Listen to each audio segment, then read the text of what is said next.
Hello, frogs and froglets. Welcome to episode 321 of Just the Meme Stream. I am the host of the Nightmare, Shark30, and I'm happy to have you. Hope you all are chilling, vibing, thriving.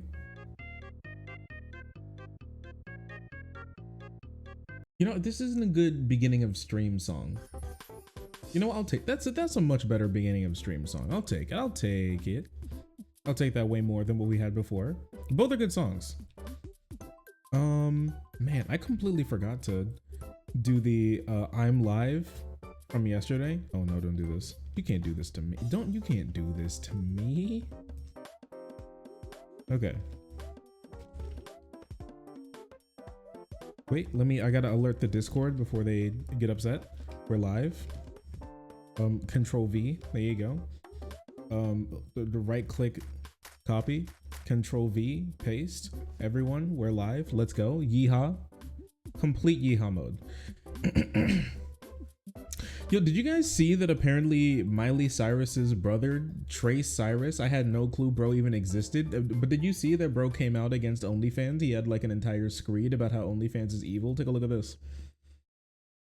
Oh, whoops, wrong button. You can take a look at me. Hi. Anyways, take a look at this. There's Trace Cyrus. Did you know this guy existed? He looks like an even more embarrassing Machine Gun Kelly. Am I wrong here?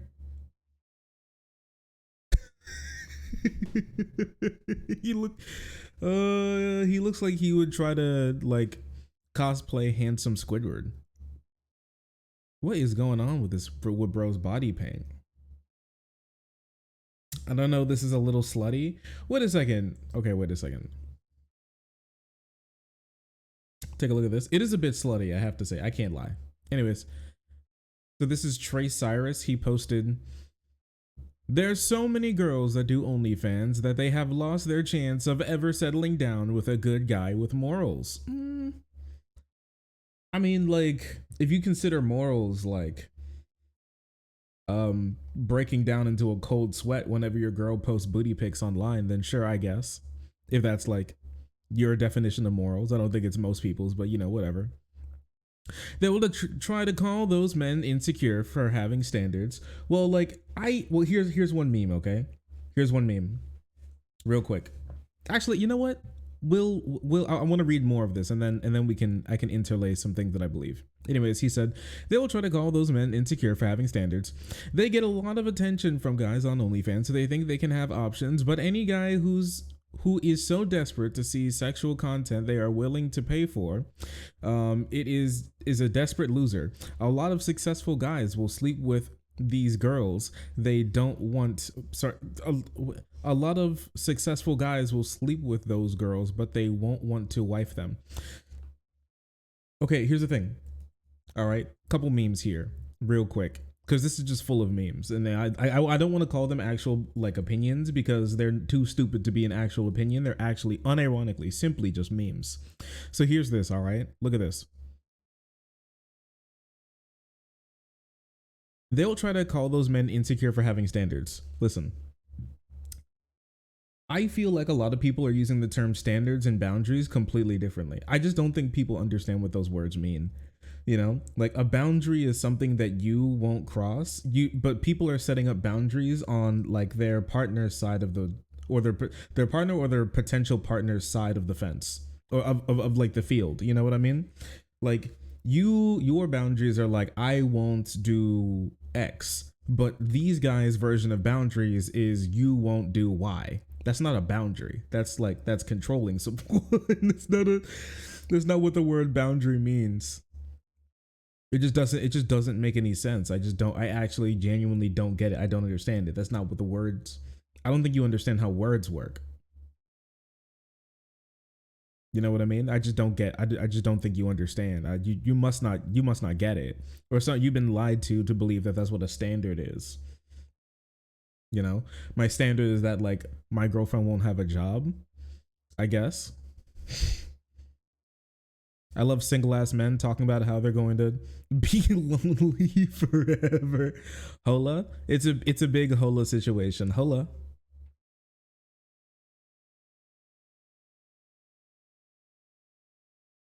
But any guy who's so desperate to see sexual content and is willing to pay for it is a desperate loser.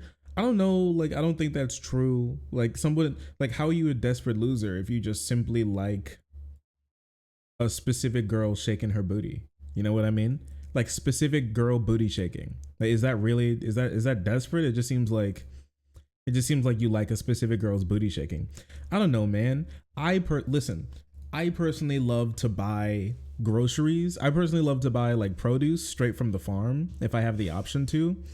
And you know, it's the same with like porn content. I can understand how someone would want to do that. You know, you want to sip that shit straight from the tap. I get it. I get it. I'm right there with you, brother. Sure, I understand. Like why go through a middleman? You know, what like is it really that much of a difference to spend money on your internet to watch porno? Then like you're already spending money to do it. It's just like you're paying for the internet. I guess unless you're like living with somebody else and like or like stealing your neighbor's internet or something. You know what I mean? She has a brother. Yeah, this is Miley Cyrus's brother, Trace Cyrus, son of Billy Ray Cyrus. He's like literally unironically a fail son. It seems like the only thing he's known for is like going to the gym and having tattoos. He has a girl's name. He does have a woman's name. That is true. So he's already 50% woman, if you ask me. If I'm gonna be honest with you real quick. In my opinion.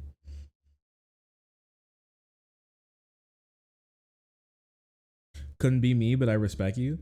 Sure, like I guess if you don't want to, that's fine. I don't really care. It doesn't really mean anything. It doesn't really matter.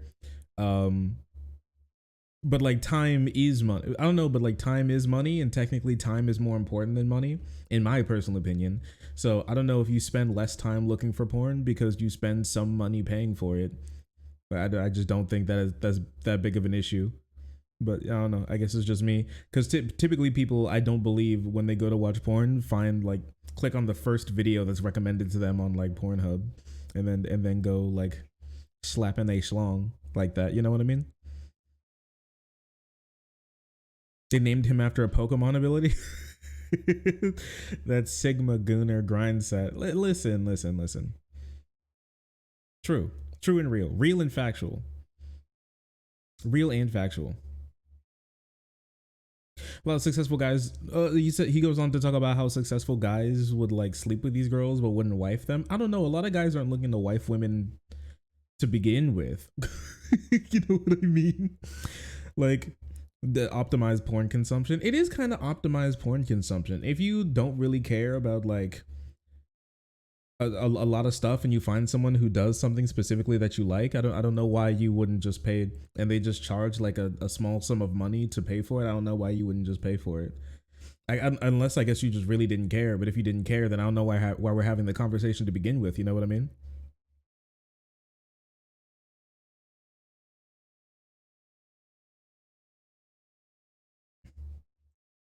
Tyrannax, thanks for the gifted sub. I really appreciate you, brother. Thank you, brother. Thank you for the love. Thank you. Well, congratulations, Jack. I hope you Jack the Wap. That's a funny name. I hope you enjoy your new emotes. Go ahead, flex them a little bit, have some fun. He said, I see a lot of these girls speaking out. Oh yeah, but like, there's a lot of guys who, from what I've seen, a lot of guys aren't looking to really have like looking for a lot of really committed relationships. You know what I mean? Like a lot of guys are actually looking for something more simple and not like as much commitment. So I think that's just a thing generally that. Ooh.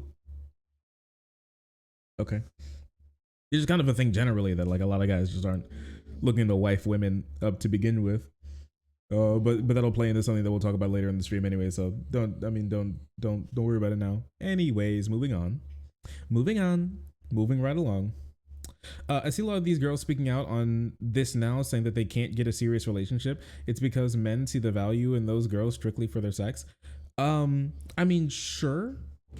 I mean, I don't think he's wrong here, but what he's talking about is simply just misogyny. It's just Like what, brother? What you're talking about here is misogyny. Like that's what's going on here. Yeah, you're right. They do only see them. They only value them for sex. You're right. That's just misogyny.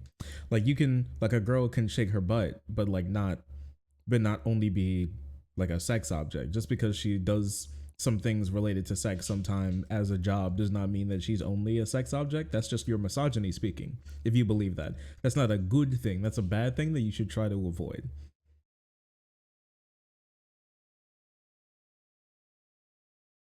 What's your opinion on women? I don't know. He's been following Melissa around, so maybe highly. Maybe he believes highly in women. Um Anyways, they don't look for at those women and equate their value as a future wife, mother, loyal partner. I know some amazing girls that genuinely who are good people who do OnlyFans. I just think that this independent mindset of not needing a man is extreme. My bro is all over the place. He went to like I saw somebody say bro went to Andrew Tate's school of Rizz and got a full diploma. Like it, and it's kind of true. Like what are you talking about? You're just bouncing around to so many different things. What does like having a job have to do with not needing a man? You just you're just like you're just talking. You're just saying random shit and just stringing it together into an incoherent mass of words that you attempt to pass off as a sentence and or a coherent thought. When it's neither of the two. It's like, what the fuck are you talking about? You're right. He is pulling a jibber jabber right now. What is bro waffling about? Independent as in like did he think that when they said independent creator when it comes to OnlyFans they thought independent from men? Is that what they were thinking? Is that what he was thinking of? And not independent from like recording studios and porn industry producers and stuff like that instead, who would probably just abuse them? What, bro, are you trying to pick up the slack that these girls don't go to like porn producers to get abused, so you have to pick up the abuse somewhere? Law of equivalent exchange. Yeah, you have to balance out the scales. Listen, you didn't get abused somewhere else, so I have to fill in the gaps now. Like, I mean, it's only fair, isn't it?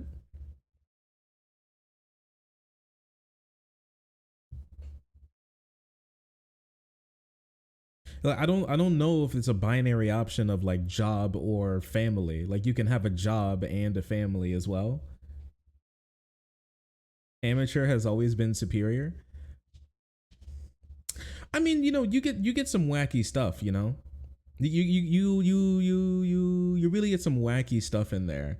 I saw a video of this girl getting her cheeks clapped while she was working the like back money pay window at her fast food job. Now, you can't get content like that. You cannot get content like that with just your average porn producer. Like you just can't do it. They can't pull something off so raw.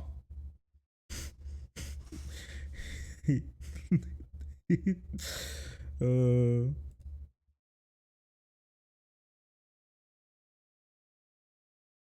yeah, I don't know. The true gender binary, family or OnlyFans. You know how it is.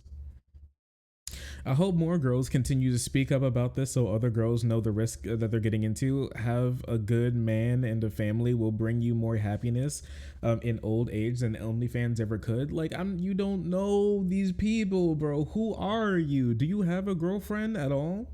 And bro posts the sluttiest pictures I've ever seen in my entire life. Bro literally posts pictures with his titties out. Look at this. Titties out. I can see his panties. Pants do not go below his knees. Socks do not cover his shins. Like, what the hell? What are you doing, man? What's going on here? Look at those dick sucking lips. Put on some lip gloss, brother. Like, bro could suck a bowling ball through bro could suck a bowling ball through a straw. Like, come on, man, chill out. Who do you think you are?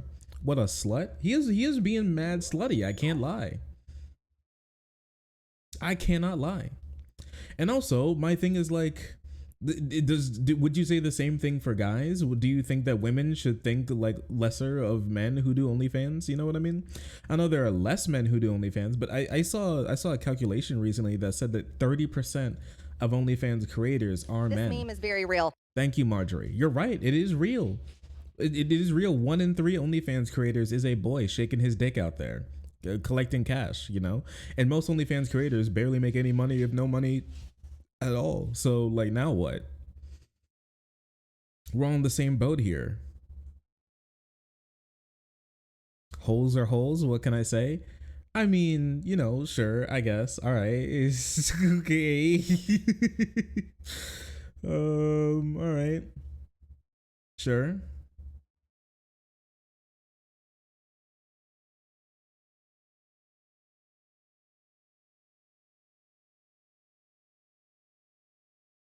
To be frank, how many of those OnlyFans creators do sexual content? Most of the stuff on OnlyFans is sexual content. Like, I'm gonna be completely frank with you, my friend. I don't believe I I don't believe that a large portion of the men who are on OnlyFans right now are like, I mean, maybe some. I don't think it's a like completely insignificant amount, but I don't believe that there's that many more compared to women who are there trying to sell like their their their startup business and using OnlyFans like Patreon, like it was supposed to be originally. It seems like it's from what I've seen, a lot of the stuff is sexual. Yeah, from my extensive research into men's OnlyFans, a lot of it is sexual, clapping cheeks or getting their cheeks clapped.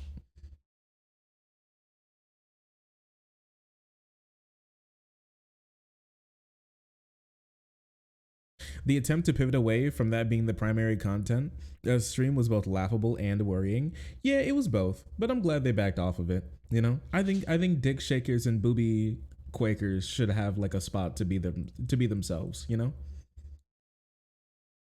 I think I'm more. I don't want to say puritanical, but I think I'm more.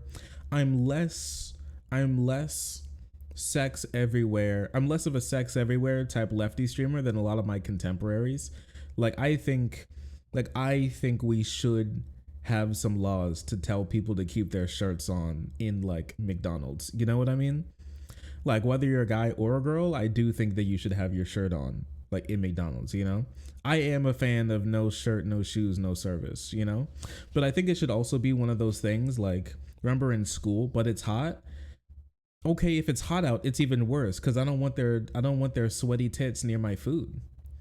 I hate to be the one to say it. They can go be hot literally somewhere else.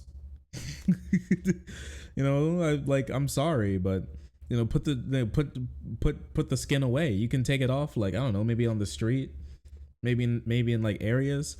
I don't know, man. I don't think that we should necessarily treat like being naked like smoking, but maybe a little bit, maybe we can pull from some smoking policy and put it near some like butt ass naked policies. You feel me? Like I think it wouldn't be bad, like signs out in front of buildings that are like don't smoke within 50 feet of this building. Like I think that'd be fine if there were like buildings, if there were signs there were like no dick shaking within like 100. Thank you, Biden. Like if there was like no dick shaking within 100 feet of this building, you know what I mean? Soda. What about an undershirt as a compromise? You can wear an undershirt. You should just be covered. Take your skin off and take off your skin in the street. Well, okay, sure, I guess, but like if you do it in a way where it disturbs people too much that like it starts to cause like a mess. Well, actually no, I disagree. Most of it, well, maybe if you don't have too much blood. If you can do it without there being too much blood waste, then sure, I guess, because it's unsanitary for you to just bleed all over the street. It's like pissing all over the street or shitting, like that's not, you can't just be like bleeding all over the street. That's not sanitary. That creates a dangerous environment for other people walking around. You feel me?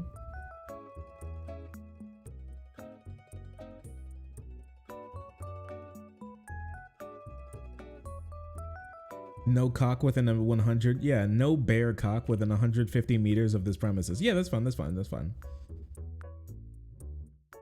No dick shaking. Excuse me. I thought this was America. True, but you're right. It is America. That means I can ban dick shaking within 150 meters of my building. I mean, like, I really do hate to say it, but I think someone should say it. What do you guys think? 1 in chat if I'm onto something, 2 in chat if I'm insane. But you know, I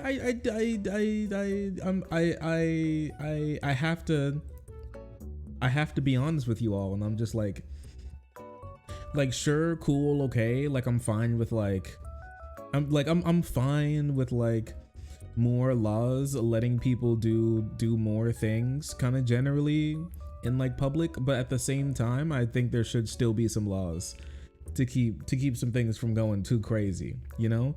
Like, can you imagine someone's like, I mean, like, come on, let's be honest with ourselves. You cannot tell me that it's as or even more sanitary on like public transit for somebody to like one guy to walk in with like full clothes on and another guy to walk in and sit on like the like plastic bus seat, and his like sphincter to suction cup to the seat, you know what I mean? So he doesn't even need to have a seatbelt or hold on to like the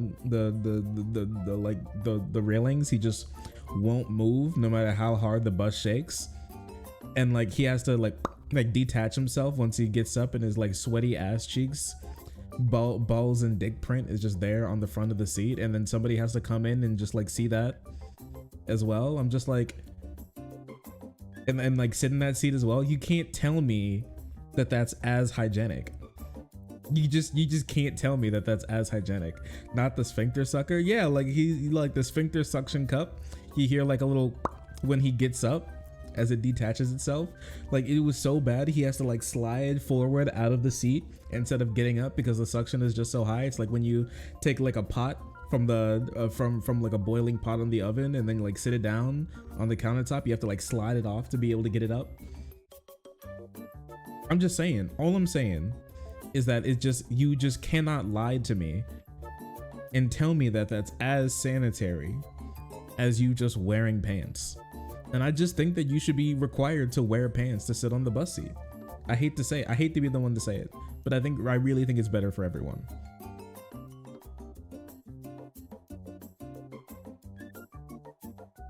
Okay, having no bottom on is different than having no top on. Okay, but why?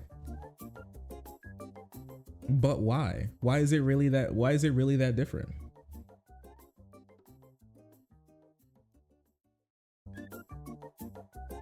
Sports bra plus boy short supremacy? Sure, cool, I guess. Like, you know, do your thing. I'm just saying you should be like at least a little covered. I think sex organs should be covered. You know, I think you should do that at least. Okay, Shark, but according to Kill la Kill, clothes are aliens out to end us. Okay, go ahead. You're telling me this like I care. Go ahead, end us, bitch. Give it a try. Thank you, King Jar Jerk, for the 11 months in a row, remaining part of the friend team, being incredibly Pog. I appreciate you. Thank you. Almost a year of Shark. Damn, time flies when you're the better Vosh. True. I really appreciate you for the continued support. That's incredibly kind of you. Thank you so much. Thank you. Kill la Kill is a pedo show. Well, listen. Sure, nudist beach. Rukia?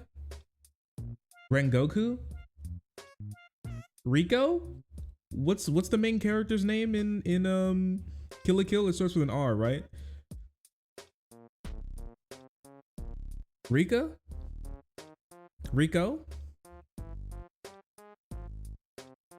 Is Japan what else is new? That is true. Ryuko. Thank you. Ryuko. Thank you. Yeah, Ryuko. Rico's from Hannah Montana? No. I was thinking of Rico Amanai because me and the girlie watched the first 5 episodes of the JJK season 2, the last other night. Yeah, Ryuko. Yeah, there was a groping scene with Ryuko. There were several groping scenes with Ryuko, right? Yeah, it was like, hello, I am villain of the week number 5, and I am here with my ability that's based on the bondage sex, where I am now going to grope the underage character in a in a close up extended talking scene. And she goes, no, my titties, no, my ass, no, as I'm getting groped so hard, my skirt is my barely covering dress is now being completely uncovered with how hard I'm being groped. I was groped out of this fight. I was groped into submission, and I had to give up, and then we'll come back with better anti-grope techniques. You know how little that narrows it down? We talking about Mineta? Nah, Mineta doesn't get as much groping time in as like the characters in Kill la Kill do. This is just any isekai? Sure, I guess. Japan needs help? I mean, there's a reason why there are like women-only train cars in Japan. I mean, there's an actual reason.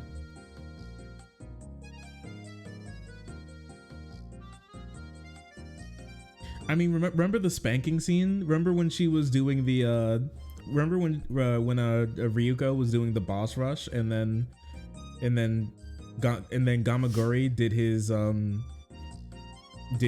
pulled his full goddamn like Volstendig and went into Super Saiyan mode and became like Kink Bondage Supreme Mega Whipper and started spanking her ass so hard her skirt was flying up and like in front of the camera as he was talking about how he loves being beat, and so he loves beating other people, and while he was spanking her ass. It looked like one of those moving JPEG porn games that are advertised on the sidebar of Pornhub, you know what I mean?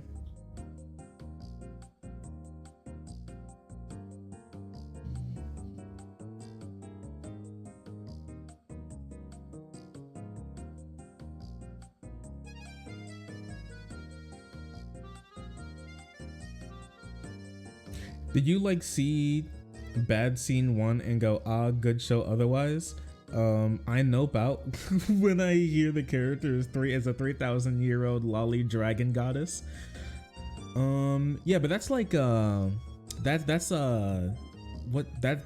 literally Fire Emblem 3 houses, right?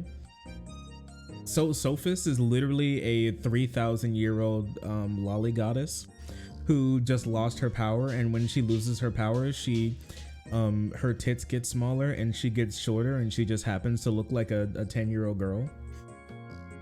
But when she refills, but she keeps her goddess powers in her tits and hips, so that's why when she gets it back, she ages up again.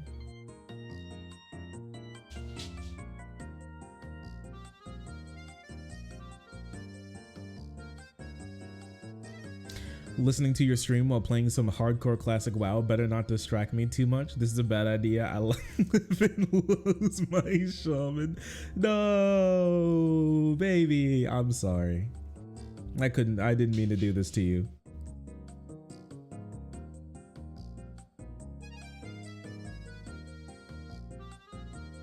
My brain just shuts down when anime tropes come up. I've just become numb. I just have become numb to that shit. I watch like good anime, so and very few of it. So I watch very little anime and also the good ones. So there, as far as I remember, there were like no groping scenes in Mob Sucko 100, as far as I've gotten. But I've read up to like book 9, well volume 9, and there's been no woman groping yet, and I do appreciate that.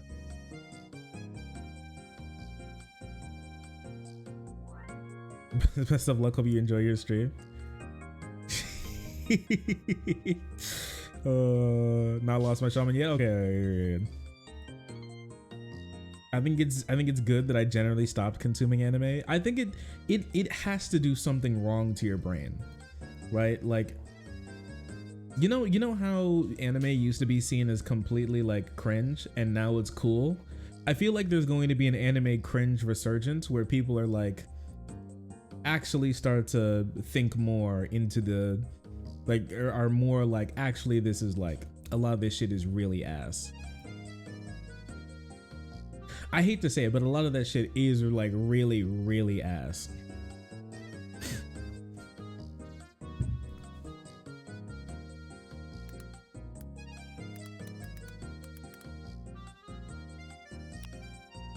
Let me see, can I find this shit? Where it goes like Giga Spanko mode.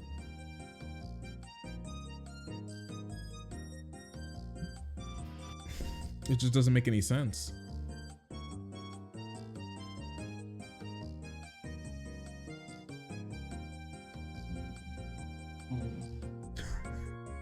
Yeah, I think I found it. The banger to trash ratio in anime is very steep. It like really is, and that's something that I feel like you weren't. I feel like that's something you weren't really told when people are like, "Oh, you should watch anime. Oh, anime is pretty good." Like, I really think the complete garbage. You know, I think the complete garbage to absolute banger, you know, ratio was just way off. It's just like way off. Cringe la cringe. I like Kill la Kill. I do. I think the animation is good. You know, I would like Kill la Kill more if the main character was in college and not like elementary school, and it was less creepy. You know, besides those two things, I think Kill la Kill's pretty epic. I genuinely enjoy it. Also, I found the Giga Spanko scene.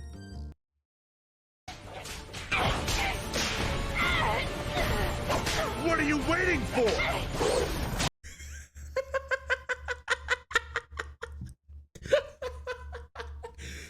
Oh, when I saw that scene, I got up from my seat and I had to get some water.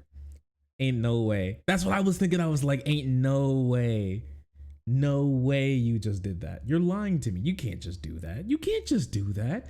And the thing is, they did it. They simply just did it. That's what I was talking. Yeah, that's what I was talking about. Yeah, that's what they did. It is actually unironically indistinguishable from anime. Yes, this is from yeah. Well, yeah, true. That too. But yeah, it's indistinguishable from like parody of anime. It's simply that goofy. And just so you know, what she's fighting right now is a bondage monster who covers his body with thorns, whips with thorns on them. And the more you hurt him, the stronger he gets. And he uses his thorn whips to spank you into submission. And he also has a ball gag in his mouth at all points in time in his like Volstendig or whatever the fuck this thing is.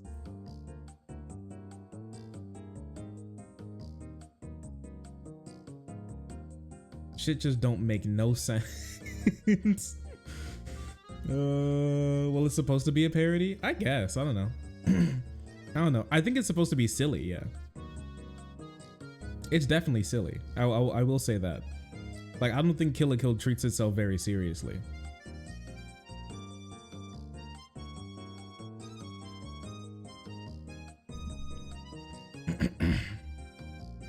Yellow. Hey, Stinko.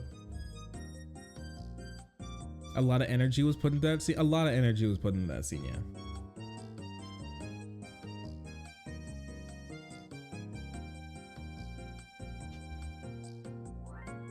I think it's self-aware. I think it's definitely self-aware, and it doesn't treat itself too seriously. Like, you can't like it doesn't treat itself too seriously. Like, I don't think you can get scenes like this. I don't know if I can show you the close-up of this, but yeah, you can't get scenes like this in this show without it obviously, you know, memeing around. But I think it does it better. Listen, I'll say this. I think that Kill la Kill does this way better than Fire Force. I've said it before, I'll say it again. Fire Force is like if a college guy who's always done drawing in Japan watched Full Metal Alchemist and said I can do that, and then he tried it when he very clearly could not do that. and then that's how Fire Force got created. That's what it just read like to me when I was going through it. Abilities are cool, fun, interesting, yes, 100%. But it's just like it's not no Full Metal. It ain't no Bleach either. It ain't even no Naruto. I had fun reading and watching it though. I have not finished it.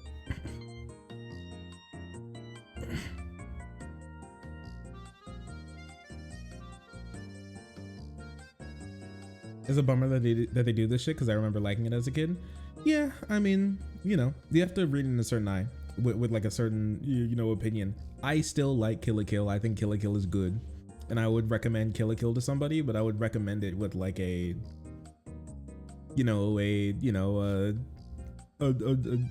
warning and advisory, because you have to be in the right mind state to like I think you have to be in the right mind state to enjoy Kill la Kill.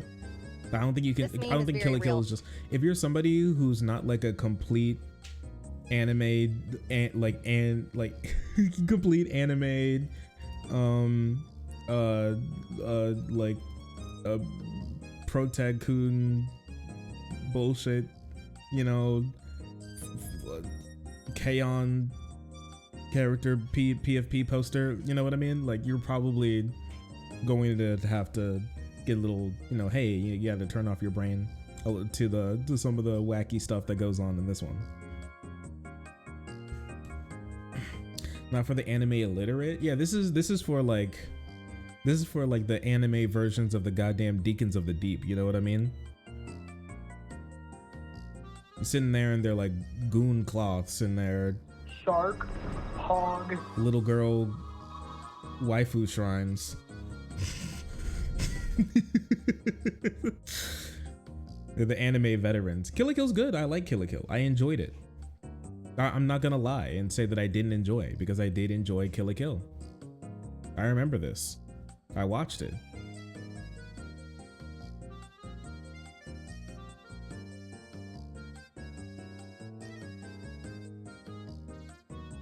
Viewers discretion advised, and it's not even viewers discretion advised because there are titties or like skimpy outfits. Like, that's fine. The way in which the titties and skimpy outfits are like incorporated into the story is where the parental advisory comes around, in my personal opinion. I think it's good. Also, Avert GA, thank you so much for the 15 months in a row remaining a part of the frenzy and being incredibly pog. Really appreciate you. Hi Shark, did I miss all the segments already? You did. Sorry, but I'm glad to have you. I don't know if my soul can handle this right now. We're not even an hour into the stream yet. Ice cream so good. Gang gang.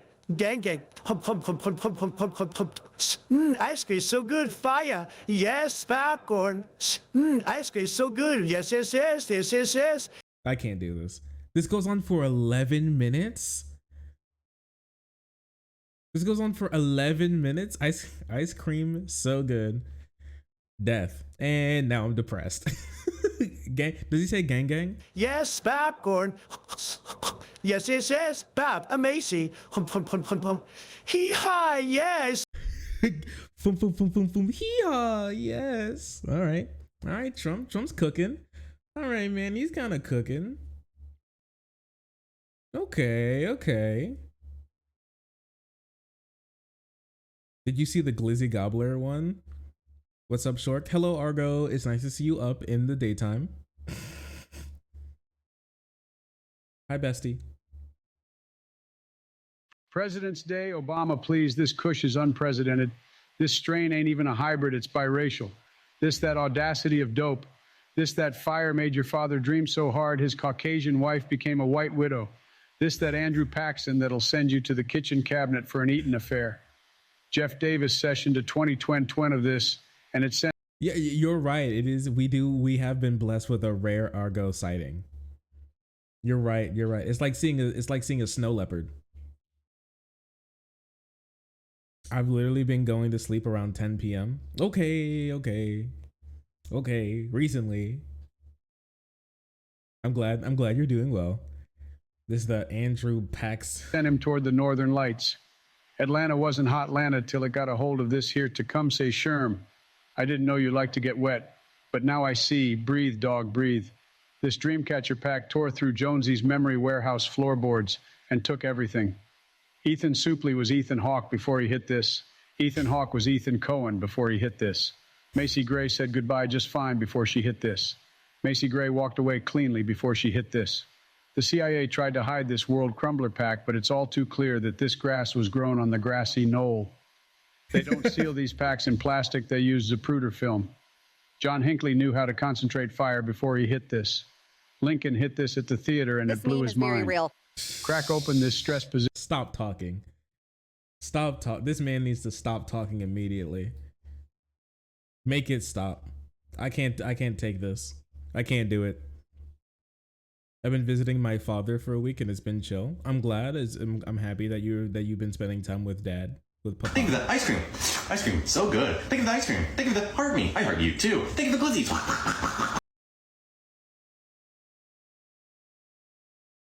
Glizzy Overdrive. He does Glizzy Overdrive? Wait, this is the Glizzy Gobbler one? Any Glizzy Gobbler, any Glizzy suckers in chat? Is that how you suck Glizzy? Be honest. So good. Think of the ice cream. Think of the heart me. I heart you too. Think of the glizzies.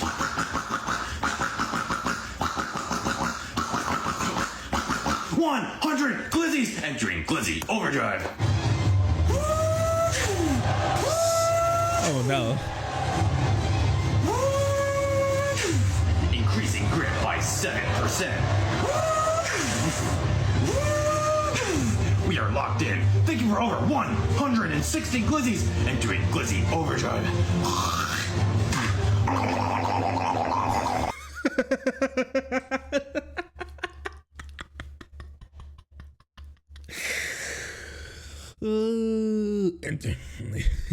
Giga grip activated. Slobber mode on full throttle.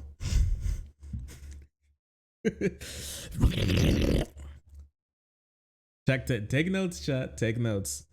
You guys are looking for a good man or woman in your life to glaze on. Well, there you go. He's got it. We are locked in. Thank you for over 160 glizzies. Entering Glizzy Overdrive.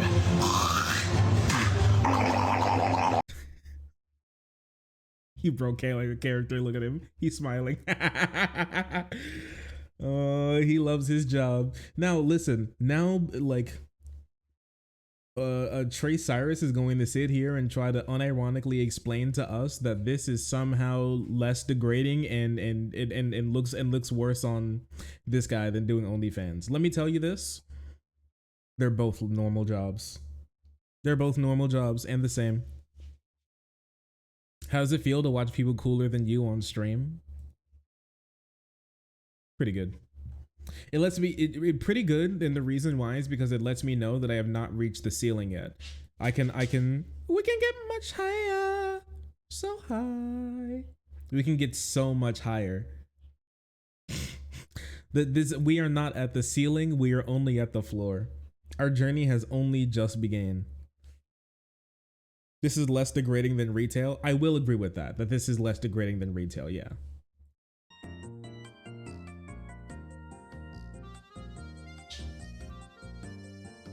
The One Piece is real.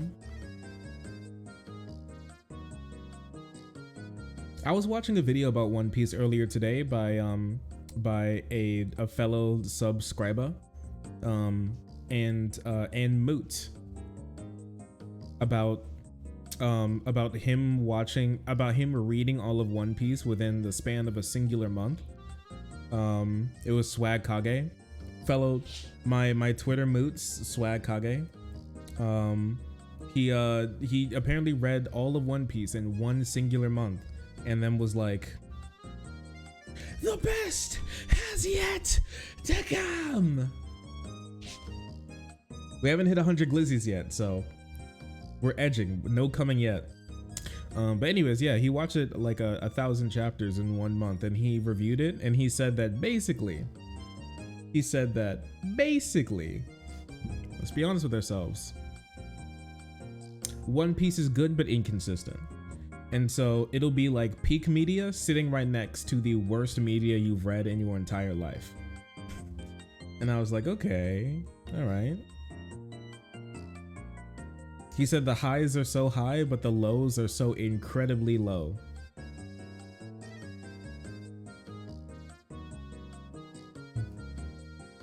I can agree when it comes to anime. He was reading the manga. He said some of those arcs in between the good arcs are so bad that he just considered stopping, like not reading anymore.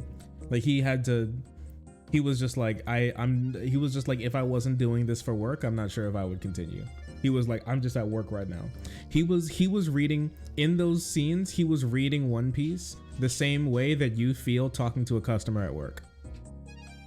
Like you're just at work right now. You're not doing this because you enjoy it. You're doing this because like you need the money. You know, rents do. Rents do. I hate to say it, but rents do. He was reading One Piece in those chapters like rent was due.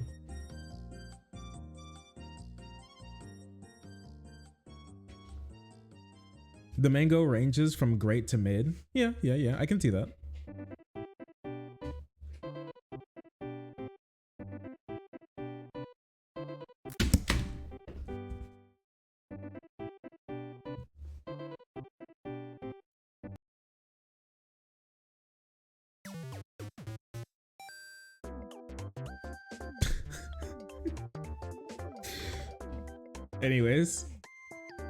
Anyways, I've been cooking for my girlfriend a lot recently. Ever since I got the girly, I was I've been pushed to cook.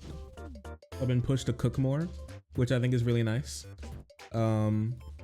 Earlier today, I did 2 things that I haven't either not done before or haven't done in a while, and one was make shakshuka, which is one thing I haven't made in a while, and the other thing was make a Dutch baby. You awake? Hey nerd, what's up?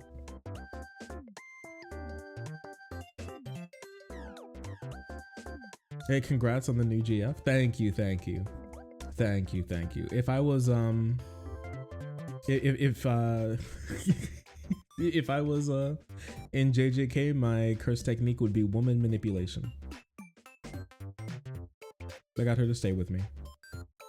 Somehow I did it. And just as a political streamer too. Crazy stuff, right?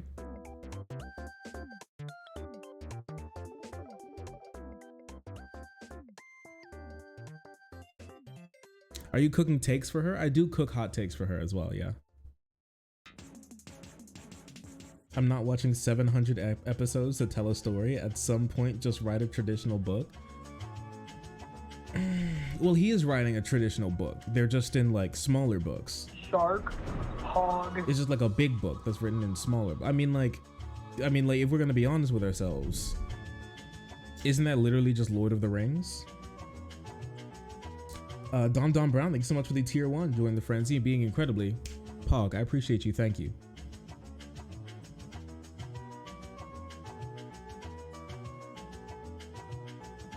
Soy milk is delicious. True.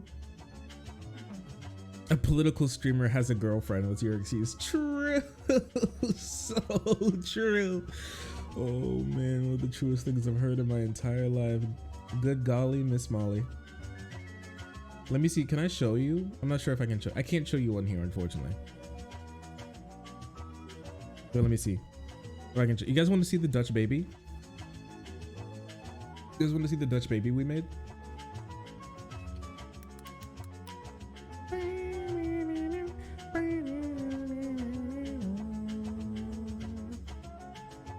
I can show you the Dutch baby and the Dutch baby and the shakshuka that we made.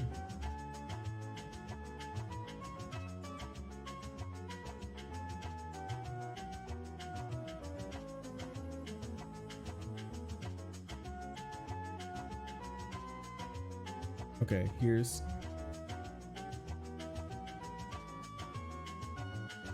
Okay, so here's the shakshuka. Here this is. If you don't know what shakshuka is, it's a tomato based usually sometimes dinner. It's usually, I think it's traditionally dinner. I like to make it for breakfast. It's you take a bunch of herbs and spices and some meats if you so choose, and put them in a pot, and you like pan fry them a bit in like a good glug of olive oil. You hit it with some tomato paste, some tomato. My tomatoes were a little out of season and not super sweet, so I had to add like a tablespoon of sugar to balance out the tartness.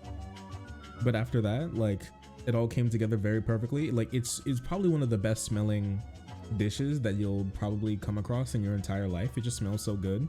And to let you know, the base, only a spoonful. We had 2 spoonfuls each. But basically, it was, the base of it is onion, garlic, green, like white onion, green onion, garlic, roasted bell peppers, roasted serrano peppers as well, but not too many because she doesn't like spice. She doesn't handle spice too well, so I didn't want to burn her. As well as cardamom, like ground cardamom, fennel seeds, whole fennel seeds, cumin, turmeric, pepper, obviously salt, and then after you like toast all that up, then you pour in a little bit of tomato paste. You pour in like, I use crushed San Marzano tomatoes as well. When it was perfect, it was fantastic. Reduce all that down, take a little spoon, make some holes in the shakshuka, drop in some eggs, put the lid on. The steam from cooking the tomatoes will set the top of the egg. Once that's done, pop it right out. Take off the lid, drizzle on heavy, large chunks of feta. I use fresh parsley as well. And it was perfect. Served it with some garlic butter naan. Sorry, garlic butter pita. And honestly, it was one of the best decisions I've ever made in my entire life. This meme is very real. She said every time I make her food, I ask her to put it on a scale. This is the first time that we've been together that she's given me a 10. A 10. She was like, she ate 2 pita, two eggs in the shakshuka, almost licked the bowl clean. She was like, this is so good. She was like, perfect 10. There's nothing better that you could do with this. This is like one of the best things I've ever eaten. Shark is 25 in 3 months. Please stop reminding me. Please stop reminding me. Oh, has Shark seized the means of baby production? Stop. You're still a baby, you can't make them? I'm making baby, show us baby. Oh no. Took a page from you on Tinder. I asked questions if humans like dinosaurs actually had feathers, what would the colors of yours be? Is that a good or dumb one? It's a perfectly fine one. It's a perfectly fine one. What superpower would you have and why?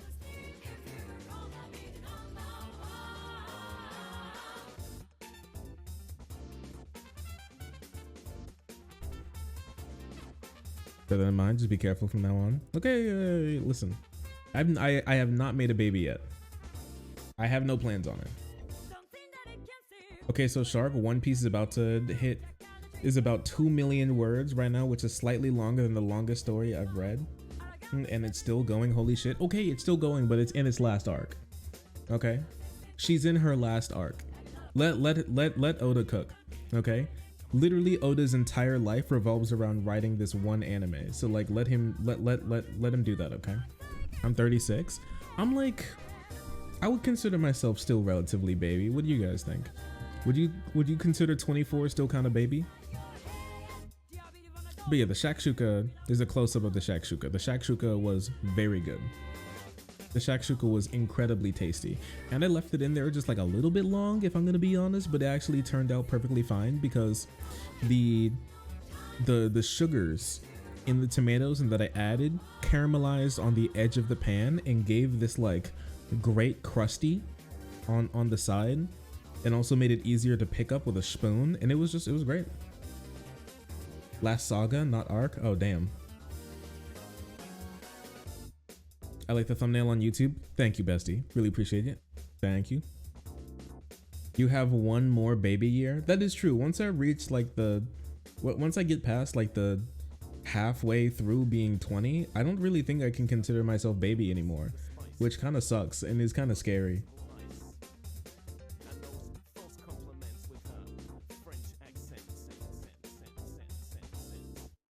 Imagine Oda completes One Piece and then creates a one-shot manga after a several thousand chapter manga.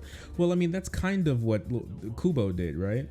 Like Kubo finished Bleach, and then when he finished Bleach, which is like 670 chapters, he then did like, he then helped out with the Can't Fear Your Own World light novels, and also Turn Back the Pendulum.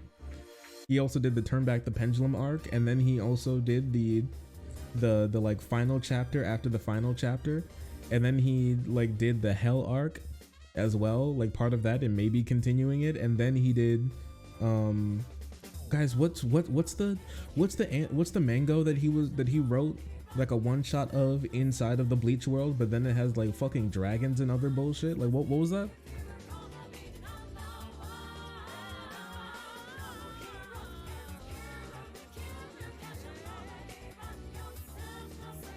Have you ever watched King Cobra's cooking videos? Does he have like a gimmick or something? Does he have like a shtick that I would like remember from him?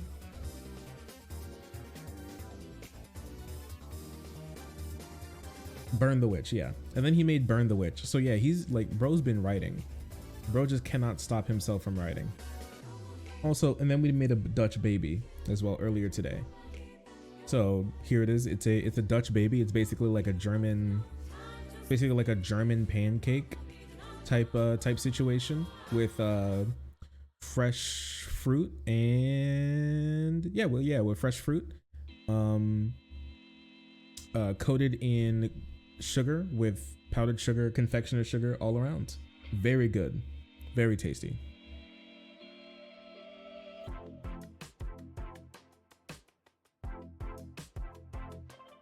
Yeah, it was really good. She liked this one as well. She was like, "Oh, this is great." She was like, "Oh, this is fantastic." She was like, "This is really good." I think it turned out super well.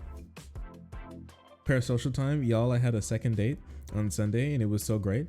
We watched a show, and it was amazing. Anyways, I'm late. Oh yeah, no problem. Well, I really appreciate it. I really appreciate it. You can share your memes here, especially if you like really want to. Go ahead. I'm really happy for you. I hope things turn out well and remain well, and I hope there's a long and bright future with this person. 100%.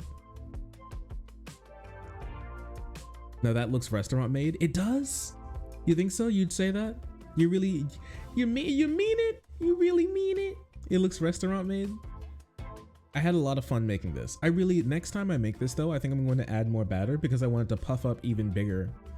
A lot of people were making the recipe in like the smaller amount, but I couldn't tell if I should add more because this was the first time I made it. But now I have a frame of reference. I think I'm definitely going to be adding more because I wanted to be a little bit more cake-like. This is more like crepe-like. That looks really good. Holy, it was really good. I can't lie to you. I can't lie to you and tell you that it wasn't good. It was very good. It was incredibly tasty.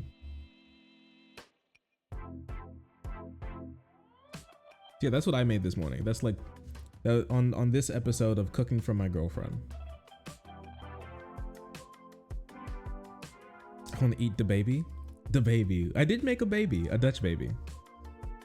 That's the only baby. Listen, I only got a couple babies. I only got a couple real babies. The girly, obviously she's baby. My dogs, they're baby. My plants, they're also baby. And the Dutch baby, that's baby.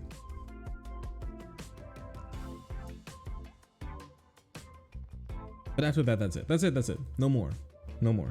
That's all. I can't take any more than that.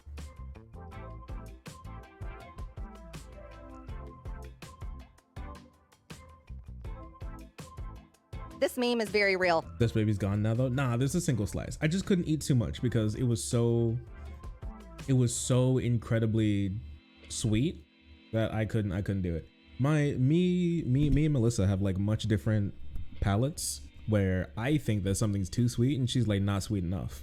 So since it's cooking for a girlfriend and not cooking for me, friend, I made it sweeter for her. By the way, think you'll do segments tonight? No, fuck you. Of course not, dumbass. Why would you ever? We don't do work here, okay? I barely even streamed this week. Yeah, of course. Yeah, we're doing segments tonight. I need to re-up. Did you guys see the? Did Shark. Hog. Did you all see like the Kansas police being incredibly anti-American the other day? Did you see that?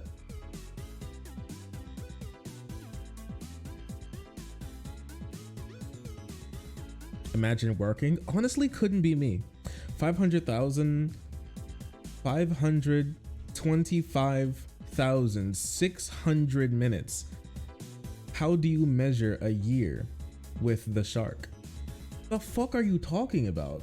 But thank you, the red meat. I really appreciate. Oh, you're talking about. Oh, it's been a year. It's been a year. Hey, I now know what the fuck you're talking about. Thank you so much for the 1 entire year of being a part of the friend. Everybody, post your favorite meme for the 1 whole year of Read the Mead being a part of the frenzy. That's incredibly kind. Shark GF arc. I am in my GF arc, but I would personally like to call it a saga. If it's going to, I would like to call it. I would hope that it's a saga, minimum. You know what I mean?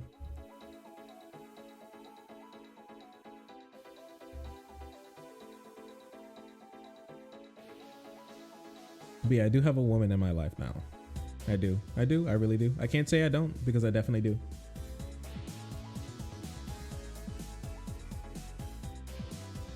It's from a musical nerd. I don't watch those. Listen, if the musical didn't play on the Disney Channel in 2009 to 2012, I probably didn't see that shit. I hate to say it. I hate Rent. Me too. Do you believe in marriage? I think it's like Santa now, Lamau. Listen, I think a lot of people think marriage is like Santa because they come from I hate to say it, they come from families who have been divorced like almost their entire lives, and everyone around them is divorced as well. So, and some several times. And so yeah, for a lot of people, they think it's like they think it's like monsters under your bed, like the Tooth Fairy. I get it, sure. If marriage isn't your thing, then like don't do it. I get it, sure. I think it's way more difficult than a lot of people make it out to be, and I think people make it out to be way more necessary than it should be. But you know, if you feel like marrying, go ahead and do it. You can also marry without the state being involved. You can just like get actually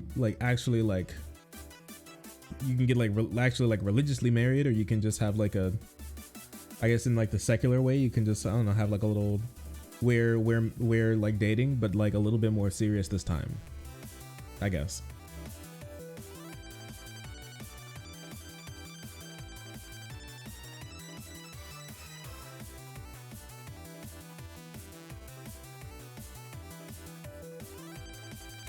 Me taking notes on Shark from dating. I've been in a relationship for 3 years already.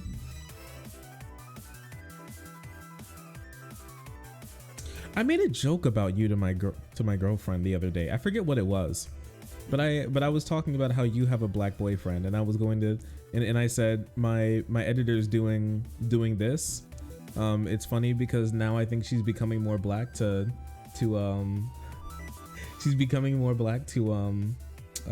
match her boyfriend more, and I think that's so cute. I forgot exactly what it was that I was referring to, but it was funny.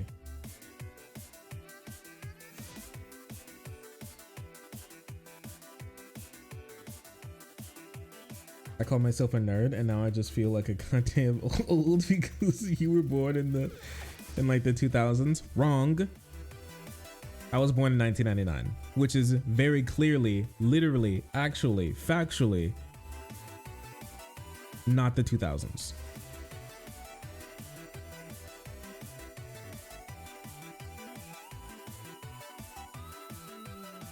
I feel like people treat it like it's a mystical thing that somehow automatically means you're more financially stable, which is cringe. I mean, like, being married can help you being more financially stable. Sure, it could. It could also help you be more financially unstable as well, which could probably lead to your shit falling apart.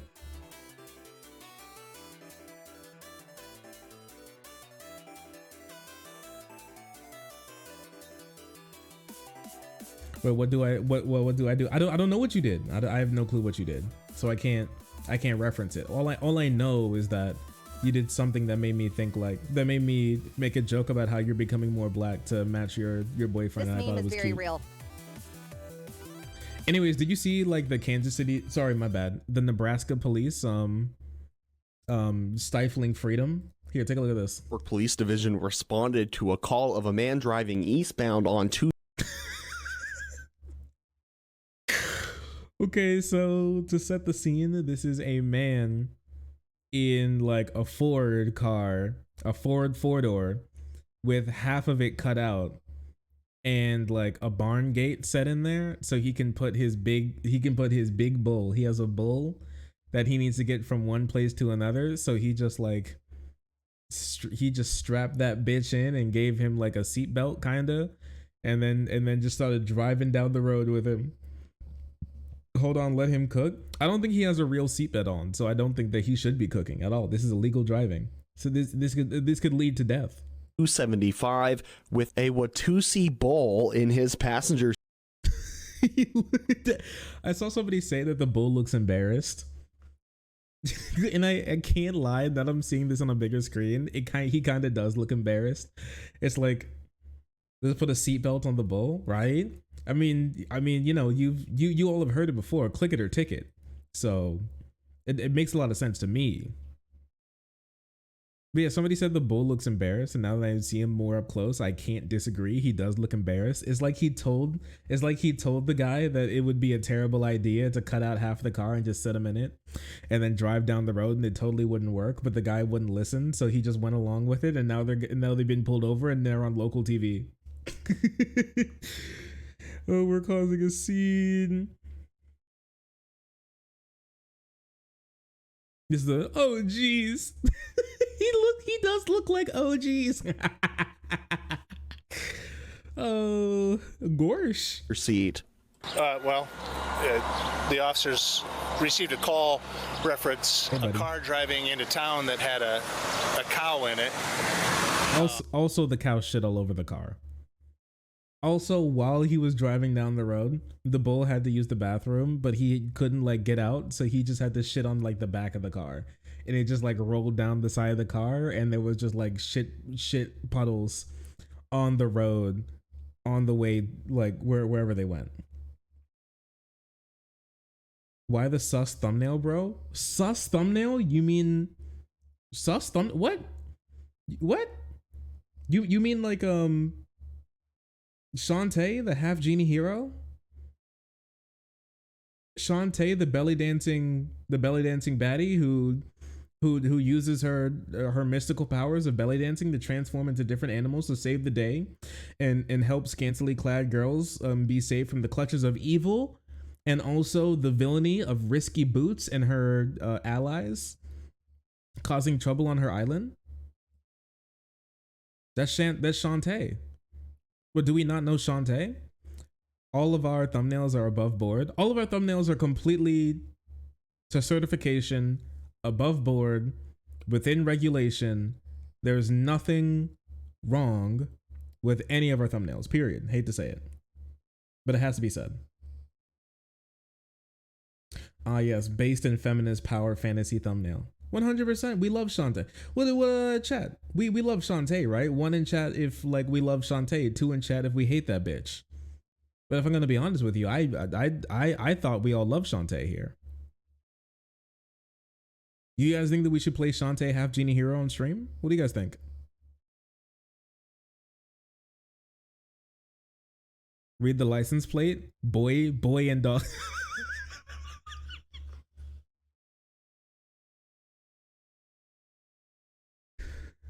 Boy and dog. Lice. What's happening? Who is this guy?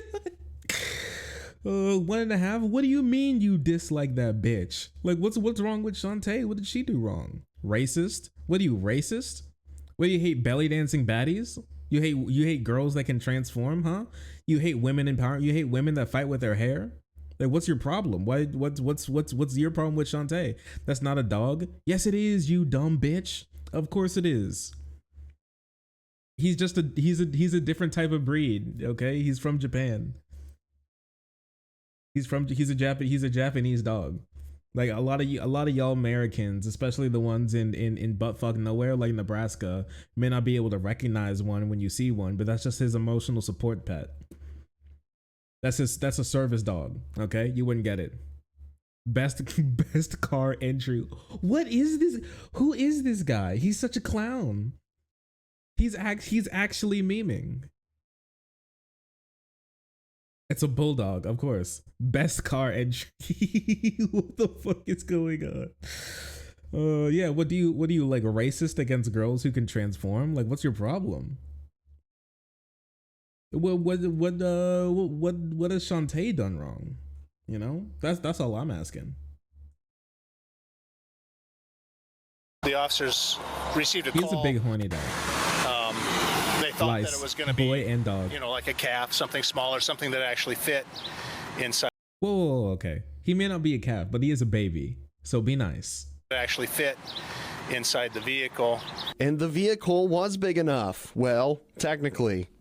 As a result, the officer performed. His last name is Lice, and he works with animals. What is this? What is this goddamn doctor? What the fuck is this? It's like a Dr. Doolittle villain or something. I don't know, man. Like, what is going on here? He is shaped like a frown. I'd give him a hug, 100%. Performed a traffic stop and addressed some traffic violations that were occurring with that particular situation. The occupant of the vehicle was identified as Lee Meyer of Neely. The Watusi Bull's name was Howdy Doody. Everyone say hi, Howdy Doody. Hi, Howdy Doody. Nice to see you, buddy. Amazing name. Fantastic name. Was that important to the questioning? Like, they had to be like, hello, howdy, like. Also, I love how local news was on the scene instantly. Like, they heard reports of like a guy with a bull in the car, and they were like, we need a recording crew out there immediately for this shit. And honestly, they were right. They were right. You can't sit here and tell me that a guy with the name Lice tattooed on the car with a license plate that says boy and dog, with a modified Ford like 1995 fucking car with half of it cut out with a massive goddamn bull named Howdy Doody strapped in, is not news material. Like, if that's not news material, I don't know what the fuck is. And I run a political channel. Okay. I don't know what it is if it isn't this. This is the only thing happening in Nebraska. Now, I can't lie about that. It is actually the only thing happening in Nebraska. He's just a big dog. He's a service dog. He should take Howdy Doody to Walmart. He's a service pet. He can smell heart attacks, okay? Just understand that. Bulls are smarter than you think. Howdy Doody. He was immediately pulled over. Watusi Bull's name was Howdy Doody. He was immediately pulled over by Norfolk police, and they performed a routine traffic stop. The officer wrote him some warnings. You know what he should have done? You know what I mean? When he got pulled over by the cops, he should have been like, I am not legally. He should when he got pulled over, yeah, routine. Yeah, he should have been like, am I being detained? Am I being detained? Am I being detained? Am I being detained?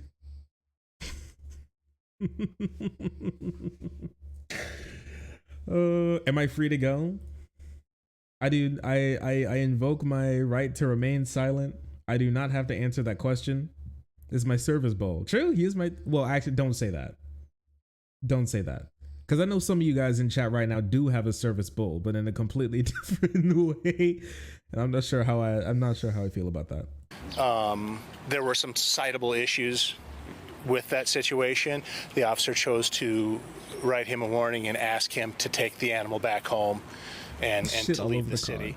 Meyer and Howdy Doody. Him a warning and ask him to take the animal back home and to leave the city. They got kicked out of the city.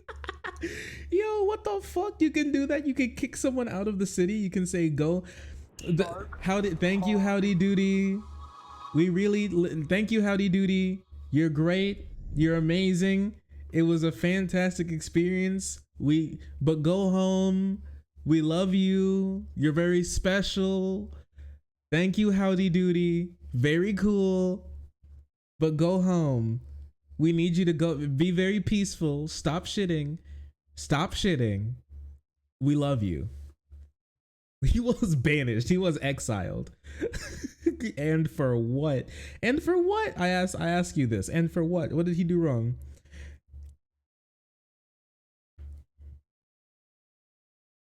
I did everything right and they still ticketed me. I am the chosen one. Somebody had to shit on it. The car handles the bull pretty well. He do be handling the bull pretty well. The bitch is leading. He is leading a lot. Oh, boy and dog. And to leave the city. Meyer and Howdy Doody are on their way back home and no one was hurt. All right. Thank you, Howdy Doody. Wait, so my thing, the craziest thing about all of this. The craziest thing about all of this is that bro wasn't even going anywhere. He was literally just driving around. Like they were just trying to catch, they weren't even trying to do anything devious. They were just trying to catch some fine afternoon Nebraska air. They were just going for a little drive. They were going on an adventure. And then all of a sudden, oh, you can't. Oh yeah, me and my dog can't have a little jaunt around town. We can't, have a little bit of fun, huh? Oh, everything has to be so serious. I think that's sick. Yeah, wanted to see some sights, wanted to, go on a little adventure. Why not? I thought, you're right. I thought this was America. And then all of a sudden, him and bro get exiled from town, banished from town, told to go home.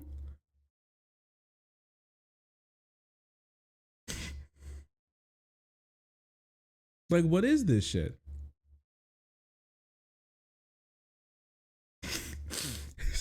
The bull's name was Howdy Doody. Oh, he shouldn't have given the bull's name, if I'm going to be honest with you. He shouldn't have.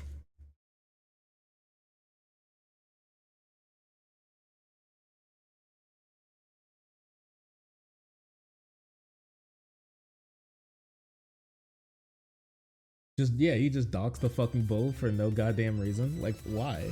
Why would you do that? Like, what Howdy Doody do wrong? Omni Mega Prime, thank you so much for the 7 months in a row for making a part of the frenzy and being incredibly pog. Thank you. That's one driver you don't want to get in a fight with. That is true. That is true. Can you imagine the road rage? I heard that guy, it seems, in my opinion, that guy seems a little, bullheaded. Anyways, I'm sorry.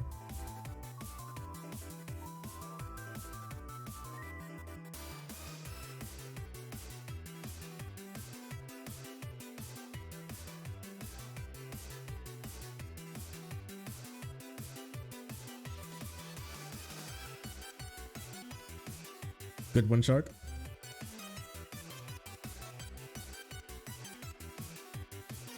Shark, by the way, have you seen any AC6 yet? Girly, what the fuck are you talking about?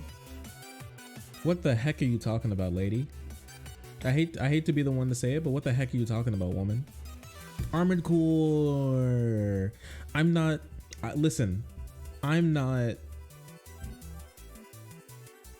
From Software pilled enough to be able to know the acronyms like that. I have been keeping up with Armored Core 6 all the way up until it was released, and I don't know anything about it since it was released. But I will say that it seems good. I've only heard good things about it, which is good. I like good things. That's good. I think good things are good, in my personal opinion. And bad things, I hate to say it, I think they're bad. It's an acclaimed series. True, from like before I was born.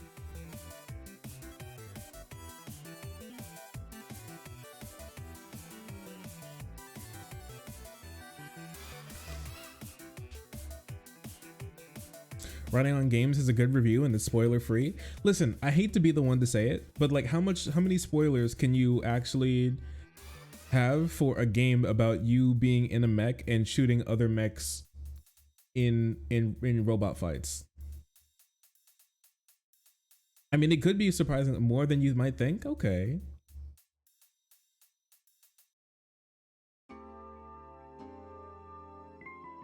I played Armored Core 6 and beat it 3 times. Any questions? Do you play as a mech? Is it fun? Does the mech ever have to shit? Is there a guy in the mech? And if there is, don't tell me because it's spoilers. But if it isn't spoilers, then tell me. But if there isn't, then tell me.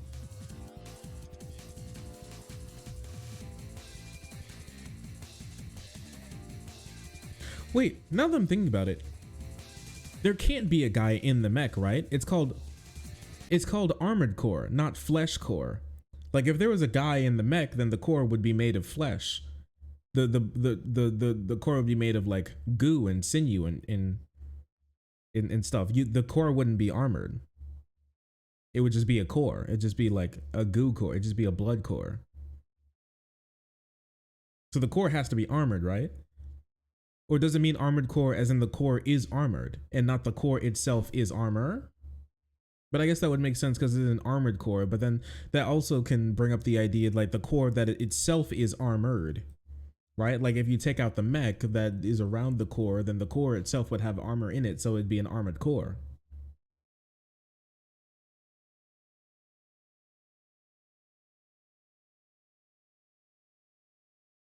When the ring isn't very Elden, true and real. That's why I never finished that shitty ass game.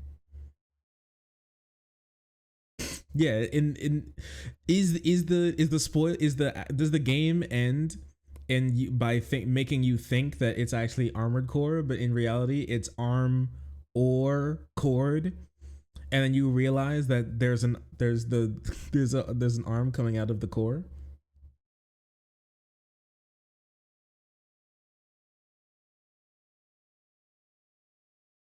Elden cock, I mean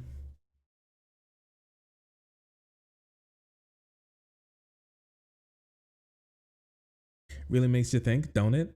Shark, I'm muting you for toxic. No, don't mute me, please. I'm begging you, don't do this. You didn't have to do this. Don't do this. Don't do this. Don't do this to me. You can't do this to your streamer.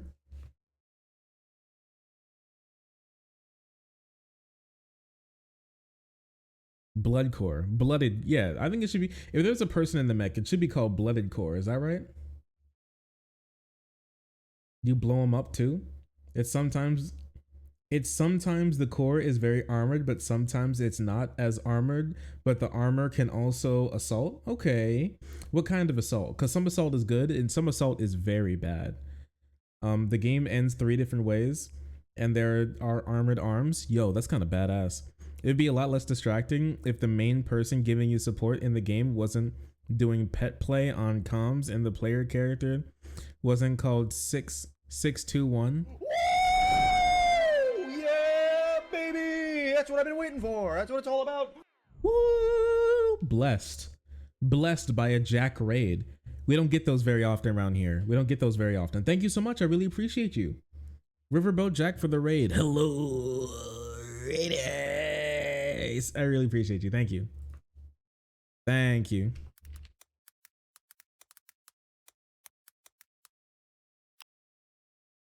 Thank you. Thank you.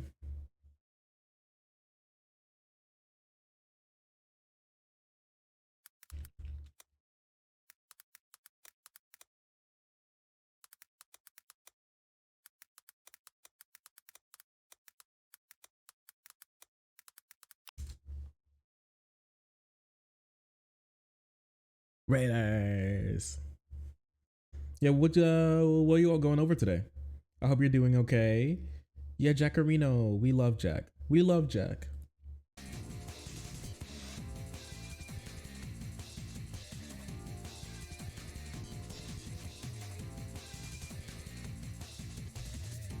Give 1 second. Un momento, okay? Poor favor, poor favor, poor favor, poor favor, poor favor.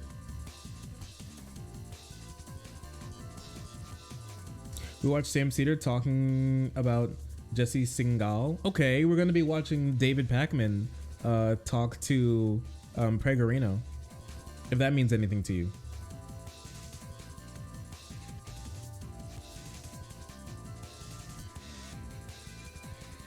What the shark doing? At the moment, I was sending a couple DMs that I forgot to hit on yesterday. Oh, Dennis, no, you'll melt. Go melt. What's your argument? Incest. Incest isn't that bad. What's your argument?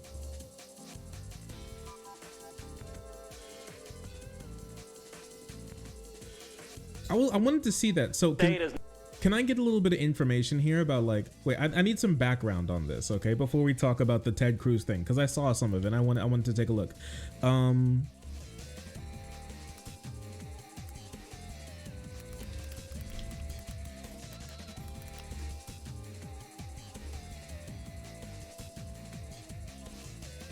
Wait a second.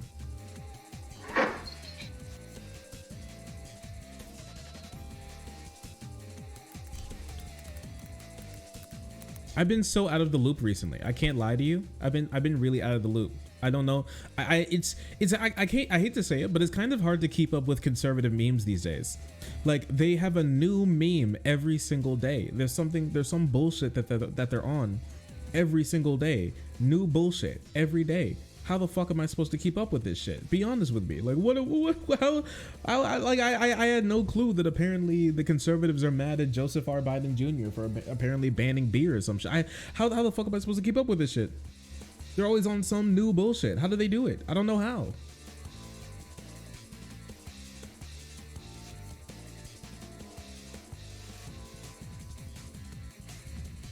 Admitting he's getting old? No, they're getting crazier.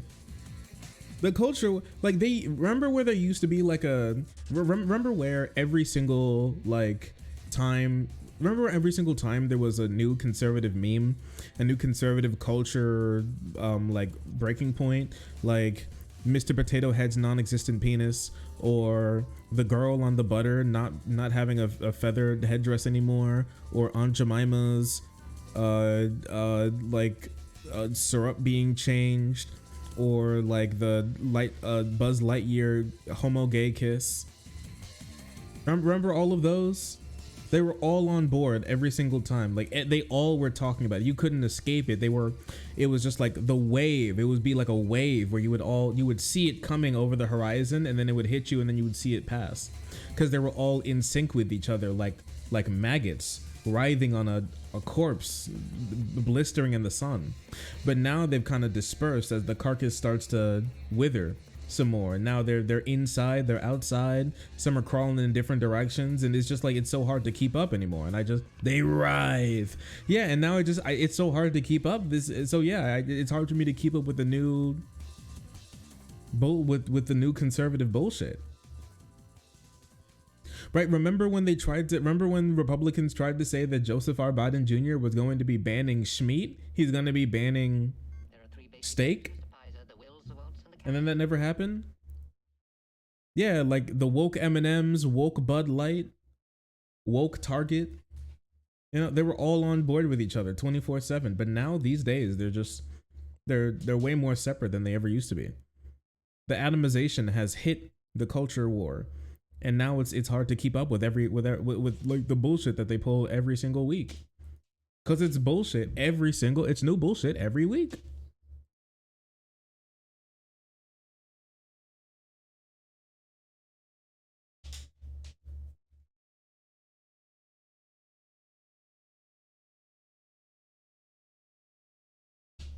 Hi, Stinko.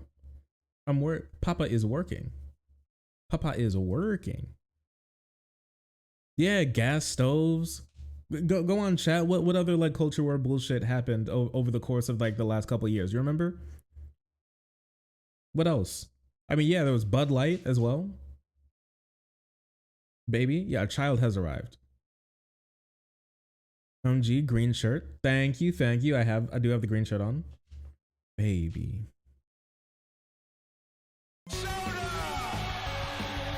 Yeah, they took the sexy boots away from the green M&M. It was harder for Tucker Carlson to jerk off to the green M&M. 15-minute cities. You're right. 15-minute cities. So true. They think the 15-minute city is a globo organization tactic to get you to be able to go 15 minutes to your down low boyfriend's house to get your rectum blown out on a weekly basis, and also funnel us into basically they unironically thought that the new world order government is with like the World Health Organization or something would be funneling us into unironically Tokyo 3 from Neon Gellion Evangelion. Oh yeah, woke Dr. Seuss. So true. So true. Chinese man milking. That was just Peterson. You have to turn that alert down for your heart's sake. No. It has to stay that way. It has to. That's the point. It has to stay that way. It has to stay insane. It must stay insane. Soda. Woke ketchup.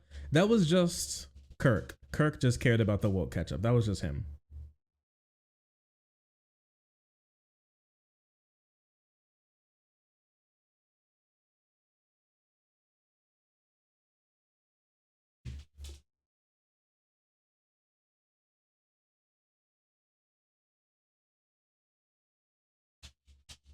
Hey, leave her alone.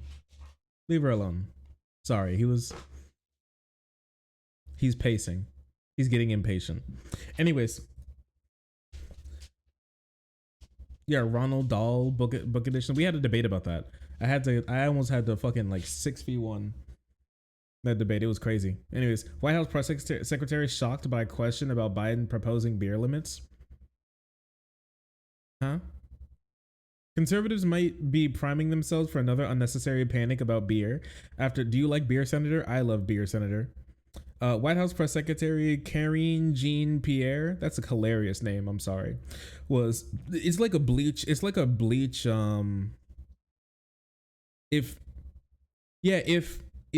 Bleach kept going and there was another gang of baddies that showed up that was named after, that was like kind of motifed after another culture.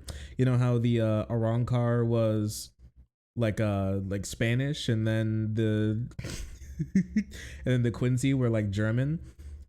She sounds like a character from another one that'd be like French. Anyways, was caught completely off guard by Fox News's Peter Doocy. Not the Deuce. Of course it was the Deuce. The Deuce still works? Bro still has a job? I thought his main goal was to, like, if you don't know Peter Doocy is a certified clown. Like, Peter Doocy is a massive Trump shill cocksucker. Bro would deep throat Trump in an instant. He would like put that shit in his entire, he would make sure that shit goes all the way down to his large intestine. I'm telling you, like, it's crazy. He is a massive stooge.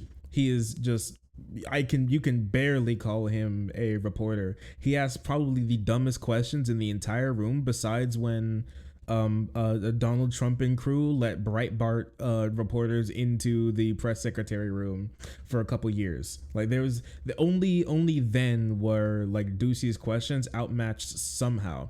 Like, bro actually unironically has one brain cell fighting for second place in his head. Like, he's that fucking stupid. But anyways, what Ducey ask?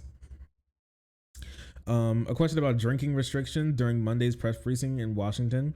I have another question that you probably were not expecting. What fuck does he talk like? A court jester. Bro talks like he's a supervillain.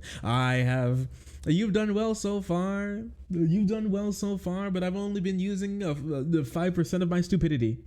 Let's see how you fare against my Doozy. Blast.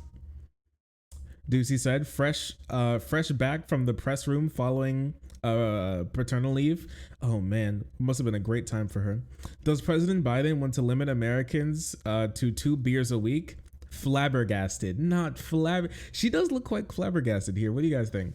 Is this a flabbergasted face? I would definitely say that this is in the ballpark of a flabbergasting. We may have caught.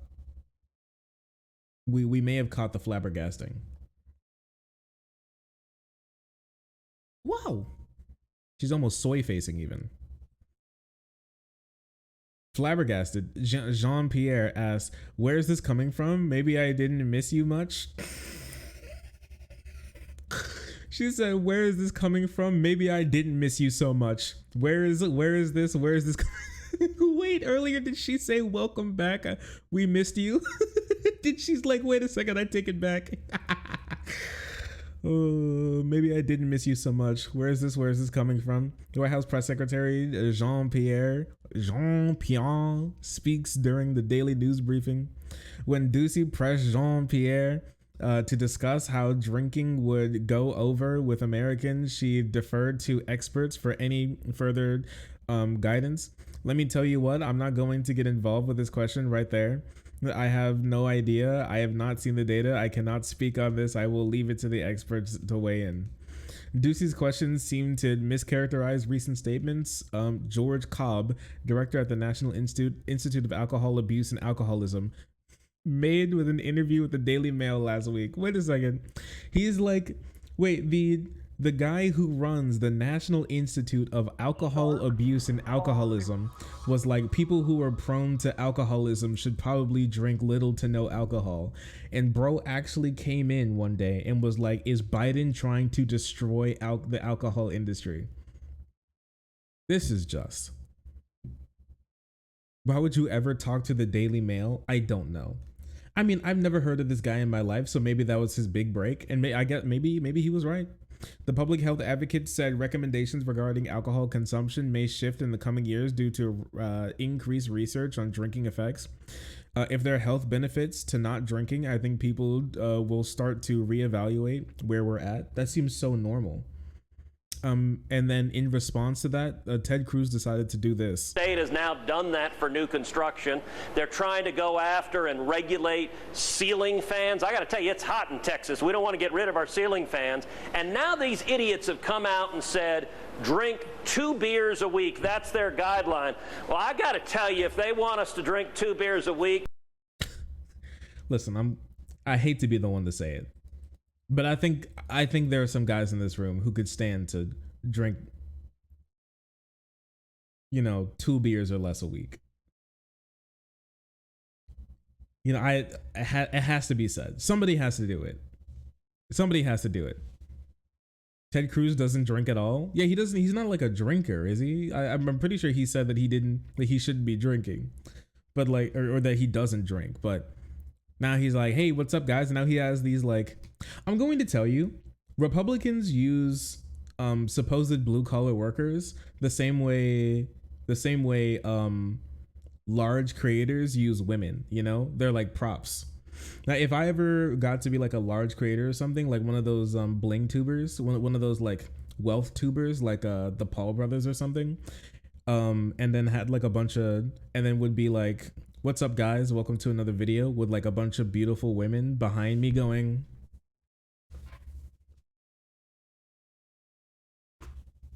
that's exactly what they're doing here with these like construction workers with or farmers or whatever with their international harvester. Actually, I think that's a John Deere. None of them, as Ted Cruz personally votes to make sure that they can't repair their own tractors that they own with parts from John Deere, and they have to go through specific John Deere repair facilities, so they get charged out the ass as their businesses are failing, so they have to be bailed out by the government. bailed out with government subsidies. Anyways, Frankly, they can kiss my ass. No, okay. that's the tiniest sip I've seen in my entire life. Senator, I brought a beer to drink with you. I'll drink this non-alcoholic beer with you because I'm not allowed to drink on camera, but... I love ginger beer. I'm not, my mommy said I'm not allowed to have alcohol after 6 p.m. Mommy said I'm not allowed to have alcohol before 6 p.m. So I have this ginger beer here to bring with you, to drink with you. Freedom never tastes so good. Ain't that right, guys? Never taste so good. Okay, sure. Don't use me as a prop, nopers. If I had beautiful women who would be okay with being used as props, I'd be like, okay, sure. Like if there were some girls who were like Shark, we can be in bikinis and be like, subscribe to Shark 300 at the end of every video. I'd be like, you know what? Okay, sure, go ahead. I think it'd be kind of funny.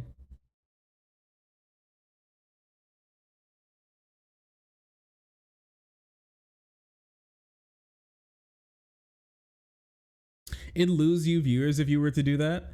Okay, but if we did it unironically, sure. But if we did it ironically once, it would be really funny. Shark, know you're gonna set off the thirsty chatters. They're already always triggered.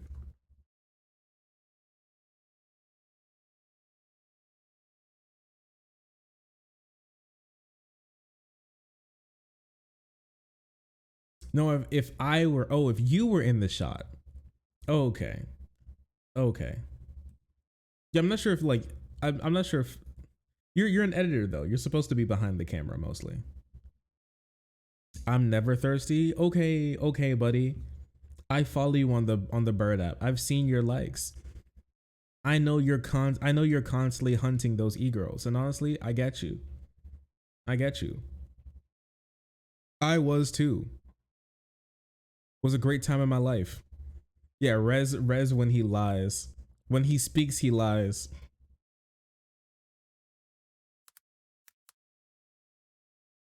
Wait, let me see.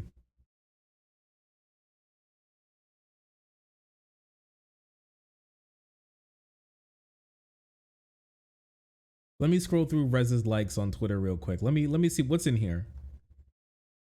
What's in here? Whole lot of likes of women I see. Whole lot of woman likes I see. The woman, the Rizz the trans and Rizz the trans girly hunter, the cis girly hunter. Oh, that's a girl with pasties on. All right, very curious. Oh, that's Tiny with her ass out. Curious, playing a dangerous game.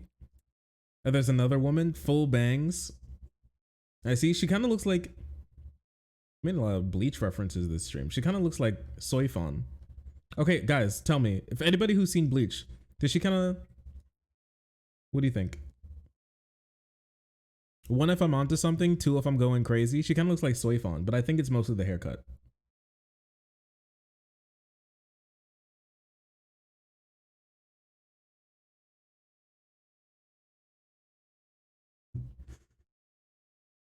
Oh shit, she kind of does, right? Okay, a little bit. Okay, I'm glad I'm onto something. Honestly, there are less e-girls in here. There are less e-girls than before. Rizz has picked up extra hobbies, and honestly, I love that for him. But he never listen. He's liking less e-girls, but they're still in there. And honestly, I'm gonna be completely honest with you. There's that's some huge under titty. I mean tummy. I mean yeah. All right. Okay, Rizz. I see. You know what? I'll like that one too. He's picked up extra hobbies, but he never forgot where he came. He never forgot where he came from. And honestly, that's what I love about Rizz, is that he never forgot his roots. He still likes pictures of e-girls. And honestly, I love that for him.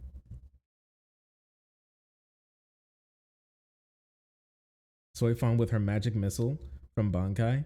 I mean, if there's a magic missile, does that imply the existence of a normal, regular missile? Like, are there ICBMs? I'll have a sip in the Well, meantime. look, I got to say, So what- have you ever seen a brand do more damage to itself than Bud Light, which single-handedly seemed to destroy themselves? So I'm glad you're not drinking a Bud. By what? Talking to a singular trans person? I think this really says a lot about society. That, like, can you imagine?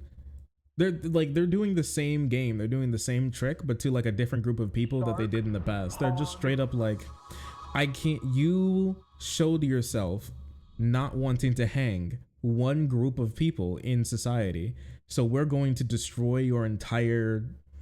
try to destroy your entire brand because of it. I don't know, I just think it says a lot about society. I can't lie. I cannot lie. Hi, Mr. Shark. Hello, Peanut. Nice to see you. I hope you're well, girly.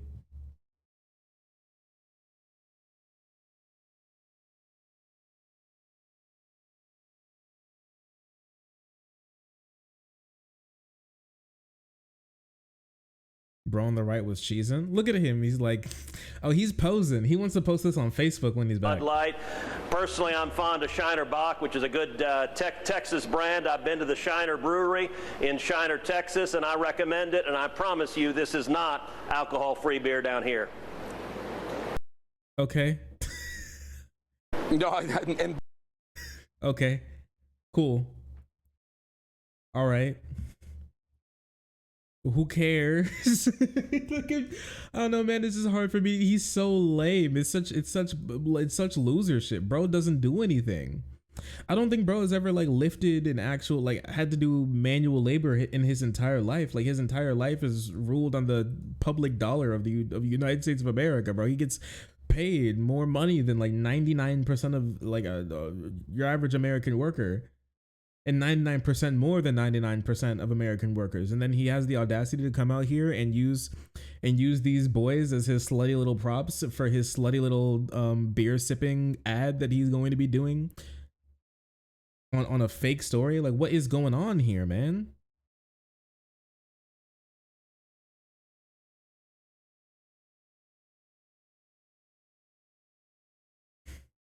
Labor is for immigrants. Ted probably. It sure is. Isn't Ted Cruz Canadian born? Isn't Ted Cruz a Canadian born Cuban refugee? His parents were Cuban refugees and he was born in Canada, but his parents have American nationality. And so any baby born to Americans who have American citizenship, no matter where they're born, are legally American citizens as well. So he can run for president, even though he wasn't born in America and has no ties to America besides like his parents a little bit before they gave birth to him. And his dad is the Zodiac killer. And his wife is ugly. I didn't say it. That was all Trump. He said that. No, he's the Zodiac killer. That's kind of badass. You know, Cruz is a wine Wednesday queen. You don't drink beer. That's true. True. No, his dad killed JFK. He's the Zodiac killer, and his wife is ugly. He's the Zodiac killer. His wife killed JFK, and his dad is ugly. Okay, we're starting to get somewhere. We're starting to get somewhere with all this.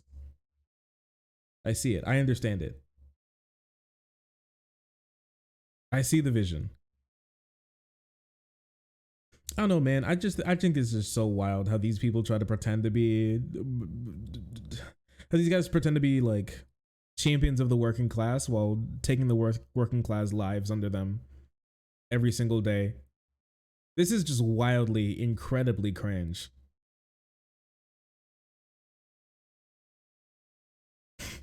It's just, what the fuck? Oh, Malibu cruise. My bad. Cancun cruise. Not Malibu cruise. Cancun cruise. At it once again. Nice one, brother. So cool.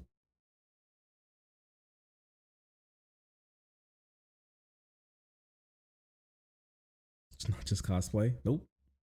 Hate to say it. I hate to be the one to say it, but it's not. It's not just cosplay. It ain't. I wish it was. Why is Doja Cat trending? What happened?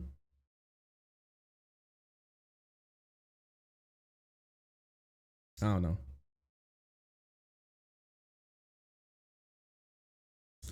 Did you see that apparently Tim Scott has like low chances of getting funding and all for his campaign and also getting voters because he's single? Did you see that?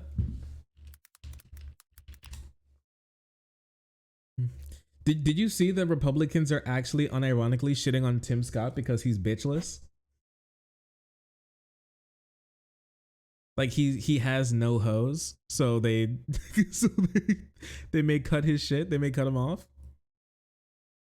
Apparently, him having no hose is spooking the donors.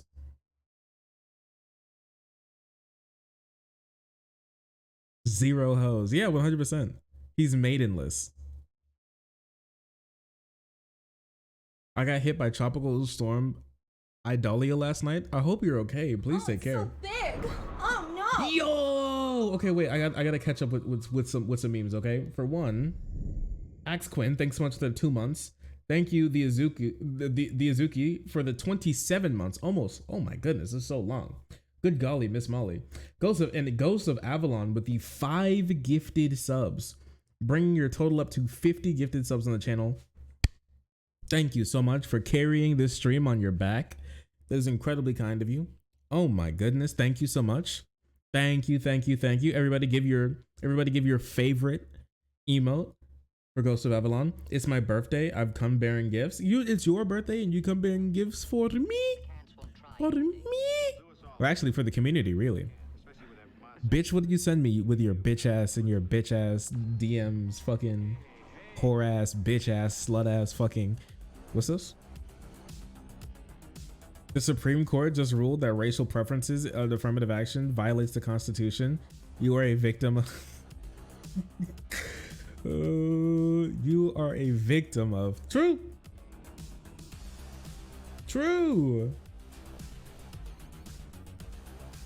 People like sharks and their pups.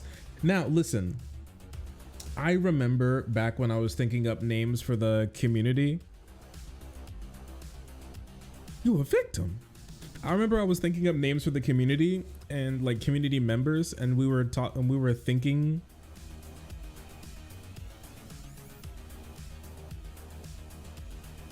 Wait. Snow bunnies. Snow bunnies on suicide watch. Listen, girl, we need to talk about something. I hope you're okay. You know, you don't have to talk about yourself like that, okay? We all want you to stay around. Argo is my favorite snow bunny, but I will always support her wrongs and her rights. I'm gonna DM you your coordinates. Don't do that. What are you negging me? You can't have me. We're both in relationships, okay? I know, just because I know you want all the black boys to yourself, but you gotta calm down. You can only have one at a time. Chill.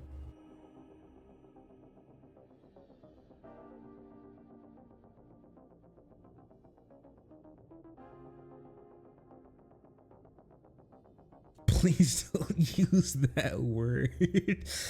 I'm sorry, Shark. I'm sorry. Would you be mad if I DM'd you your coordinates? You already know my address and full name and social security number because we do taxes together. Like there's nothing I can do about it. It just kind of be that way.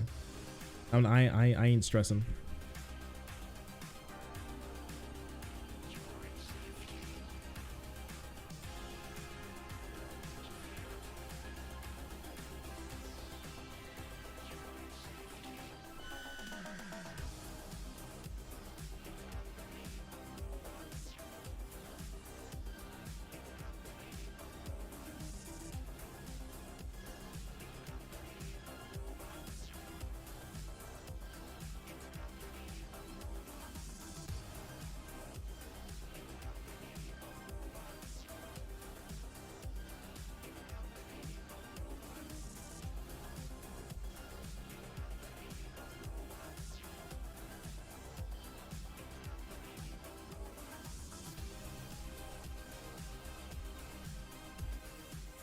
Test 1 2. Can you hear me?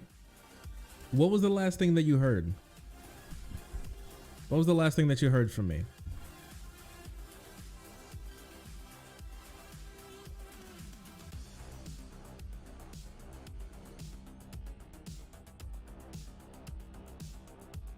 A slur? Was it me calling Argo a snow bunny?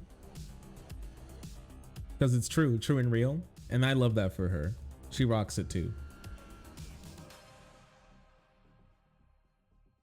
She wears it well.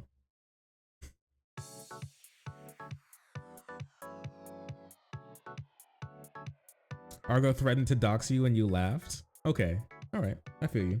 Anyways, Kit, you asked how's Miss Shark? She's doing well. She's sleeping right next to me again, as always. I'm literally not. I don't date on appearance. Okay. If you wanna play that game, sure.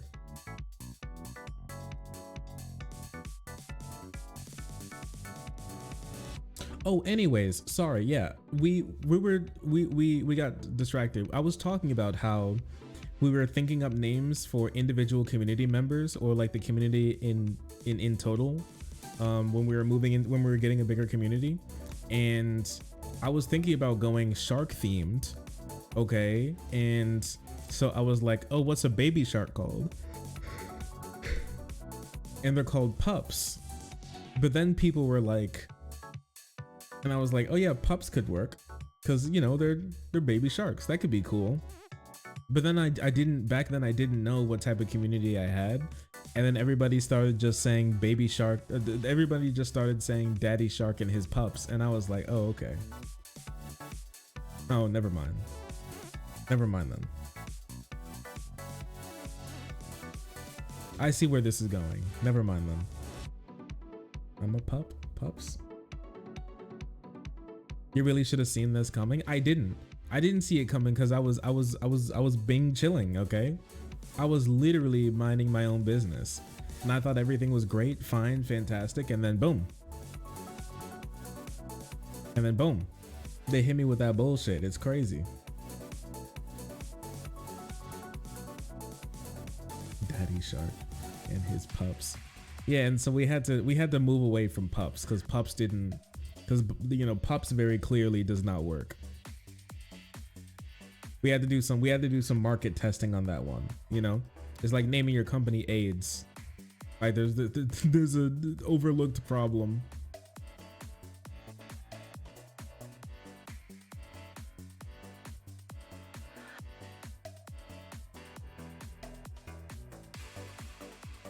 We've attracted a lot of furries. I really don't know why. I don't know why.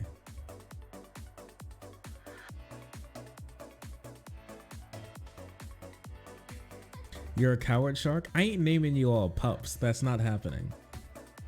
It was cool and cute to begin with, but it's not. It's been tarnished. It's been tarnished. Anyways, yeah. Did you see this? Apparently, like Tim Scott is going to have his funding for his campaign cut because he's bitchless. He has no maidens.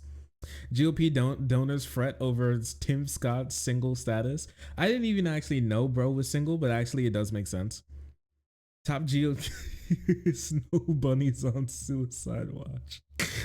The top GOP donors and their allies privately are pushing Tim Scott's team to have more detail about his bachelor status before deciding how much to support him in the presidential campaign, according to two people familiar with the conversation. Yo, they need to ask, like, how bitchless are you? Are you like in between dating? Like, did you have a girl not too long ago? Are you in like a situationship? You like courting some girls or anything?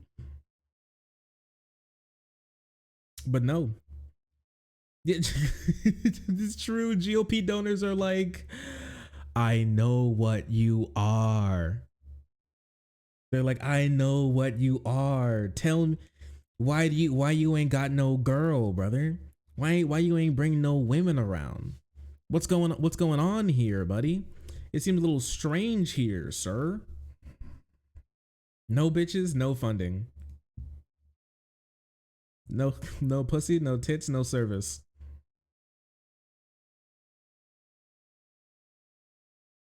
When was the last time you laid pipe, Tim? Be honest.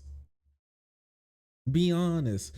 Many of the donors are in the market for a viable alternative to Trump. Listen, I'm gonna tell you this right now.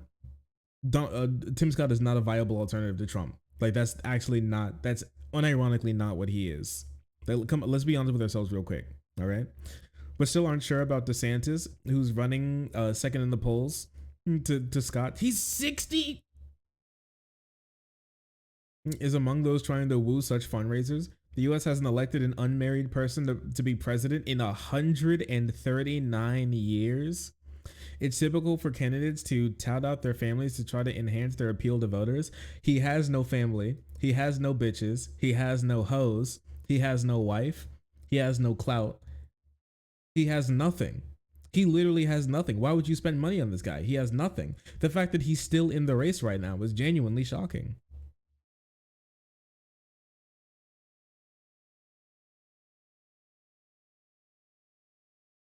It is kind of sad. It is kind of sad how having like no Rizz is apparently a death sentence for your campaign, and for no other reason besides your like lack of Rizz. Like that's crazy to me. Did you say he's higher than DeSantis? No. Did I? I believe I didn't. Dead campaign, no girls, no nothing. That's true. Cannot pull hoes. Can't pull hoes, can't pull voters. Many people listen, it's a rule, it's a law of the universe. If you can't pull hoes, you can't pull voters. Scott's reluctant to say how much of his private life has raised to say much about his private life raises concerns among some conservative Republican donors, according to sources who requested anonymity given the sensitivity of the issue. Okay, sure. Responding to reports, a senior official for Scott's campaign told Axios that the South Carolina senator will be discussing the issue in the coming weeks. Wait, bro actually has to do a press briefing about how single he is? Yo, and I thought me doing like YouTube videos about being single was like slightly embarrassing sometimes. What the hell? Bro has to do a press briefing about how no one wants him? Yo. Yo, that's tragic. What the fuck? So many of you in the media have noticed I have no hoes. I have no bitches.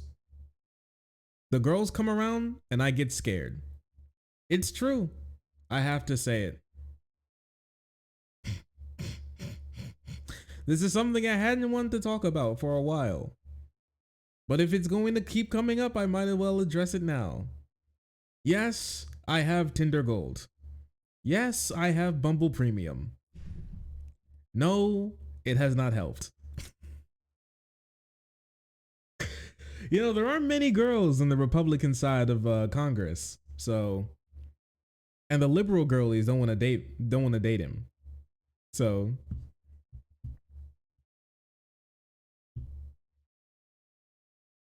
but I don't know, some spots are opening up. Both Bober and Green are recently single, you know, and they be single and maybe even ready to mingle. Maybe you can hit them up, see how things go.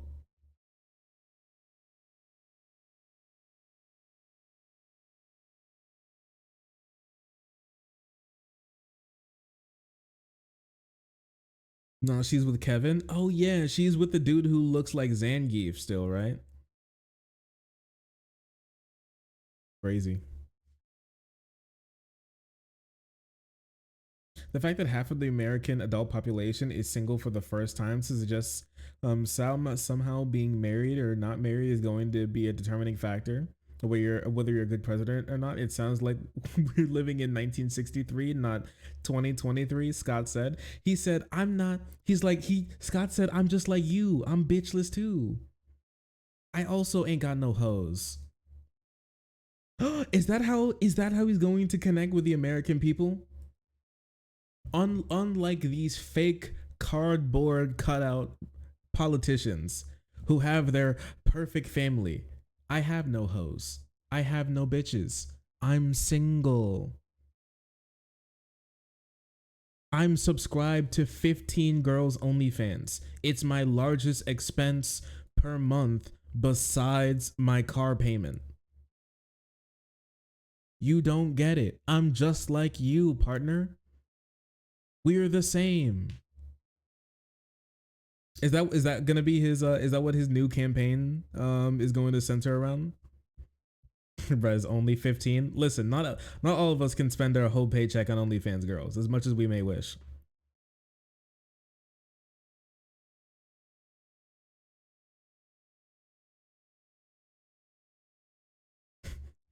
I'm listen.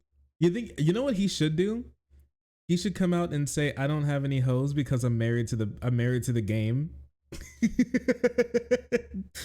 Oh, I'm married to the game, and I'm married to the game. I'm chasing the bag. I'm out, and I'm in love with the streets.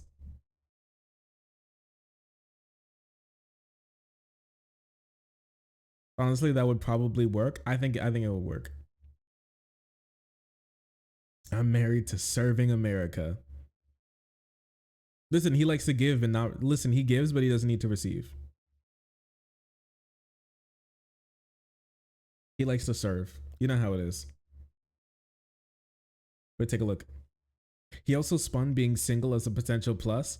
I probably have more time, more energy, and more latitude to do my job, he said, adding that even so, my girlfriend wants to see me when I come back home. Oh, he does have a girlfriend. He does have a girlfriend. Okay.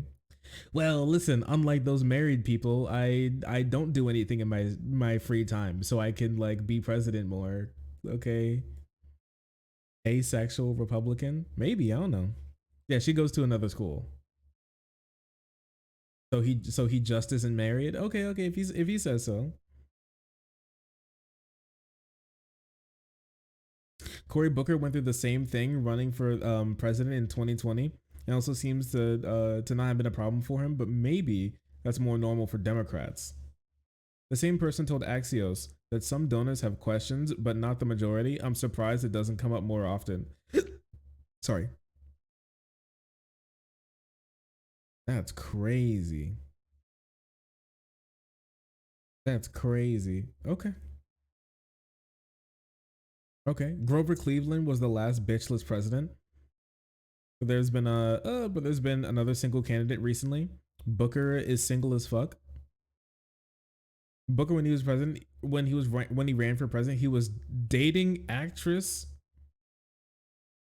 Rosario Dawson. That sounds like a JoJo character name. Who's this? Damn, okay, she a bit of a baddie, I can't lie. He pulled her?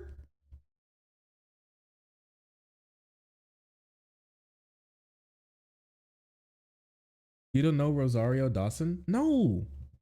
Why would I? Who is she?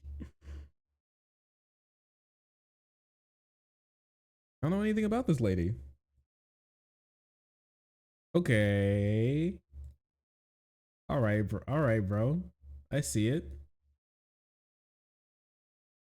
I'm not gonna lie. That is a pretty big pull. I can't lie. That's a pretty big pull. He pulled a baddie. He really did pull a big baddie. Okay, sure. Go ahead then. Do your thing. People don't know who Bob Kenny is. Okay, apparently there's like another guy.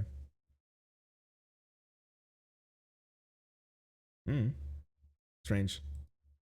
Peculiar shit. Picture. It's very funny. It's very funny. It's funny because you can draw the line on it, you know? You can draw the Sigma line on it. You can easily see that bro is leaning in. That's why the relationship fell apart. She's cute. She is cute. She is. It is what you said, because I have no opinions on women's personal appearance. I have no opinions on women's physical appearances. Anyways.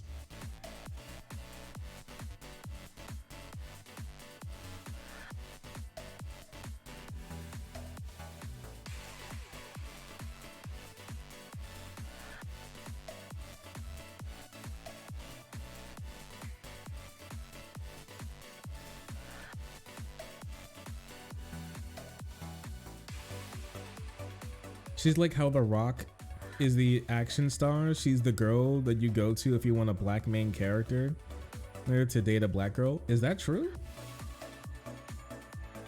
And I don't keep up. I don't keep up with this, so I wouldn't know.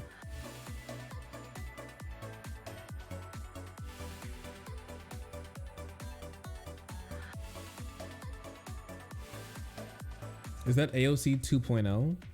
I don't think the girl is Hispanic. You know, hey, AOC is Hispanic, right? And also it would be AOC 0.5 because she's older than AOC. Like AOC is like 30, that lady's 44. Like that girl was getting a job while AOC was still pee-pee in her Pampers.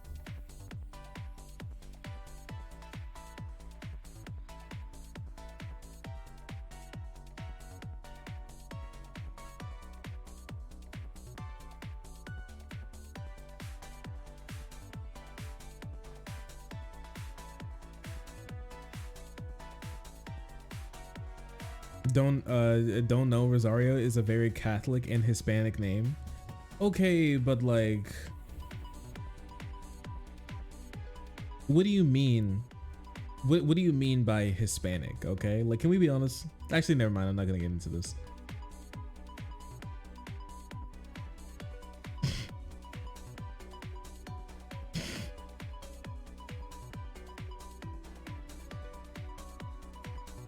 We're getting into that debate. We're not actually.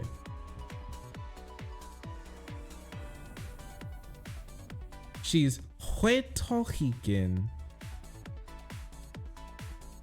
Oh, she's Puerto Rican. Okay, never mind. She is like AOC then.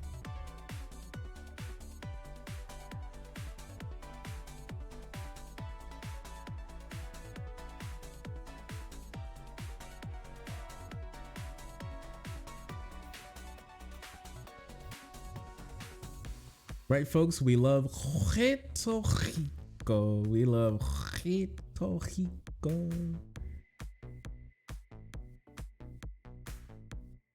All right. You guys want to see a little meme? You guys want to see a little meme real quick?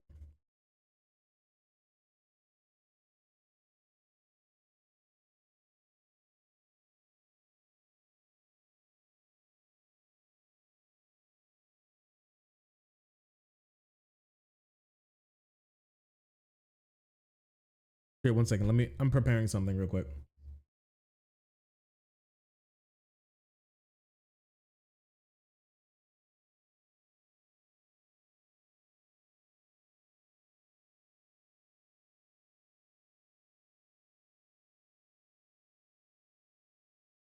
She voiced Batgirl. Crazy. I'd like a meme. Okay.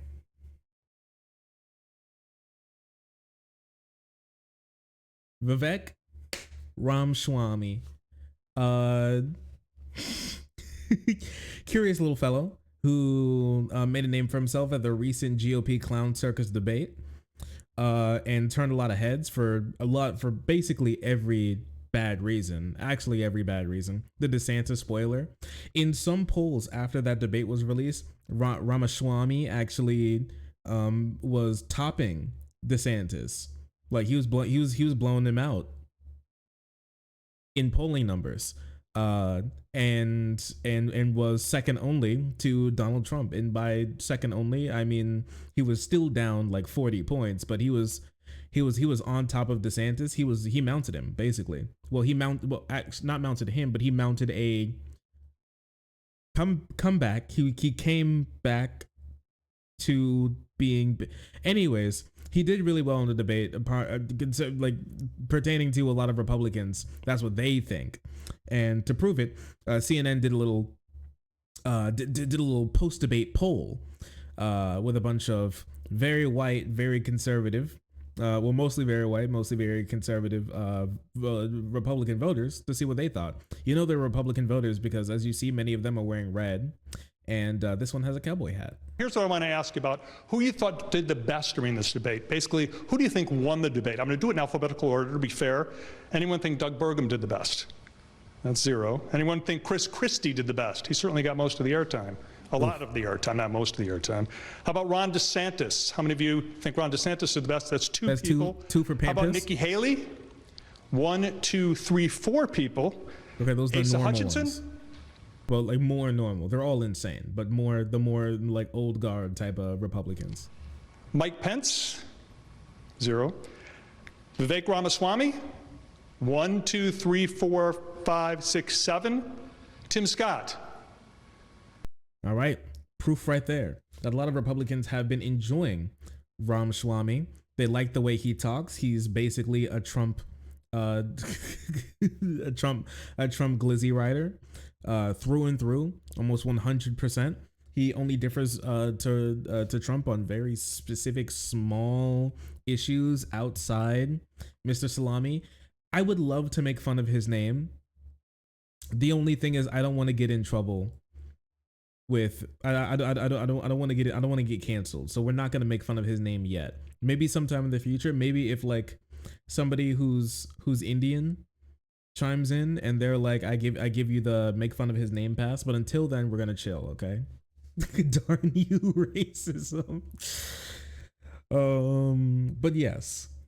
Anyways, with his boisterous nature, his insane, incoherent policies, non-existent foreign policy, and completely ridiculous points seem to have swayed and swooned the Republicans. Now he's another billionaire, fast-talking, used car salesman, snake oil salesman, rich guy who's here to clean up the place because he knows how to run a company. So that must mean that he knows how to run a country, and he has a lot of money. So that means he knows how to make sure you have a lot of money because he took it from you to get that money. Definitely. That's totally how it works. POV, I'm a Republican. I'm very smart, apparently. But with this being said, a lot of eyes, not only from Republicans, but from the broader media started to be put on Ramaswamy. And for a lot of people who are running for president or higher office, something like this would be a good thing, a boon, a benefit to your campaign. But for a lot of Republicans, the fact that people are now listening to what you say for many times, and honestly these days, can only be a real detriment. And so when that happened and people started to actually look into who this guy is and what he believes, things started to go downhill very quickly. When he started to be able to talk more, when he started to have more time on the mic and be asked to go more places, he started to run his mouth more. And the more he ran his mouth, the more garbage fell out. And the more garbage fell out, it started to pile around him. Like he's one of those streamers who streams for 24 hours, 27 hours straight, just packing trash in around them while they play League or Overwatch or WoW or something. I'm not sure. Something along those lines. And it all started actually right after he got off of the debate stage when he was asked about his response to his ideas pertaining to wanting to cut funding to Ukraine. What's that? Why are you against supporting Ukraine? Because it does not advance. Oh my gosh, bro is so sweaty. I've never seen a sweatier man in my entire life. Holy shit, he sweated his whole hairline off. That's crazy to me, bro. That's remarkable. Chrome Dome out here. Sleek, he's got the Giuliani special. All right. He is a wet boy. That is true. He has drip, and I do not mean clothes. POV, you're molding. American interests, and as the U.S. president, I'm not running for any other role other than looking after the interests of Americans. However, my plan to end the Ukraine war will actually be probably better for Ukraine. At least it comes out with its sovereignty intact. How so? Which is not the plan they're on right now. You mark my words, the way this war ends right now, without the U.S. actually stepping in and saying we're not going to fund any more of it, is going to be some post-Zelensky warlord takes over with a couple $100 billion of American military equipment, just like what happened after the Soviets invaded Afghanistan, and you see how far that got. Vivek, did you... Okay, so he said literally nothing. Listen, I'm gonna solve the war. It's gonna be so easy. I'll just solve it. It's just gonna be perfect. The sovereignty's gonna be intact, and we're just gonna stop funding the war, and then everything's just gonna be fine, and it's gonna be okay. No, it won't be fine. It won't be okay. You're stupid. That's what I'm saying. That bro has actually literally zero foreign policy whatsoever. Yes, Afghanistan, Ukraine, literally the same. Well, they're both countries that he didn't know existed until like bombs started dropping. So it does make sense. These type of like weirdo pseudo populists, and having literally negative foreign policy. Name a more iconic duo. Honestly, it seems like you can't. With that being said, he started to get he started to get a little bit more clout, and like I said, it started to become a hindrance to him because he started to talk more and people started to listen more. And when that happened, people started to pick up on some things that he was saying that seems like it's a problem. And one of the problems that he had very clearly are on race. So let's take a little look real quick at some of his comments about race. So it all started here on CNN. It all started here on CNN where he was asked about some of his comments about race, and it seems like it didn't blow over too well. A lot of the questions pertained to about race. This question specifically pertains to the Jacksonville, Florida mass shooting that happened, where a racist man went in and killed 3 black people and then killed himself, all to start a race war or to get one over on the darkies or something along those lines. We'll go into an in-depth conversation about that, Florida, the NAACP, here in the future. But for now, know that it's a mass shooting, a racially motivated mass shooting against black people. And this is what he has to say about that. I ask you about a comment that you made about white supremacy in Iowa on Friday. I've never once encountered that yet. I'm sure the boogeyman white supremacist exists somewhere in America. I've just never met him. He's all around you. Okay, he's everywhere. He's all around you. It's kind of how it works. Country was literally built on the backs of minorities for the benefit of white people. But okay. Never seen one. Never met one in my life. Right? Maybe I'll meet a unicorn sooner. Here's my thing. All right, I'm gonna be honest with you here. Unicorn, nice one. I'm gonna be honest with you here. If you've never met a racist person in your life, you look left and right, and you've never seen a racist person ever, it means there's one place that you haven't looked yet. It may be inside you. and maybe those exist too. So just because somebody hasn't encountered one doesn't mean that the notion of white supremacy doesn't exist as a threat in America. What do you think goes through the minds of the families of the 3 victims in yesterday's shooting when they hear you say that white supremacy is basically a fantasy? I'm sure they're grieving for their loss, and I don't want to politicize those victims. Dana, this is a very sensitive situation where we should have nothing but foremost respect for those victims and not bring them into partisan politics. But I was responding to a question where someone asked me, what racism have I experienced in recent years? And I answered honestly, most of that racism has come from the modern left. But the left is racist. They're mean to me. They're so mean. They're like, hey man, you're brown. Don't you know that Republicans are terrible to brown people? And I'm like, well, I'm rich, and so I couldn't care less. And then they're like, you don't care about other brown people. And I'm like, now look who the real racist is. So true, dude. Oh man, nobody has ever spoken more truth in their entire life. Oh no, let's see what he has to say. But yeah, also it's incredibly curious how he's like, I don't want to politicize this, even though it's already politicized because it's a racially motivated murder. How do you not politicize a political mass shooting? It was done for politics. How can you, like, you can't politicize it. It's already about politics. Like, okay, it's happening. Okay, all right, buddy. Didn't work out for him. Okay, and then it actually only got worse. But I want to watch a little bit more of this specifically, but in longer format, because not only is he going to comment about racism that he experienced, and he said that he didn't experience any, but then he also makes some very curious claims about, you guessed it, the Ku Klux Klan. let's talk about that real quick. Thank you, Twitter. Very interesting. To another level on Friday, in addition to the comment we played, you took issue with comments from Congresswoman Ayanna Pressley.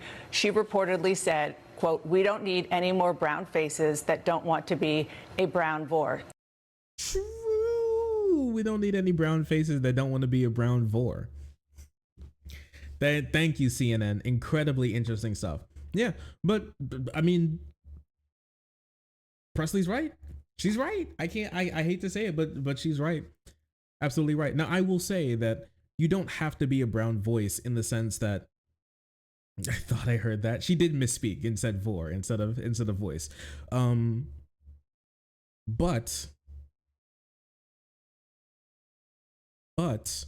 with that being said, the only thing I disagree with is that you don't need to be a spokesman or like a spokesperson or an advocate for your race. You don't, because you were thrusted into that, and you can just be if you just want to be a normal person who just does normal things and is just chilling out, then fine, you can do that. Sure, whatever. I don't think that you have to be forced to be thrusted into that and to be thrusted into the advocate position if you're just somebody who was born brown.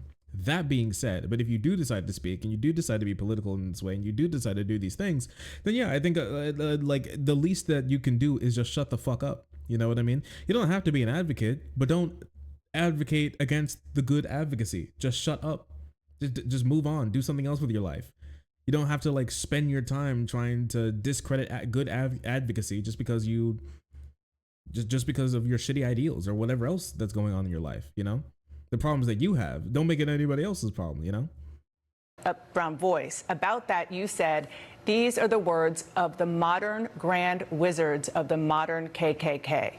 You know, I'm sure, the KKK was responsible for more than a century's worth of horrific lynchings, rapes, murders of black people. How in any way are the views you're talking about comparable to the views and atrocities committed by the KKK? What I said is the Grand Wizards of the KKK would be proud of what they would hear her say, because there's nothing more racist than saying that your skin color. Yes.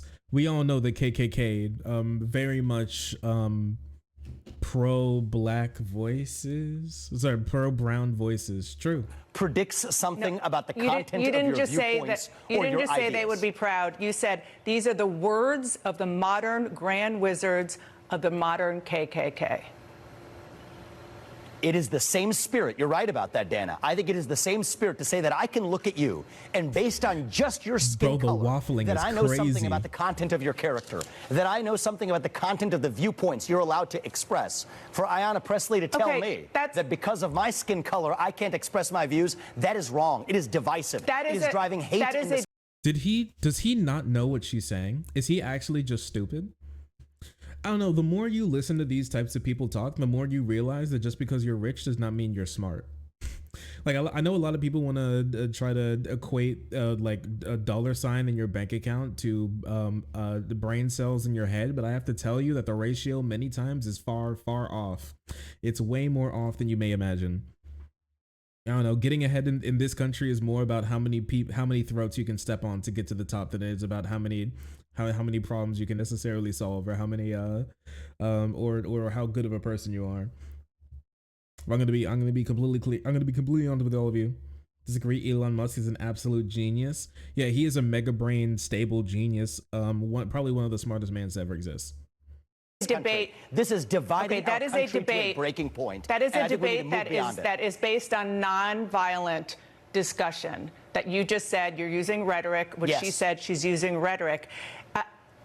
That's one thing, and another thing is to say that she represents and she is a modern version of a KKK, which, as you know, was dedicated to the subjugation and violence against black people. I mean, to Republicans, I'm going to be honest with you, they believe that words are violence in this sense. I remember specifically Marjorie Taylor Greene said that she was chased off violently when she was in New York protesting Donald Trump being arrested for committing crimes against the people of New York. And when what she actually meant is that people said, fuck you, you go home. We don't like your, we don't want you here, dumbass. We don't like losers like you in our state. And then she was asked to leave. Her shit was so shitty that she was asked to leave. It was crazy. It was crazy. I'm going to be honest with you.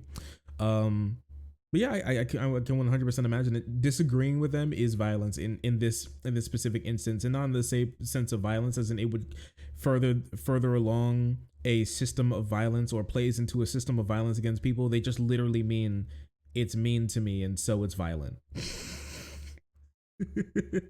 It just don't make no sense. It's not comparable to the KKK in any way, shape, or form. She literally asks you to speak up for black people or black and brown people, or just shut the fuck up.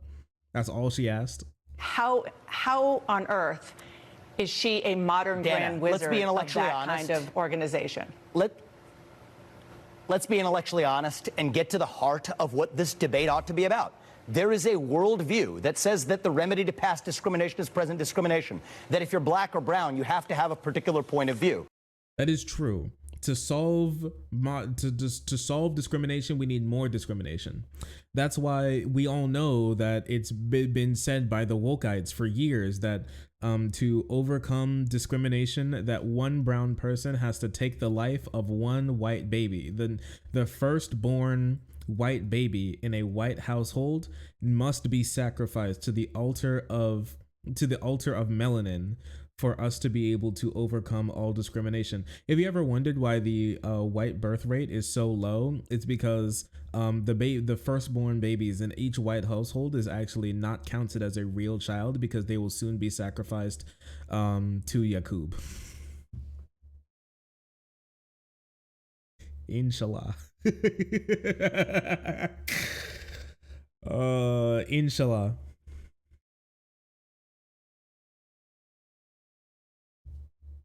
This fucking goon, I can't. He is a goon. He is a goon, ain't he? He really is. We all know this is true. Also, hello T. I hope you're doing well. Nice to see you. Bro, they forgot to sacrifice me. Come here, I'll sacrifice your ass. I'll sacrifice your ass right now.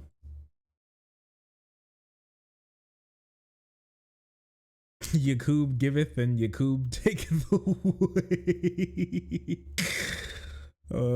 That's from Ibram Kendi. That's from Ayanna Pressley, the people I quoted in my speech yesterday. But can you have an intellectually honest conversation when you accuse her of being a grand wizard of the KKK? If that's the case, why can't I accuse him of being a grand wizard of the KKK?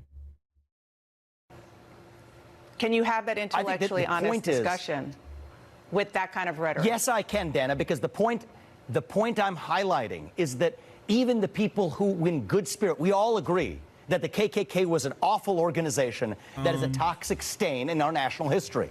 So given that we can start from that point of agreement, now I'm not sure if you can say that when it comes to Republicans. It still is. It's literally still around right now.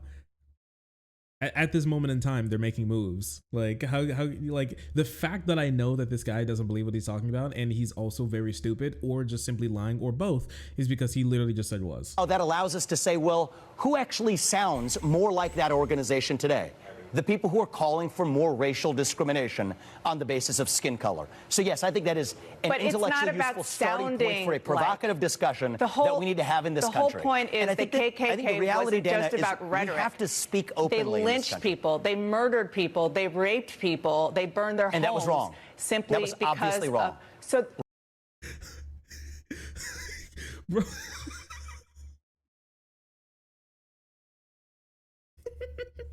Bro thinks he's is the KKK bad argument. Yeah, no shit, Sherlock. That's why we say you shouldn't just compare them like that, because the fact that he's doing this downplays the KKK and how bad and evil they were as an organization and are still today, especially back when they had more power over US politics and could have way more sway than they do still today. But you know, they still have sway. It's just called the police. Anyways, with that being said, it's just like, you don't know what you're saying. The fact that you're comparing these two things is just, you just have literally no clue what you're saying. I wouldn't compare someone who is just kind of racist to, I wouldn't compare someone who's just kind of racist to the literal Ku Klux Klan. Like, the fact that you even said that makes me understand that you don't understand the history of these groups and how bad they are and why they're as infamous as they are and why their legacy carries such weight in American politics. You just don't get it. You just throw it around flippantly because you just think bad thing bad, and all the bad things are similarly bad because they're bad, and that's it. Right? And that's the idea of not understanding, because you bring up, because he's lifting up the KKK here. If, hey, you're brown, you should, like, if you have the opportunity to, you should use your voice to speak up on brown issues if you can, if you want to. And I shouldn't speak because I'm brown, and that's literally the KKK, are two wildly different things. And he thinks in his mind he's bringing, like, Ayanna Presley's ideas down to, like, the KKK's level, but what he's actually doing is bringing the KKK up to Ayanna Presley's level, making it more normal, passable, sort of idea of what they are as this terrorist organization, as this genocidal terrorist organization ripping through America, and is still making moves, killing people, hunting people, terrorizing people still today. It just doesn't make any sense unless you're simply just racist. Yeah, he's trying to be like, it's in the past, it's not a problem. We had Obama. How can you say there's racism when we have Obama? Wrong. Okay, so again, that is obviously a wrong thing. If you want to have an intellectual discussion, do you think that maybe comparing her to the Grand Wizard and the notion of what she said to being a modern leader of the KKK was maybe a step too far, or you stand by what you said? I stand by what I said. Okay, he's stupid. All right. This is why you should never trust Republicans when it comes to black and brown issues, because a lot of them just simply, almost all of them, if not all of them, simply just don't get it. They don't understand it. They can't understand it. It never happened to them. And so for them, it's not worth caring about because they've never experienced it. If you did, that's a personal problem. To provoke an open and honest discussion in this country, because there is a gap, Dana, between what people will say in private today and what they will say in public. I think we need to close that gap. I think we need to have real, open, honest, raw conversation as Americans. That is our path to national unity. We can go. And there are many Americans today who are deeply frustrated by the new culture of anti-racism that's really racism in new clothing. And anti-racism is the real racism. Me when I'm totally not racist. Okay. Okay. Sure. Okay. All right. Sure, buddy. Yeah, that's totally what's going on. 100%. Have that debate in the open. Dana, I think I'm that not you're so doing, sure how with due provoking respect, a what many in the discussion media do, of picking on some comment in the context of a broader context that I was offering it in a speech.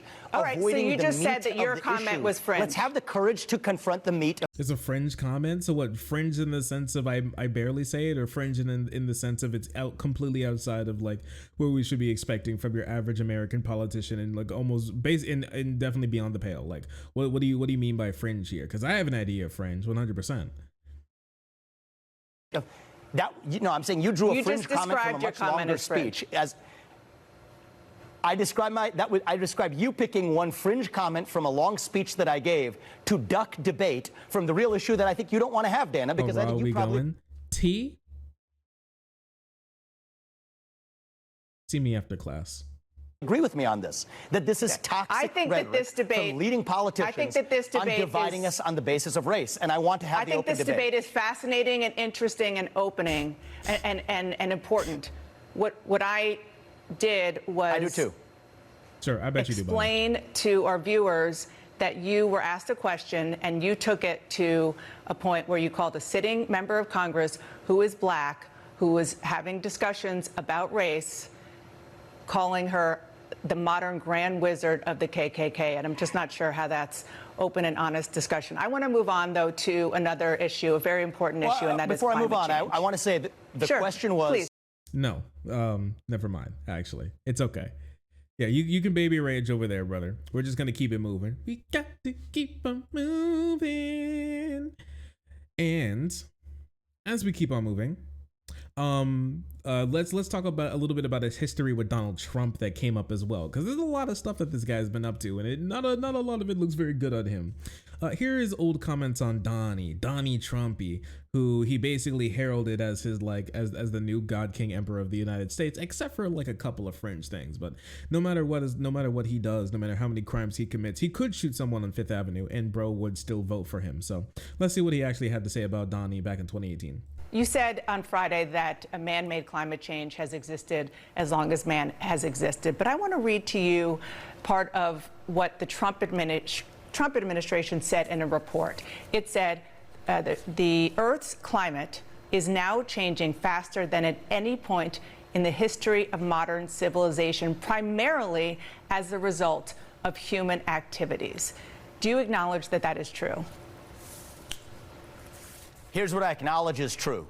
Hard facts. The climate disaster-related death rate, tornadoes, hurricanes, heat waves, it is down by 98% over the last century. For every 100 people who died of a climate-related disaster in 1920, 2 die today. And the reason why is more abundant and plentiful access and use of fossil fuels. For every 100 people who died of a climate-related disaster in 1920, 2 die today. And the reason why is more abundant and plentiful access and use of fossil fuels. So the same.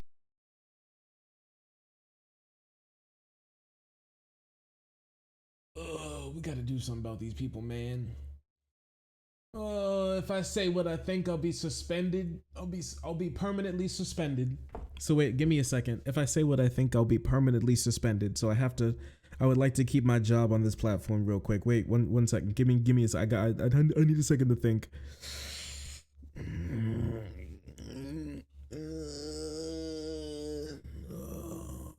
Okay.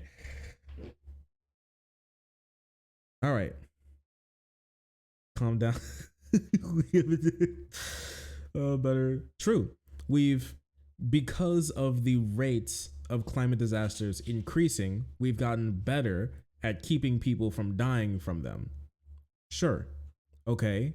One thing he didn't bring up, which I think is really important, is famine, which has been getting worse. Droughts been getting worse. Yeah, we've been able to offset some of the issues with technology, but just because you offset some of the problems with technology does not mean that things are getting better. This is literally like being on the Titanic as it's sinking, and somebody runs to you and says that we need to leave immediately, the boat is sinking, and you say, I don't know what you're talking about, my side just got 100 feet higher. Like, okay, good for you. That's fine. Death, like literally just dying. How many people are getting displaced? All of that, like, what was it? Like 70% of Afghanistan was underwater. Is it still underwater? Remember that? Remember when like most of the country of Afghanistan was fucking underwater? Sorry, Pakistan. Sorry, of Pakistan was mostly underwater. And it still might be today. I haven't kept up with the story as much, but like this is crazy to me. Bro was standing right next to a guy from Florida. Inshallah, Florida won't exist in a couple decades if things keep going the way that they are. But like, I mean, like I would not care. Sink that shit into the ocean.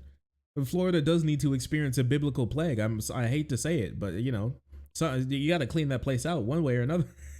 But like, if I'm gonna be honest, if we're all gonna be honest with ourselves, all right.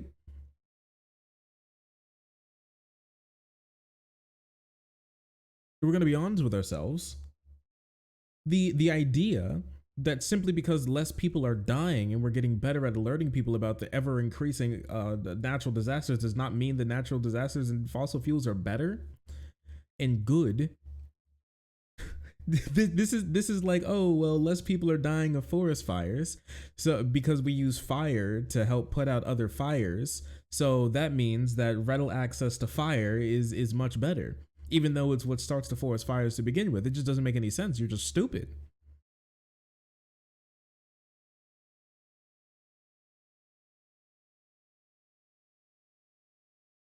Reminds me of COVID denial, cherry picking death statistics. Well, that's where a lot of conservatives got their, started cutting their teeth on misrepresenting data from.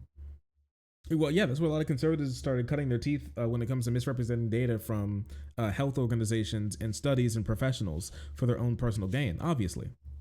Same anti-fossil fuel agenda today is actually resulting in more deaths than climate change or man-made climate change itself.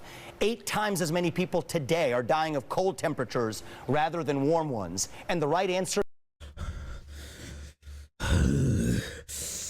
Extreme heat and extreme cold are both symptoms of climate change.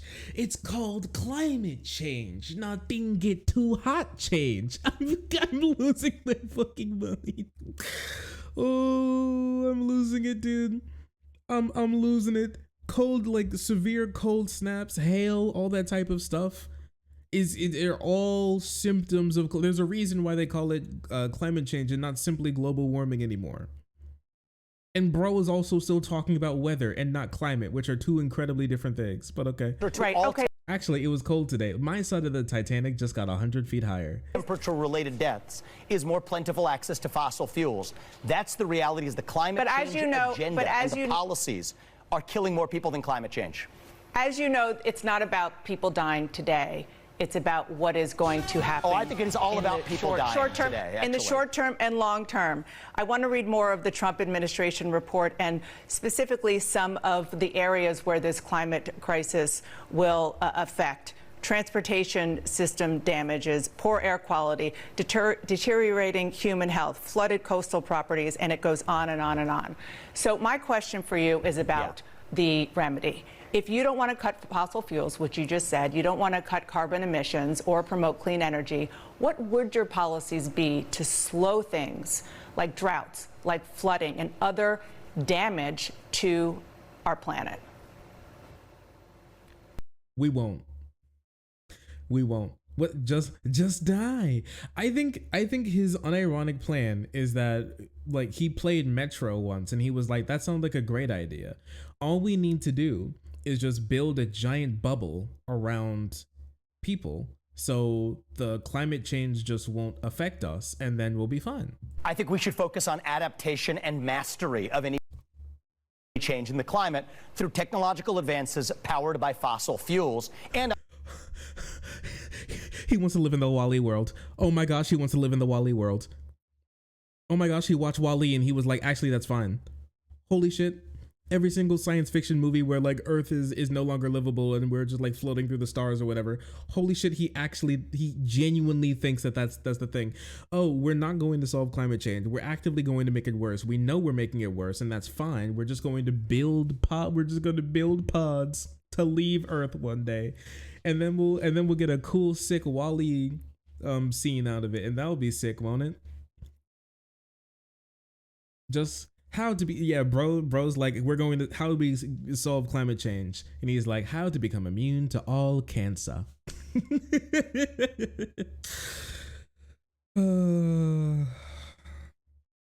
He's Chairman Drek from Ratchet and Clank. Holy shit, he is.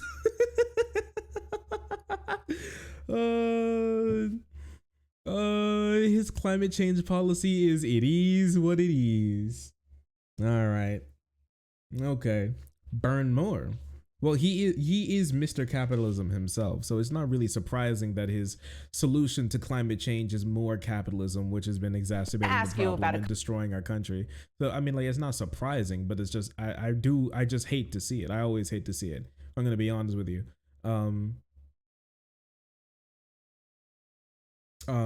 And if you wanted a better response to, but yeah, that was just crazy. But some of you all, I know you all were hankering for a better answer for the racism question that he got on CNN. Once again, CNN has always been incredibly lib-pilled, and now it's conservatard-pilled because it's just completely filled with right-wing hacks and losers and goons and fiends, because the head of Warner Bros. Discovery is now like a complete conservative hack who thinks that CNN should be more conservative, and so that's why it's now the least popular, one of the least popular like primetime TV shows on the entire in the entire like news sphere, which is I think really funny. I've always hated CNN. I never thought almost anybody on there did good work. Some of them definitely did, but MSNBC, if I'm going to be honest with you, is where it's at. And NBC as well does good work, and you're going to see it here because Chuck Todd, friend of the stream Chuck Todd, picked it up where CNN put it on the ground. I think there are more race-based violent crimes on the right than on the left. Why is this a lot more pervasive on the right? Well, the fact of the matter is, I think that there's a lot more violence that's also pervasive in parts of the country that supposedly are left-wing voter bases. So I don't think this is a left versus right issue, and I don't think we should try to politicize this through partisan goggles either, Chuck, especially in the wake of a tragedy like this one. The fact is there are more black men dying on the south side of Chicago. Do you ignore the elements that allowed this manifesto to spread online, and that what we're, it does feel as if social media connects some of these hateful ideologies. Well, what is a specific type of race-based killing trying to literally exterminate an entire race of people? Well, did you see that like in Chicago someone died? So I think this is like a left and right thing. Okay. All right. Well, did you see that in Albuquerque, New Mexico, someone died? So honestly, dying is it's not crazy. It happens all the time. Have you heard about the transgenders recently? Well, the fact of the matter is I do think we have two standards that we're even applying if we're having a conversation about manifestos. We still have not yet even seen the... You ever think about how the wokeites still say manifesto when they really should be saying I'm sorry. Manifesto of that transgender shooter in Nashville of a Christian school, and yet here we're focusing on the motive. So if we want to look at this through... This is also transphobia, trying to say that trans people are like the natural predator of Christians or so. He actually started talking about them transgenders. It's just crazy to me. Do you guys think that's true? Do you think that trans people are the natural predators of Christians? I guess we are, though. What the fuck? What about the trans one? Just going, oh yeah, look at their skin tone. It must have been a hate crime. Or just look at their genitals. It must have been a hate crime. No, you can't do that. That's not how that works. That's not how that. Yes. What the fuck? What about the manifesto? What the fuck? It should be womanifesto. That is true. It should be womanifesto. Yeah, something like that. Person of festo persuasion. Leeches, parasites. True. It's true the transgenders go after the Christians to make them one of their own. They do try to they did walk into, now the problem with that shooting that happened in Tennessee is that if you kept up with, a lot of people like dropped the story after a while, but if you kept up with the story, you would have known that after the police raided the person's home, they found that in their house was the forcible trans ray that was in there, and they accidentally forgot to bring the forcible trans ray, and they accidentally brought their gun instead, their actual firearm instead, and so it was just all a huge misunderstanding, you know. No, it should be Lady Festo. Okay, all right, manifesto, change it to Lady Festo. Okay, I can see that. Okay. Jojo Mojo, thanks for the $5 donation. They said my reaction every time I listen to Vivek.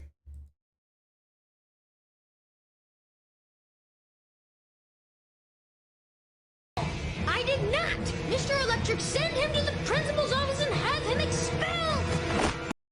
I don't know. I kind of I like the original one, but personally, take this nigga to the penis explosion chamber and have his penis exploded immediately is always goes so hard in my heart. Zemifesto? Okay, there we go.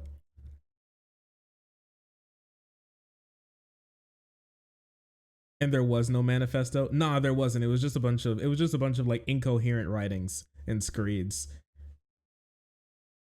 That goes very hard too. Take this nigga to the penis explosion chamber and that his penis exploded immediately. For the people who haven't heard it.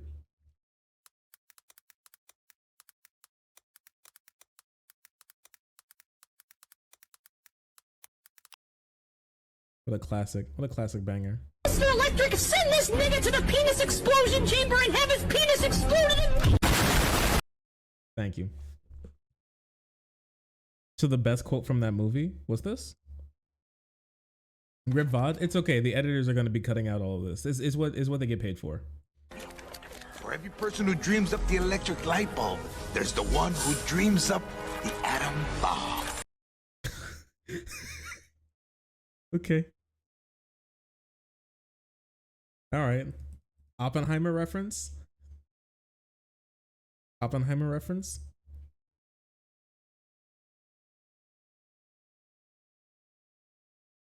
After a hard day's work, I need to get me that Sloppenheimer. Bailiff whack his pee-pee. Good lord.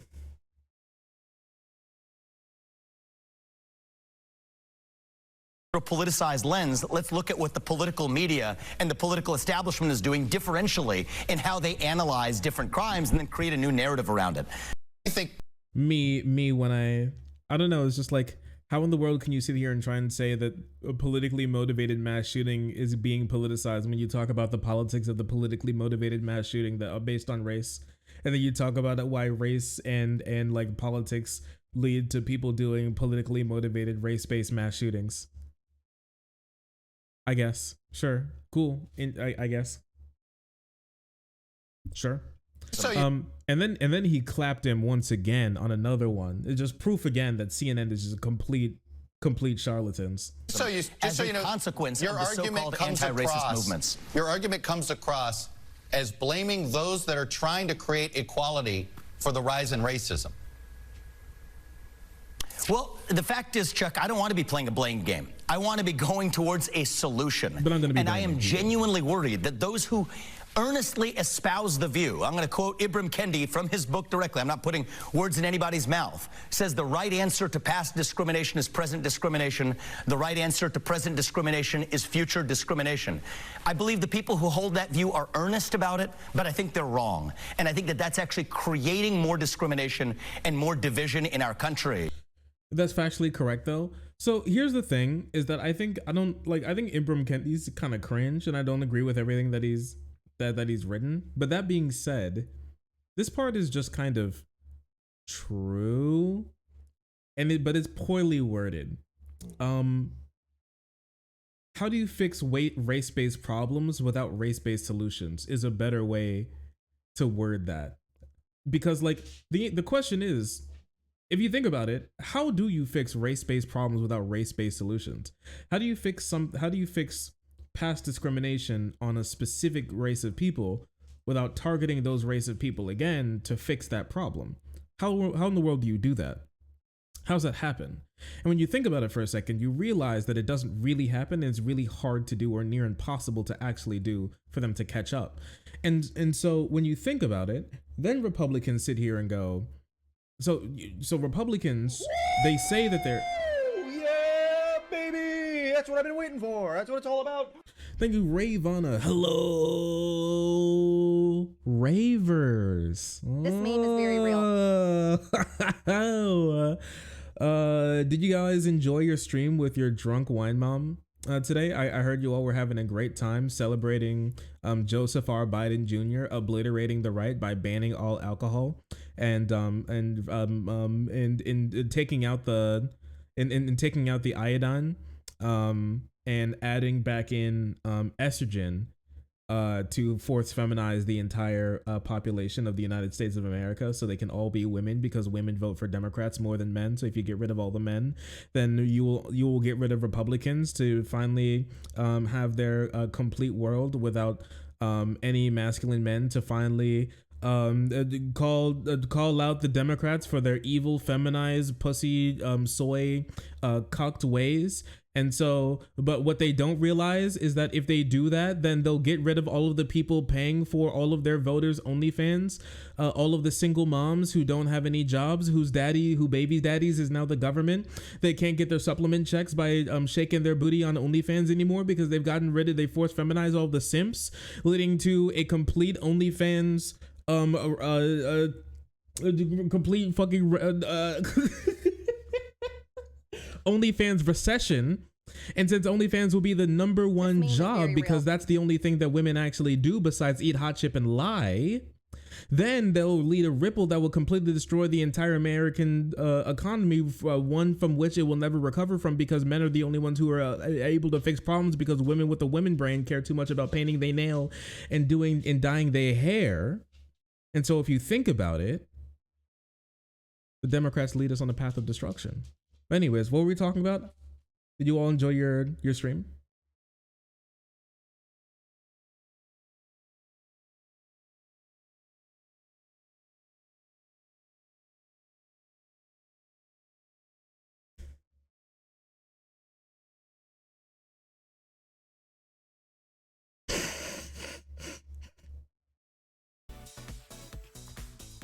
Someone post this on r/copypasta. Can you repeat that?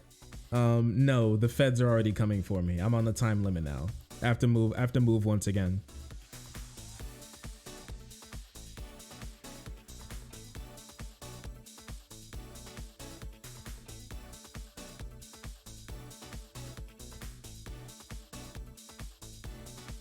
And you would imagine that Fed means federal agent, but in this context, Fed is actually an acronym, and it stands for feminize, eradicate, and destroy.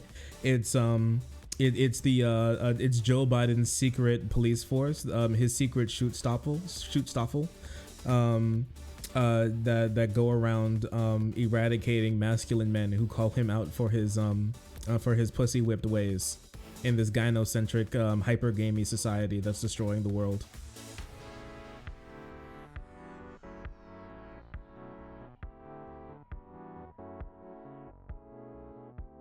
Shark Fleet Suit redacted. We will shelter you. Thank you. I would need that.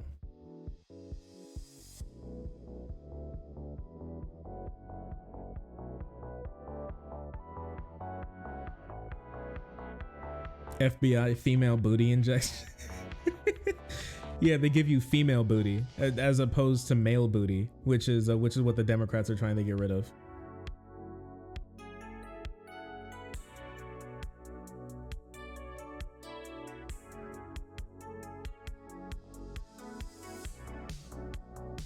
BBLs for all. That would be scary.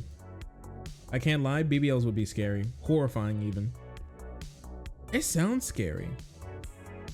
They just suck up your fat from one place and then they like put it in another place. That's horrifying.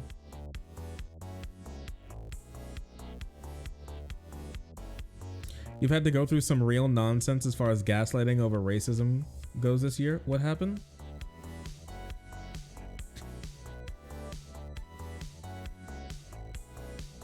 The mystery of Tim Pool's this is my own clip. What is this? Tim Pool calls Allen, Texas shooter pro-Nazi online footprint a psyop and blames mass shootings on multiculturalism. Why in the world would my show appeal to Nazis?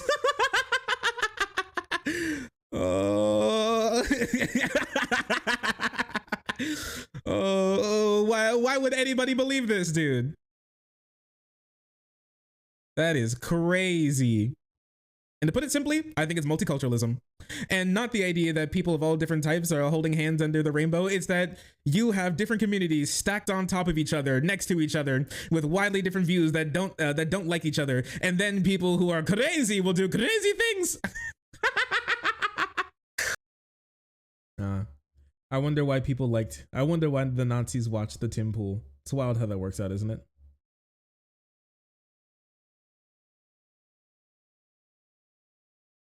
So my screen froze? Nah, that's a different guy. Completely different guy. Anyways, back to what we were doing. And I think the right answer is actually to restore colorblind equality, colorblind meritocracy, embrace what unites us across our diversity instead of celebrating our skin-deep diverse attributes. That's how I think we reunite this country, Chuck. And it's not blaming anybody else for having a different point of view, but I do think that as a leader, it's my job to articulate exactly how we will unite this country. And that's exactly how I'm going to.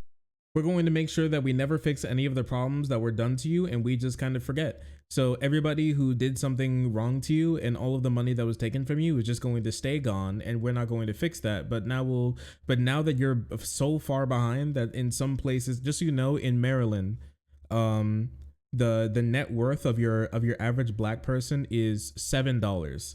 I don't mean 7,000. I don't mean 700. I don't even mean 70. I mean literally $7.00.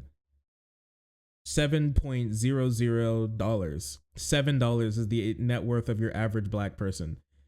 Due to redlining, due to racism, slavery, taking away generational wealth, all of these things. And so you sit here and you tell me that, we just $7 total. And so all we need to do is just let them play, you shoot, now we let them run. There's no difference between what he's saying and that, okay, so here's the thing. Somebody, bam, shot you in the leg. Somebody shot this guy in the leg right before you take off running, but we're not gonna patch you up. We're not gonna to get an ambulance or something. We're not even gonna call off the race. You are now free in this meritocratic system to run. And if you win, you win. And if you lose and get last place or die on the field, that just means that you just weren't cut for it, because we live in a meritocratic system where the people who do the best earn the most. Right, guys? Totally wrong. It just doesn't make any sense. Of course not. They're trying to look past all those problems because solving problems is difficult.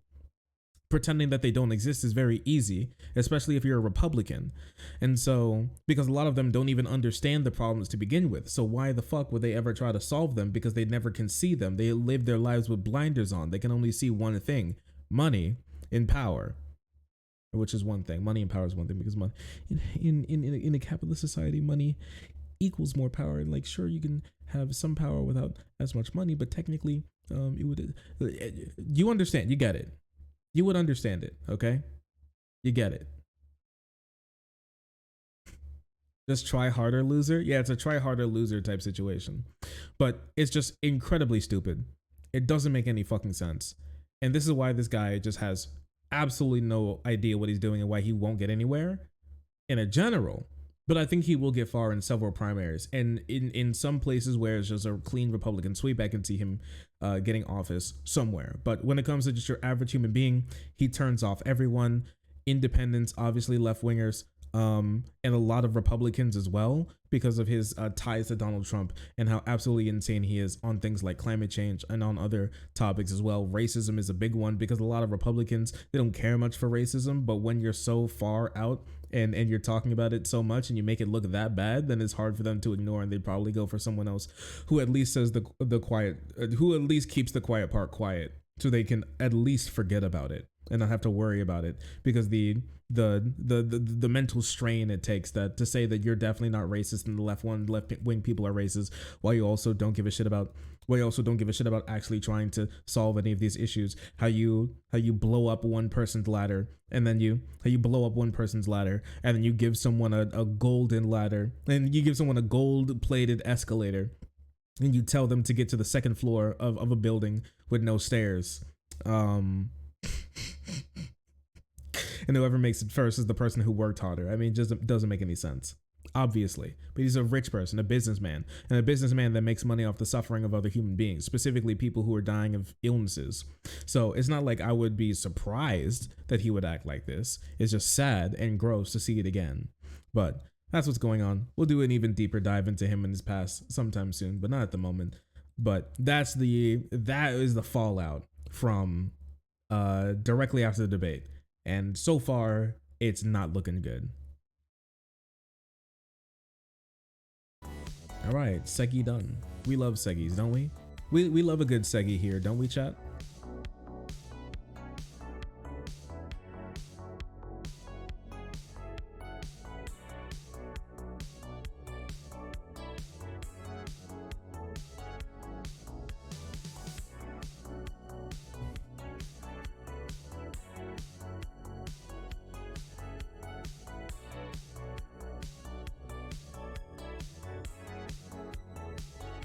I don't see Republicans being bothered by anything he said. Well, a lot of them are, because he just sounds crazy and stupid and he reminds them of Trump, and they don't like the aesthetic of Trump.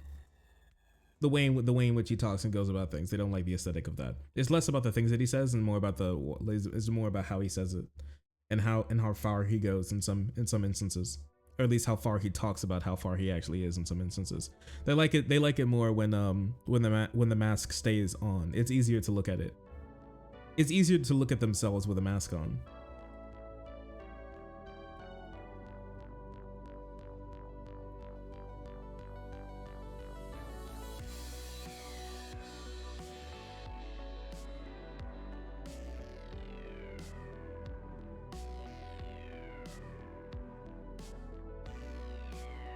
Can Trump be sworn in president even if he's on jail or house arrest? I think it depends on the crime.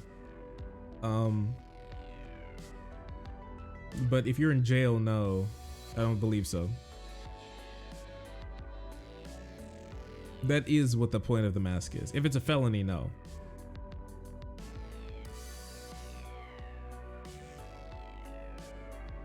Yippee!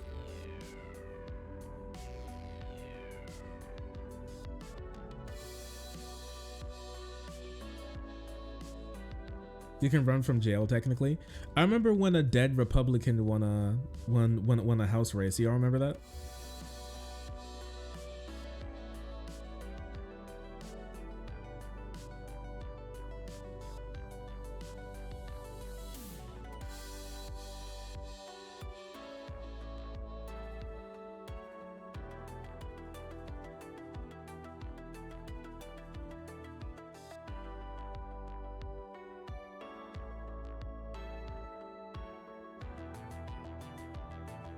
Asking black and white people the same questions. House parties? Oh no.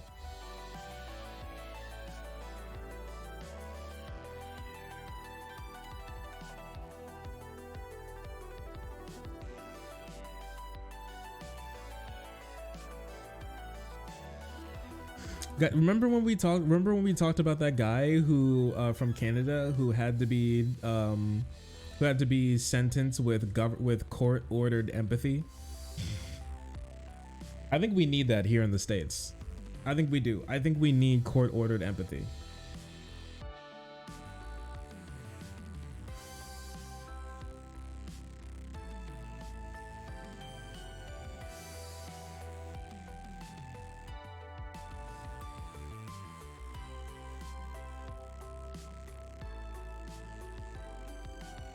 Femme Shapiro is grifting with all her might.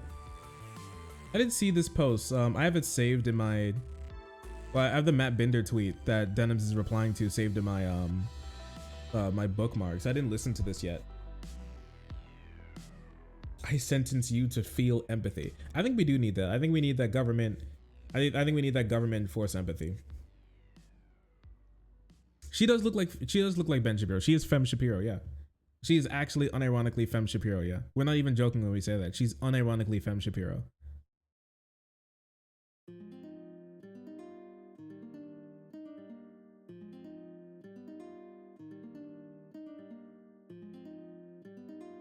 I can't spell, your mama. This meme is very real. Thank you, Marjorie. How long have I been going for? 3 hours and 22 minutes? Okay, I'm going to go pee. I'm gonna go pee, and I'm going to go get some water. Okay?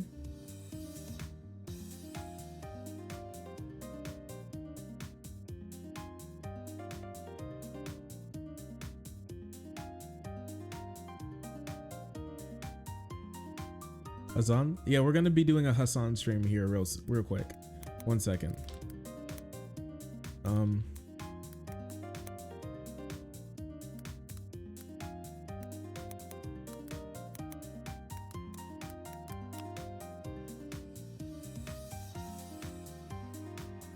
Oh, the babies, they're here. They've returned to us. Take a look at that. What a joyous day. They've returned to us. All right, well, while you enjoy the babies as they swim, I'm gonna go use the bathroom. Hassan is going to be here to talk to you guys about some stuff, so I have no clue what he's gonna get up to, but I bet it's gonna be a fun time. And I'll be right back. I'll see you here in a moment.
This meme is very real.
I'm back.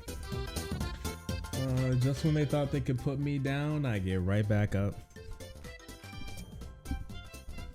Hassan has some really interesting thoughts on the human right to breathe and eat for Ukrainians.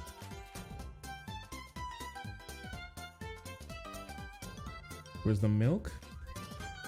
I got some right here for you. Meet me after class.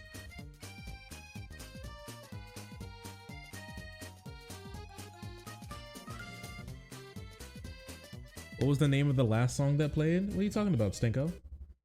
If you want the playlist, !G music. Do you mean this? Is this what you're talking about? This Cuphead ass song?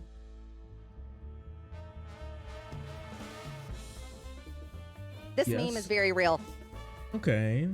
At least I found the song you're looking for. But what's unfortunate for you is that I'm not going to tell you.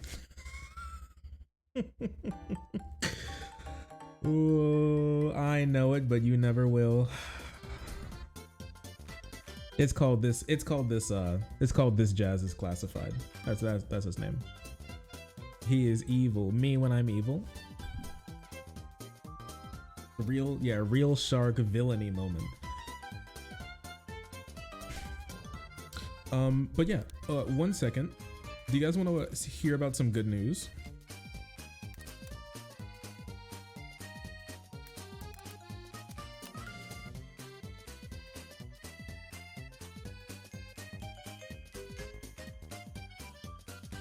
You're pregnant?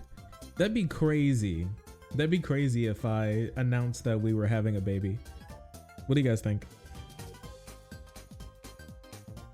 Can you imagine if I announced that we were pringent? That'd be insane.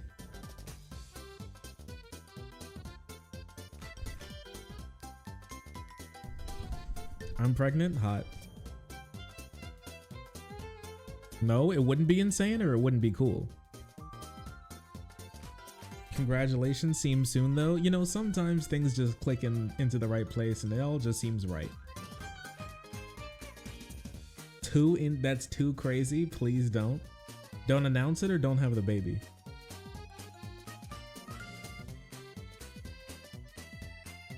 Etri, thank you so much for the tier 1. I really appreciate you. They said for Shark's baby shower. Let's go. We're giving birth to a non-binary baby. Let's go.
That's okay.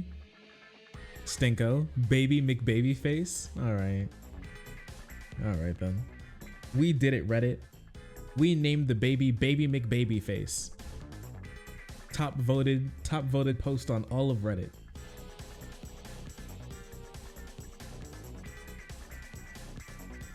Here's my child, oh megalol, eating an eggplant. The Redditor baby. You should name the baby Shark Bait. Why would I name it Shark Bait? That kind of implies that I would eat him. Don't you think? Middle name thanks for the gold. Last name kind stranger. Me when I see a baby. How? Stream say hello to Giga Sigma Reddit Gamer Pussy Destroyer the 7th. Please say hi to my baby Soy Clap. Alright. Why am I doing this? Anyways, you guys want to see some good news? You guys like good news, right? Why passenger trains are booming in the US. When it comes to traversing the country, train travel is not very high on Americans' list. In fact, the United States ranks below many industrialized nations when it comes to ridership on its passenger rail. Perhaps this is because many of these countries also spend a lot more on rail infrastructure than the US, with China spending the most out of any country. But investment in US rail is picking up. Railcar manufacturing revenue in the US, including for freight trains, is expected to reach $2.9 billion by 2028. Meanwhile, investment in passenger rolling stock, which includes high-speed rail, light rail, metro, passenger coaches, and locomotives, is expected to increase at a rate of 4.7% per year between 2021 and 2026 across North America. A big boost to the rail industry comes from the Infrastructure Investment and Jobs Act, which was passed in 2021 and designates $66 billion to improve the nation's rail system. Guys, it's happening. This law makes us the most significant investment in roads and bridges in the past 70 years. It makes the most significant investment in passenger rail in the past 50 years and in public transit ever. A large chunk of this money will go to Amtrak, the federally owned U.S. passenger train operator, which will use the money for new trains and improvement projects. About $36 billion will go towards intercity passenger rail service, run by individual states in partnership with the federal government. About $5 billion will cover rail improvements, and $3 billion will be used to eliminate railroad crossings. Private companies like Brightline are also hoping to get a piece of the pie. The company has already built out its passenger rail service in Florida, and its sister company, Brightline West, is working on a high-speed passenger rail line between Las Vegas and Southern California. For this project, Brightline West is requesting $3.75 billion in federal funding from the infrastructure bill. We are seeing today the demand picking up as the funds basically reach the agencies after the allocation process. And so we're seeing a market that's going to grow close to 20% per year in the coming 5 years. To take advantage of this federal money, manufacturers must abide by laws, which require the federal government to prefer U.S.-made products in its purchases. The first of such laws was passed in 1933, but over the years, requirements have gotten more stringent. As a result, many of the world's largest passenger train manufacturers are investing in their U.S. operations. For example, since opening its U.S. headquarters in Massachusetts in 2015, Beijing-based CRRC has invested $135 million in 2 U.S. manufacturing facilities. Meanwhile, Japan-based Hitachi is building a $70 million rail manufacturing plant in Maryland. Japan's at it again, man. Well, I think passenger rail in the United States has been a little bit slow in years past because of funding. And if you look at the federal funding that other nations get, it's tremendous. Federal funding is what the one piece that we need, and now that we have it, I think it's the what? Other nations get. It's tremendous. Federal funding is what the one piece that we need, and now that we have it, I think you're going to see a tremendous amount of growth in the industry. Oh my gosh, the one piece that they got, it's real. It's finally real, and they've got it's in their own. It's in their hands. What will they do with it? Hopefully, not waste it.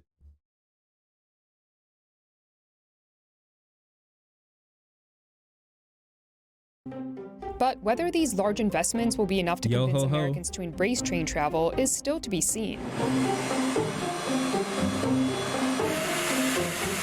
CNBC visited two of the biggest passenger railcar manufacturers operating in the country, Siemens and Alstom, to see how their They're called what? They're called what?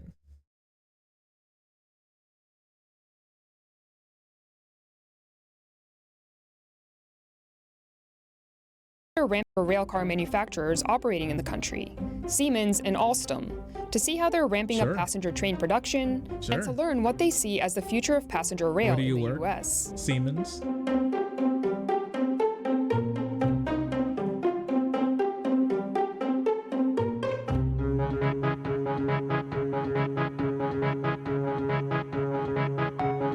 We're here at Siemens Mobility Facility in Sacramento, California, where there are 2,500 employees. This facility is a fully vertical facility. So we start with literally sheet metal and pieces of metal, and we build the car shells. After the car shells are built, we also build the bogies, or the trucks that the vehicles run on. Then we start the assembly process, and the assembly process is putting everything that's needed in a rail car, whether that's seats, sidewall liners, air conditioners, galleys, and all the amenities that go into rail cars.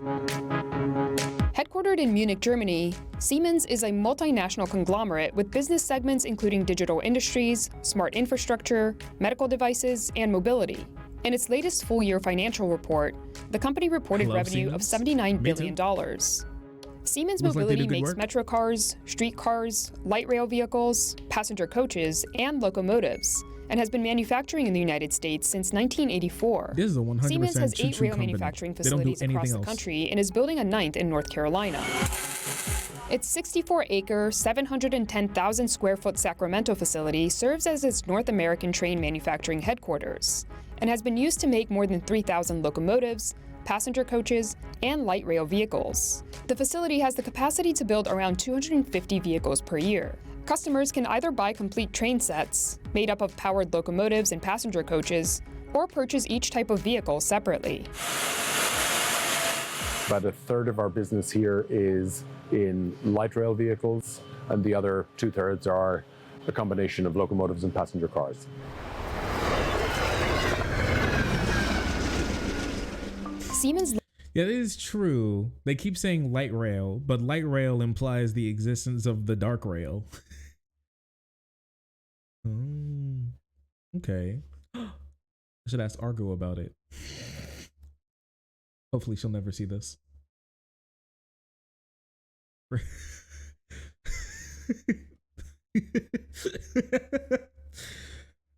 Dark rail rising. Phrasing? What's wrong with dark rail? What's wrong with dark rail? Is there an issue? Oh yeah, or would it be dark light rail? Would the opposite be dark rail? Would it be shadow rail, or would it be heavy rail? Okay, what do you guys think? What's the opposite? Dark, heavy. What was the other one? Or shadow? Dark or heavy or shadow rail?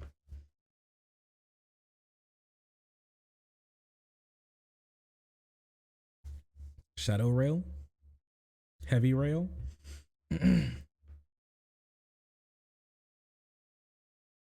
All possible. All the possibilities are among us.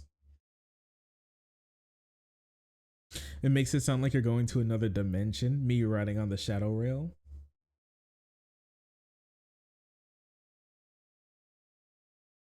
The evil rail. The Darkon rail. We love public transit, folks. Isn't that right? We love public transit. Include transit agencies in San Francisco, Portland, Oregon, and San Diego, among others. Siemens says it makes 2/3 of the nation's light rail cars. You gotta be careful the way you're saying that name, bro. But Siemens Mobility's largest U.S. customer is Amtrak. In the summer of 2021, Siemens scored a contract worth over $3.4 billion to manufacture and maintain 83 train sets to replace Amtrak's aging fleet across the Northeast Corridor and across various state-supported routes, including in Oregon and Vermont. Siemens says it's completed the design phase for the project and that the first vehicle is in production, with deliveries starting in 2024 and finishing by 2030. Private rail operator Brightline also tapped Siemens to design and manufacture locomotive and passenger cars for its rail service in Florida. Brightline has completed phase 2 of its project connecting Miami to Orlando and eventually plans to expand service to Tampa. Siemens has delivered a total of 10 train sets for the company and is working on 20 more coaches for Brightline. Part of the design that we did with Brightline was bright interiors, big large windows to enable that, a comfortable ride, and running at speeds of up to 125 miles per hour. That's a couple miles. Siemens is also building 32 train sets for Canadian passenger railroad operator Shadow Rail your under a $989 million contract. So far, the no more company has Siemens fleet. We're in the Siemens section. There's literally a Siemens section. Like what do you, I mean, we're almost at the end. You guys want me to skip the Siemens section? Because after that, it's the Alstom section. So you got to pick one. We're either gonna be in the Siemens section or the Alstom section.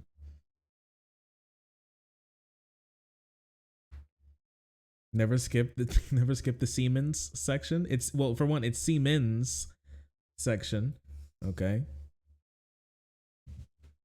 We're halfway there. We're almost at the Siemens section. Oh, hey, babe.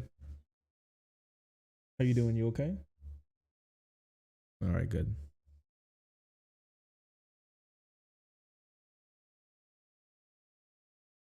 You pick. We'll just finish the Siemens section, and then I think I want to move on. Delivered 5 of those train sets.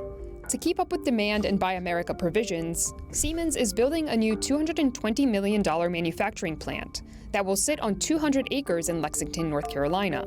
The new plant is expected to be completed in 2024 and will initially be able to manufacture about 12 vehicles per month. Siemens is not receiving any money directly from the Biden infrastructure bill, but I can tell you that it's fantastic for the rail industry. $66 billion going into our specific customers, and so we expect that to feed its way down to us, and that's part of the reason that we're opening the facility, is the investment in the country.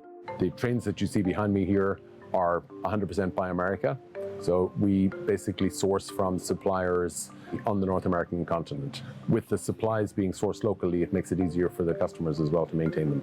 Aside from train manufacturing, Siemens also specializes in rail signaling, communication-based train control, and refurbishing old train cars. All right. Pretty cool. Nuclear plant in Georgia is being expanded. Nuclear expansion, let's go. Things are kind of on the come up. It's nowhere near as bad as people try to make it out to be. It's still pretty bad, but it's not as bad as some people say that it is. Anyways, what's going on with Fem Shapiro? What did what this girl get up to? Let's take a look. And for our own good, of course. Lionsgate is the big one that's doing that. Hollywood bringing back mask mandates. Lionsgate Studios, which makes Saw and Hunger. That being said, I'm kind of down for. I kind of want to wear a mask again. I don't know. I got the inkling. I wanted to wear a mask again. I don't know if Fauci put like crack cocaine inside of the, like dusted crack cocaine inside of the mask to be able to get us to be addicted to wearing them or something, as some like crazy Pavlovian response to wearing masks or what's going on. But I hate to say it, but I do want to. Actually, I don't hate to say it. I love to say it. I actually want to wear masks more again. I don't at the moment, but I kind of want to put them on. I never really stopped necessarily wearing my mask. It's just like I still wear it from time to time. I wear it when I'm going to places that are specifically super crowded. And I remember going to places that are specifically crowded, and when I feel like I'm sick.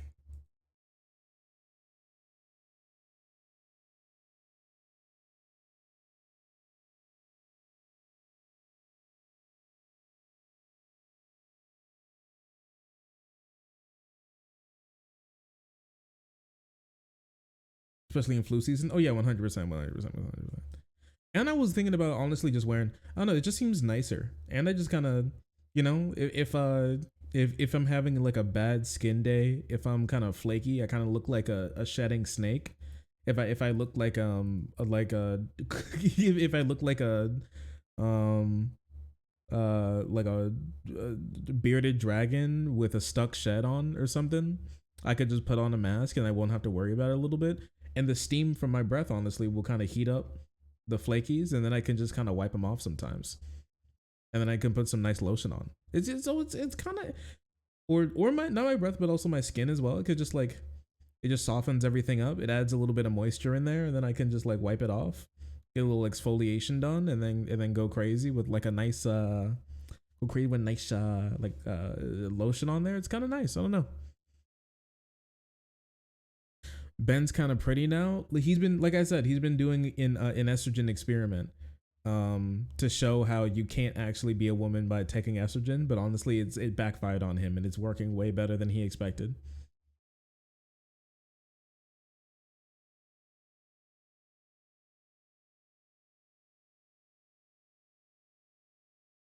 Hunger Games franchises asks office staff to don face coverings and test again as COVID hospital rates rise for the 5th week. Oh no. Here we go again. Here we go again. You guys know what this means. 14 days, only No, I can't believe a workplace. Man, Republicans are the only place where they get like, Republicans are the only people that shit on companies for actually caring about their workers. It's wild how that works out, isn't it? It is absolutely bonkers how they're genuinely losing their minds over a workplace giving a shit about whether or not their employees are okay. All right, Brianna Shapiro. 14, we're just precautionary.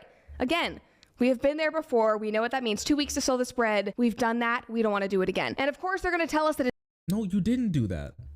You literally didn't. You literally didn't do. That's why we're still in this issue. You made it a whole political point not to do it. You didn't. None of you wanted to do it. That's why we're in this shit right now. It's just, what are you talking about? We did it. We did it before. We're not gonna do it again. You didn't do it.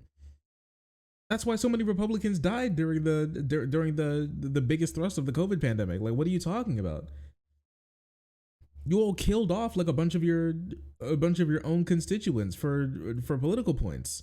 Some of you all were literally like, we would rather die than wear masks. I remember this specifically, how the Alabama governor came out and said that we would rather die. I would rather my constituents die than be told to wear masks. You guys are literally in a fucking death cult. How can you sit here and tell me that you did it when you actually literally made it a point to not do it?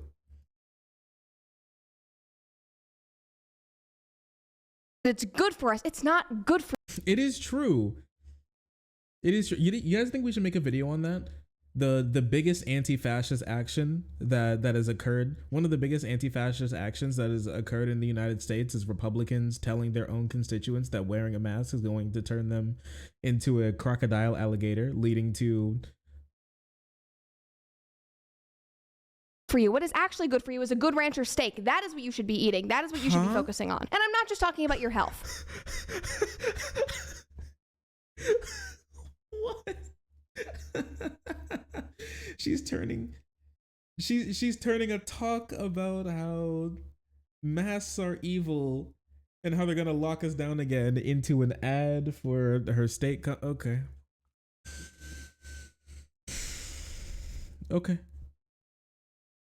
All right. Is this because there are no right-wing is this because there's no right-wing like cooking channels that they could proposition their bullshit to?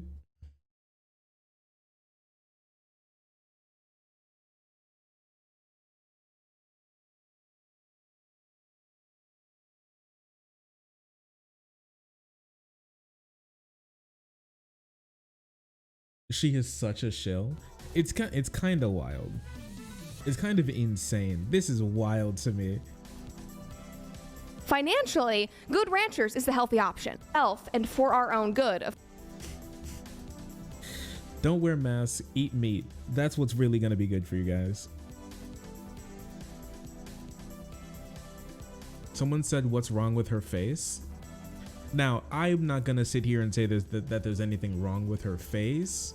She just looks like she just looks like some white woman. She just looks like a normal white woman.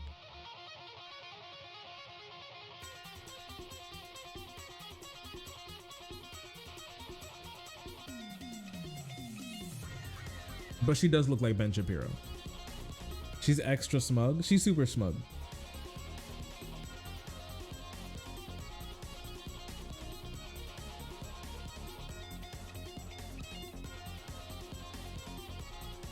Is the music on purpose? Yeah, when we're not playing videos, I play music, yeah. is to help keep people who are super who have trouble listening to things just when there aren't like 17 sensory overloading stimuli going on at once. For those people who have a hard time paying attention, I do that to help them out a little bit. It seems to work out. It's our Subway Surfers. It is. And sometimes I do actually put on Subway Surfers as well. Here, let me show you.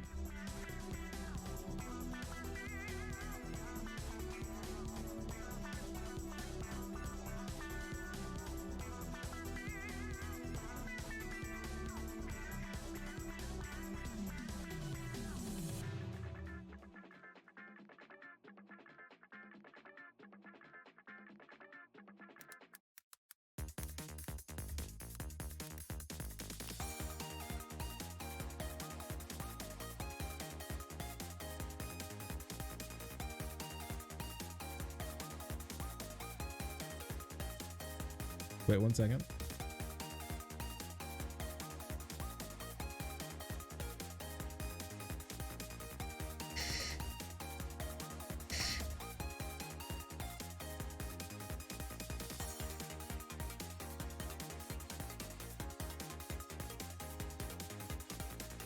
Whoops.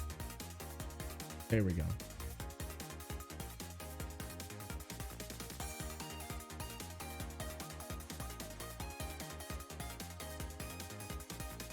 There you go.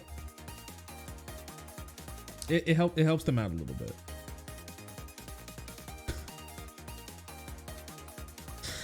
There we go.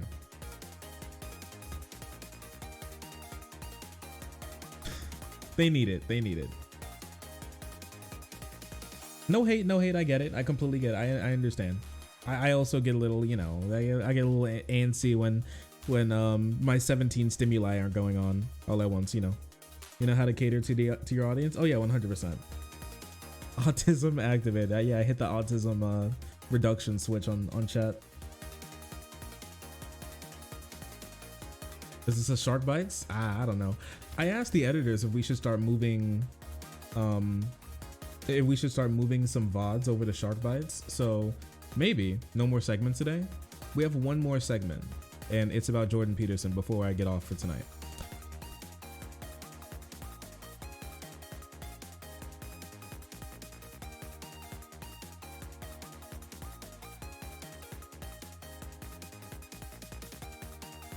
Keep it on the shirt. That's cool. Yeah, it's supposed to be.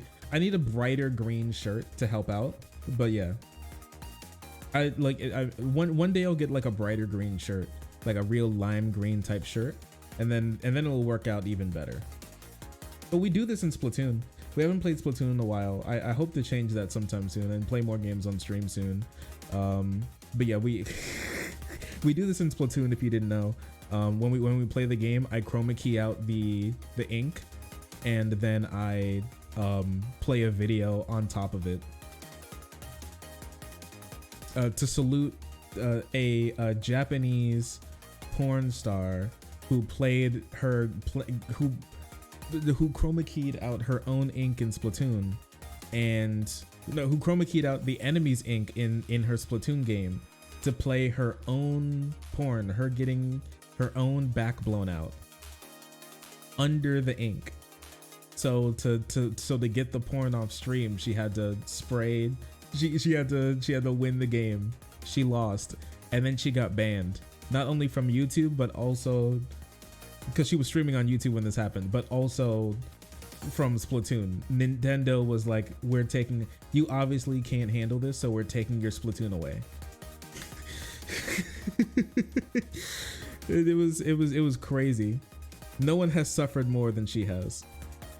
1984 monsters. They really are. I think she got temporarily banned from YouTube, but permanently banned from Splatoon, if I remember correctly.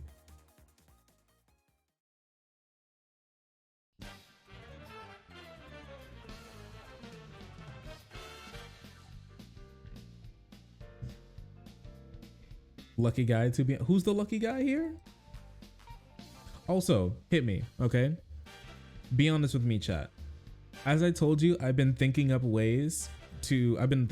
ideas for a little like comic series that I want to put together at some point in time. I'll reveal one meme to you, okay? I want one thing that I've been back and forth on a lot of ideas, and I've been writing a lot of stuff down, especially when it comes to the power system or potential power system. But one thing that has not changed in my mind so far is the main character's abilities, okay? And the ability that I want him to have is clouds. It's clouds. I want him to have clouds. Clouds are his ability. And also his motif.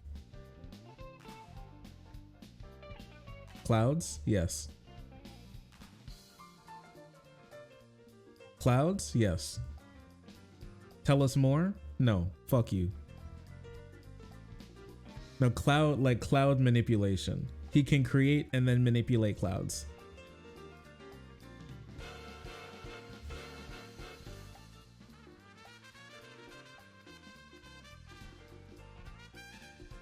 Smoke clouds, weed clouds. Nah, just clouds. Like normal clouds that are in the sky type clouds. Like water vapor type clouds. Like the Mist Hashira. Does he control mist? I don't know about all that.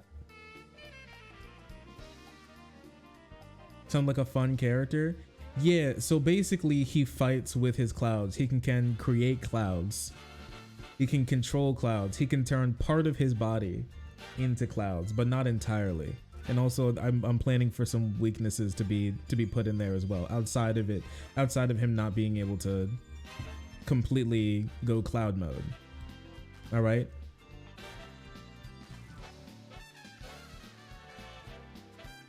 He can ride one like Goku. He will have the ability to fly on a cloud at some point in time with the story, and the ability is going to be called Little Nimbus. And I really like it. When I thought of that, I was like Little Nimbus. I was like, oh yeah. Oh, that's it. That's it right there.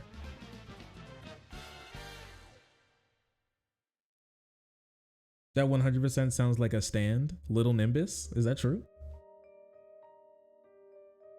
Can he rain when he turns into a cloud? Well, he can't physically turn it. He can't like completely turn into a cloud. He can just make his body kind of intangible by turning it into a cloud. But it's really difficult.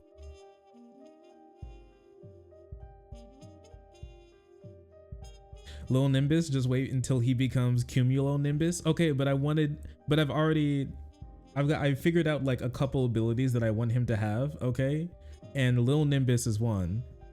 And Cumulonimbus is another one, but it won't just be Cumulonimbus. Let me see, did I write this down? Did I write down specifically what I wanted it to be called? Because it had a really cool name as far as I remember. When I thought of the name, I was like, oh hell yeah. I don't want to tell you exactly what I'm planning for the ability to do, but I think I can tell you its name.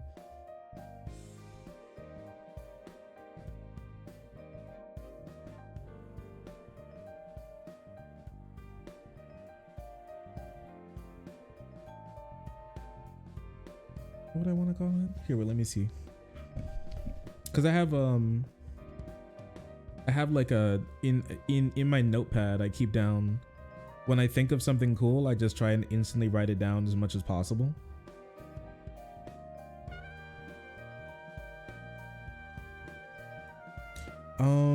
I think I wanted to call it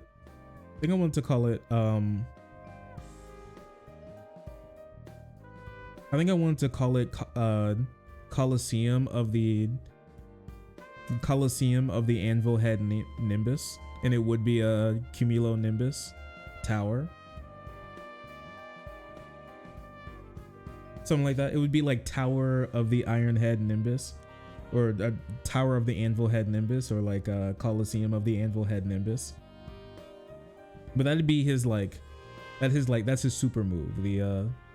That would be his like #1 death move. Okay, cooking.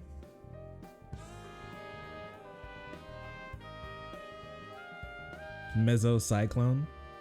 Mesocyclone. Sounds cool, yeah.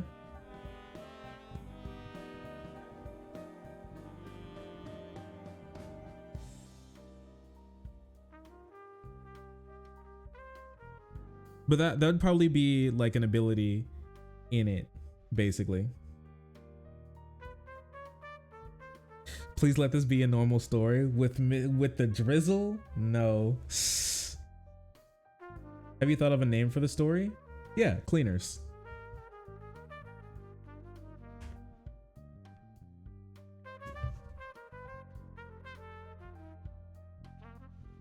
I wanted to just call it cleaners. But I'll work the name around a little bit to see if that works. Is it just clouds or wind and rain as well? He can do wind and rain would be like extension techniques to his technique, which would be just cloud manipulation. But they wouldn't be just a part of the technique, and they'd be weaker. Is Lil Twisty gonna do the art? I'll do the art because I'm learning art. But yeah, I wanted him to use the clouds. I wanted it to be like kind of a loser ability, you know, up front. Like, oh, what the hell is he gonna do? Like, people can do like crazy shit, but bro can only really make a cloud. And I was like, but there can be a lot of stuff that you can do with that, right? So one thing that I wanted him to be able to do, I was gonna have him start by him just kind of throwing punches, like throwing hands, and I mean actually literally just fucking throwing hands, and that's his thing. He'd go full Yuji mode, okay? Like his big thing is punching, but then he would use his cloud manipulation to enhance the punching. My original idea was like the first thing that he would do. Oh, I posted some of my art. I'm still learning art, so it's not anything crazy, but I do sketches. I posted some on the community tab on YouTube and as well on the Bird app. Everyone loves an underdog, right? I didn't want his ability to be too broken, but I wanted it to, like, I don't know, I was kind of thinking like he may never actually reach his full potential type thing in the story, and I feel like that could have some meaning to it as well. But like you touch on it, like he gets a finger on his full potential in the story, like near the end, but he doesn't actually completely grab a hold of it. Because I didn't want him to be like, I don't want him to be too powerful. I don't want him to be one of those characters that you can just be like, you just wait till my boy gets going and then it's over for you. I want you to be like, I don't know if he's gonna get out of this one. I want it to just be like, I'm not sure if my man's gonna get out of this one. Because sometimes he may not get out of this one.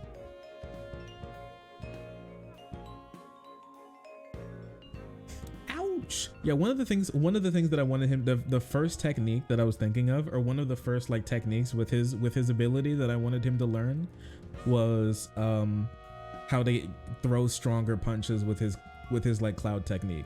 And what he would do, and if I have any, I don't know, goddamn physicists in chat, let me know if this could actually work. But what I wanted him to do was make little compressed, heavily dense and compressed clouds right on his knuckles, and right before impact he would disperse the clouds, creating it incredibly fast in between him and the target, creating a small vacuum that would basically suck the enemy into his fist, increasing how hard it hits. So it would be like a really strong punch every single time he threw a punch. It'd be like a counter punch every single time he threw a normal punch, basically. I was like, that sounds like a cool idea. I was kind of going crazy on it. I'm not sure if or when they'd be super condensed, and when they hit they'd like pop. Vortex? Yeah, kind of. It would create like sounds good for kissing too. What? Talk to the physics department at your local university? Okay. All right.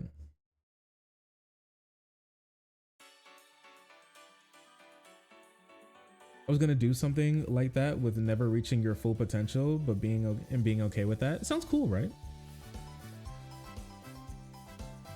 Or he never reaches his full potential when it comes to fighting, but he does reach his full potential when it comes to being a really nice guy. And I think that, and I feel like that would be kind of cool. You know what I mean? Like, would he throw the strongest punches and would he kill the most amount of people? No, but he would be the kindest of boys. And I think there's meaning to that.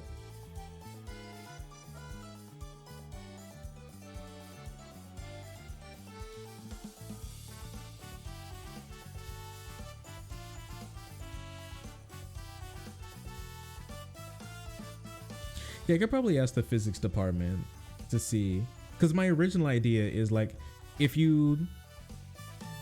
like takes up a lot of space in the area with the cloud that's like super dense, and then he instantly shoots it out right before then, and he creates like a small vacuum, he creates a small pocket, then the atmospheric pressure would then try to fill it in, and then his enemy and his fist would be pulled towards each other, and he'd punch the fuck out of them.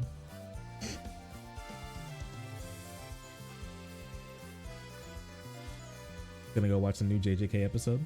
Love the vibes. Yeah, take care. I'll see you later, partner.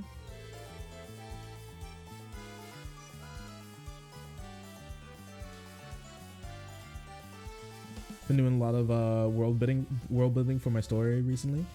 I saw myself before an entire language and model of physics. That's probably a little much. I don't know, but if that's what your story does, is what it does, right? Sounds cool. Yeah, I thought it'd be really cool. What I kind of wanted, I'm not gonna lie, I know it's going to be difficult if I actually go with this path, but what I kind of wanted is sort of like, you know, the Green Lantern, but with clouds instead. Like his fighting style would just be would just be super ADHD, and every single attack sometimes, like, he would have signature attacks, but like a lot of his attacks would just be new random shit that he would think up.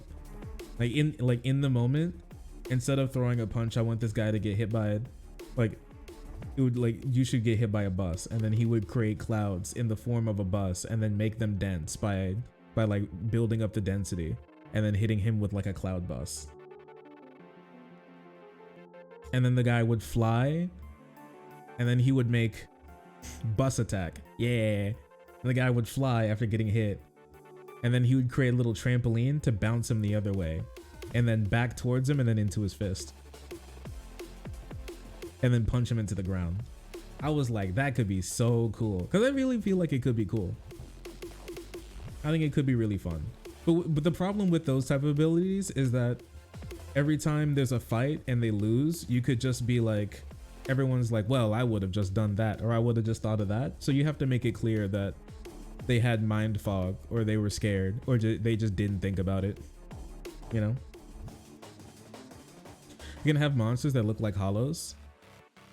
I don't want to go too deep into it, but there were going to be monsters. That's true. The boys were going to be doing some cleaning. That's why it's called cleaners.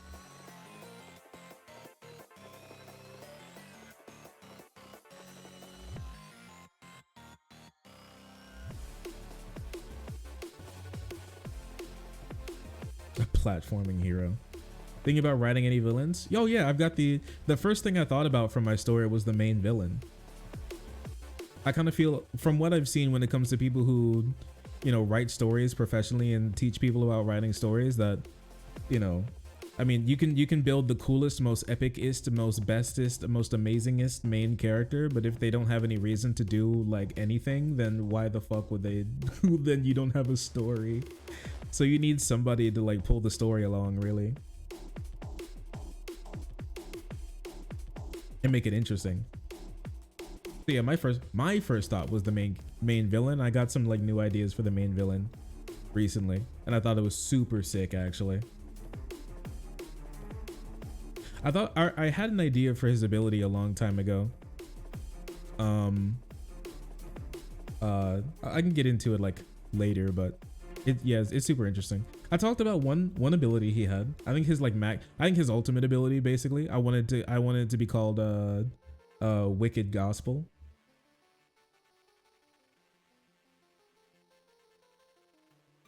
Will it be in color or black and white? Black and white with color pages. Ouch. I don't know. I got that name in my head. It just kind of popped in my head one day. His ultimate attack, Wicked Gospel. And I was like, okay, this is kind of badass. And he spawns a fucking flesh book and is able to do insane stuff with it. Wicked Gospel goes hard though, right? I've not been able to stop thinking about it because Wicked Gospel is just such a cool name.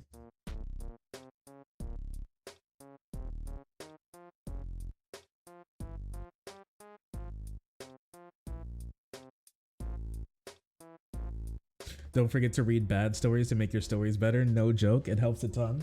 Yeah, so you can go, okay, don't do whatever that guy just did. Don't do whatever he did, and then you'll be good. That's all I need.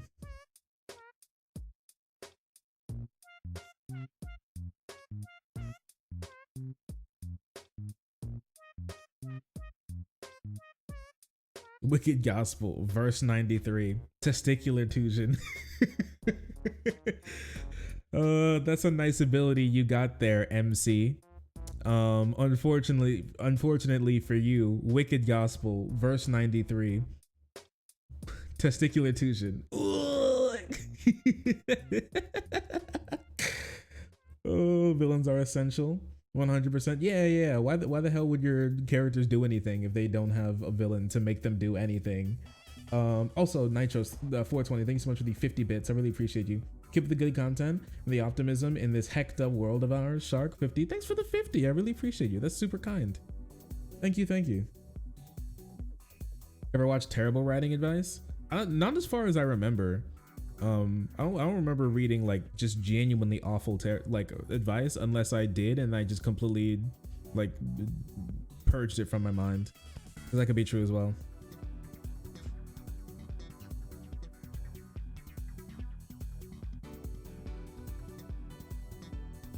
Oh, it's a channel. Okay. You basing your villains off of the people who tried to cancel you? Yes, 100%. Yes. They take up so much space in my mind that I'm going to be writing an entire story about how I'm so much better than them and how I'm the bestest, most coolest, most nicest, most smartest, most smartestest, most lovablest, and most not wrongest political YouTubers to ever exist. And it's going to totally epically own all of them once and for all.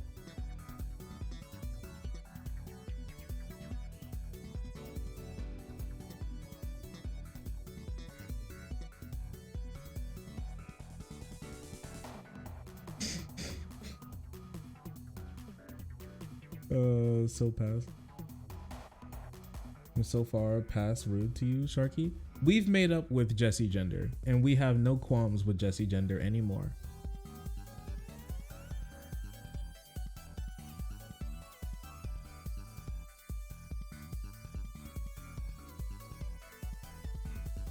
Okay, that's cool. I don't keep up with any of their content. I don't keep up with any of their work.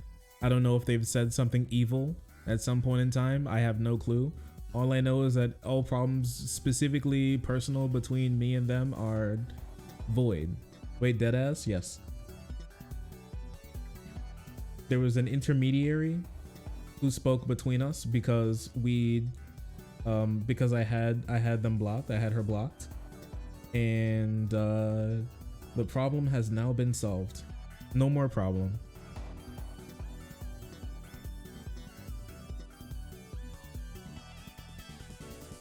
Through her cat? Listen, I don't know anything about that. I don't really want to find out either. Like, it's chill. But here, listen. You guys want to do the Jordan Peterson segment? Let's give me one moment, and then we can get started on that. Okay? Just 1 second. Sorry.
ADHD chaos mode. Sorry. Clean your room. I had to clean my room really quick. Before I said anything about it, I need to clean my room. No, I had to tend to the girly. I had to tend to my beloved. That's basically it. Oh, we didn't get. I didn't get to talk about Tim Pool. What the hell did we talk about today? I've been live for almost 5 hours. What the fuck did we do today? What the hell did we even talk about?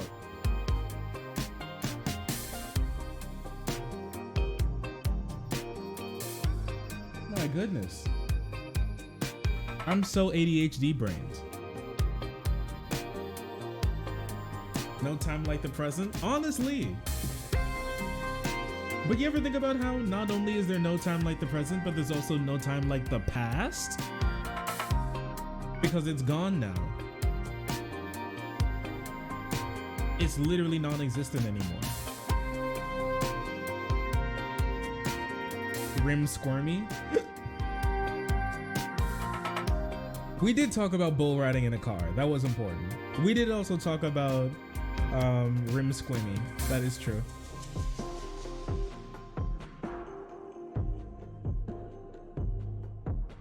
Make a Tim Pool villain who has a stan under his beanie. Okay, what about in the comic? There's a character who always talks about how the world is moments from being destroyed, and he wears like a headpiece, but under the headpiece is like an eldritch horror, which is his real power. Like, you thought he was just a loser, but then you knocked off his headpiece and he's like, you shouldn't have done that. And then the real fight starts. Bald! Bald!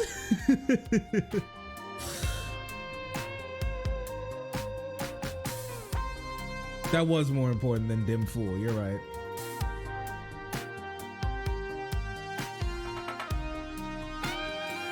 He's skinny Gru. You can't do Gru like that. Because sometimes Gru's plans actually worked.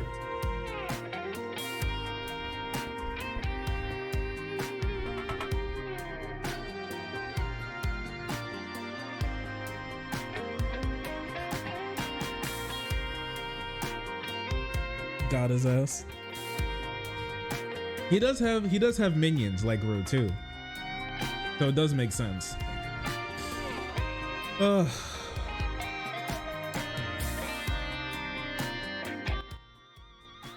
This song is good. It's too loud though. You know what triggered Tim Pool after being depicted like that? Okay, sure, but like, he deserves it. Has anyone ever thought about that? How he deserves the bullshit?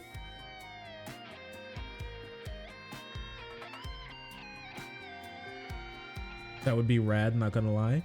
I feel like I have genuinely some good ideas for characters. Cause like, I feel like I have decent taste in media. I don't think I have bad taste in media.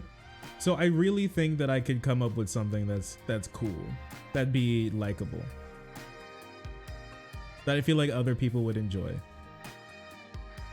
But yeah, the whole series is about cleaners, and they clean, but they're supernatural cleaners. They do supernatural cleaning.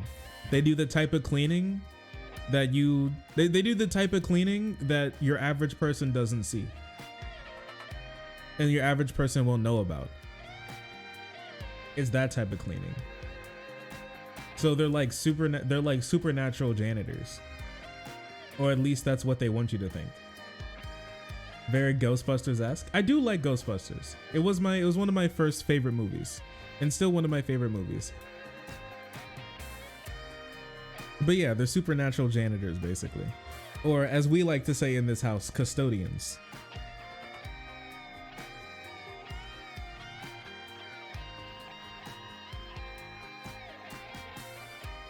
This song, well, this is like Rain, formerly known as Purple, right? Let me check. Yep.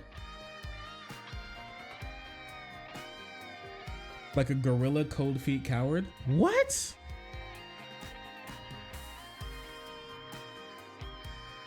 What?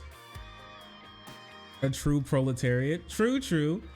And there are gonna be, and there's like an organization of like rich bad guys, and they'd be bad and rich, which is like a double edge, which is like, you know, the double bad. Real bad. Does the writer's strike affect anime? I don't know if they strike in Japan. If you strike in Japan, you may be like caught by the police and sentenced to death. I'm not sure.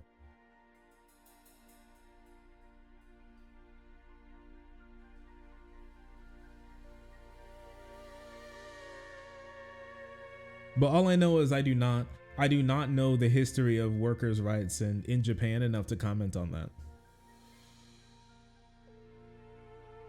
I would imagine it's pretty bad, mostly because of Japan's history and like and its strict and its like cultural strict adherence to being a subordinate and listening to your superiors and stuff like that.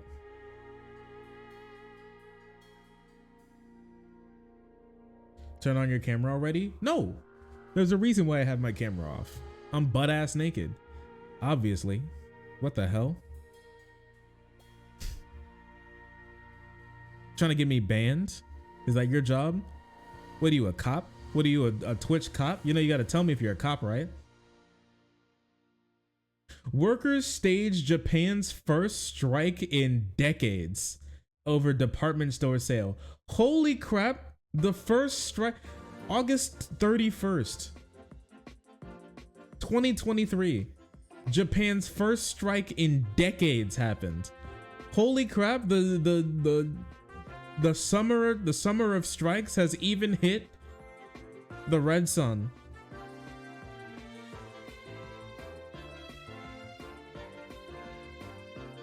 He's putting the Jordan Peterson suit on. Oh no. Give us VTuber Shark? You're right, I could give you Peepo Shark. Wait a second. Can I Peepo Shark right now? Do I have the potential to Peepo Shark? Let me see. Close cam? No, don't do that. No, that's close chat. But where's my Peepo Shark?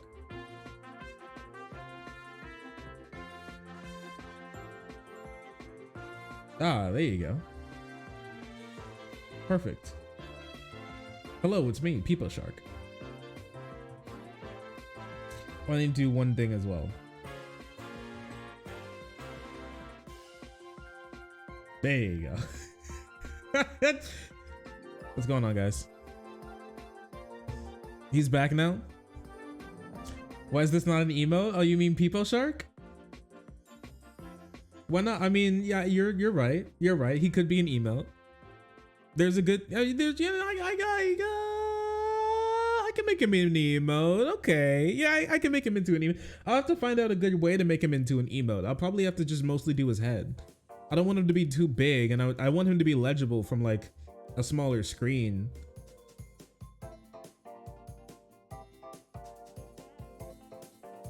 I think the animators at Mappa need to strike, if I'm gonna be honest with you.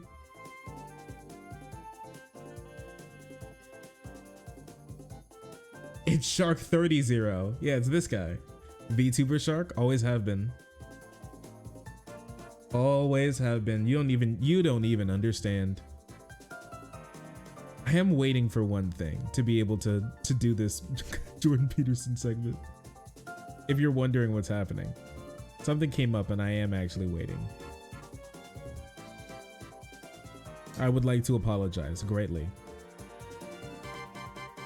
Oh, speaking of that, you guys want to talk about somebody shitting on Hassan Pecker? Y'all see that? There's a video. Do we know the content creator Tom Dark? Is this a guy who's infamous? Does he have a history of being cringe or something? Do we know anything about this guy?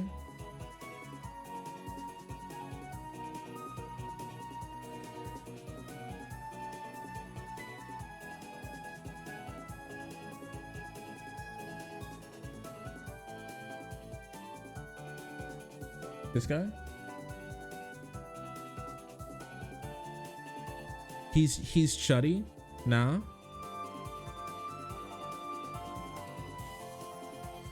Some people he has talked to have been chuddy. I know nothing. He's Turkey Tom. Is this a different guy? Is this the same guy? Is this Turkey Tom? Oh, it is the same guy. Is this like his other channel or something? Oh, it's just the same guy? It's just Turkey Tom again? Oh, this is his second channel? Okay. Why?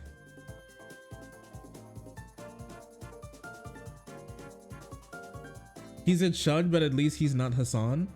I don't know. Did you accidentally say that backwards? Because Hassan is way better than any chud. Like, by definition of him not being a chud, he's better than a chud.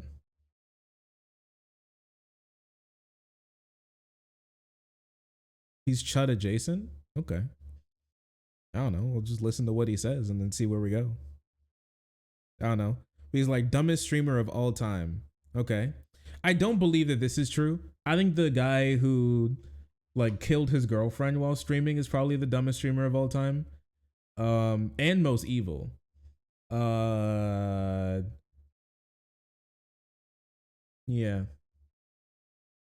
Jabri is better. Yeah, Jabri is obviously better. Of course. Jabri literally only posts bangers and hits and W's. That's literally all he does.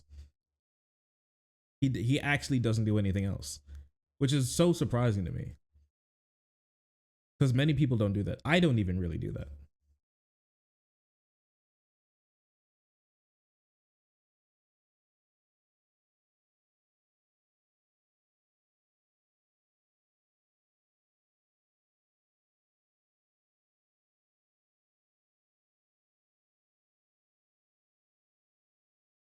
He's more centristy on the main channel, but his chudness comes out on the second one. So it's this one? This is the second channel?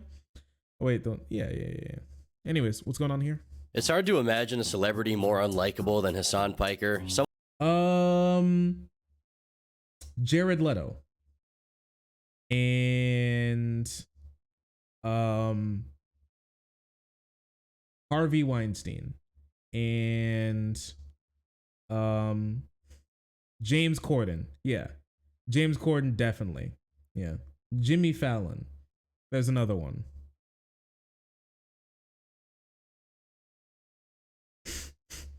I hate Ryan Reynolds. I don't think Ryan Reynolds does anything bad. I don't think he deserves hate. You may just not like him because he's just so normal. He's just such a normal guy. He just like works out and that's basic. Yeah, Elon Musk. Way more annoying. And way more influential. And way more dangerous. 100%. Machine Gun Kelly. Way more annoying than Hassan. Jake and Logan Paul. Way more devastating and annoying than Hassan. This is all true. Colleen Ballinger. That's another one as well.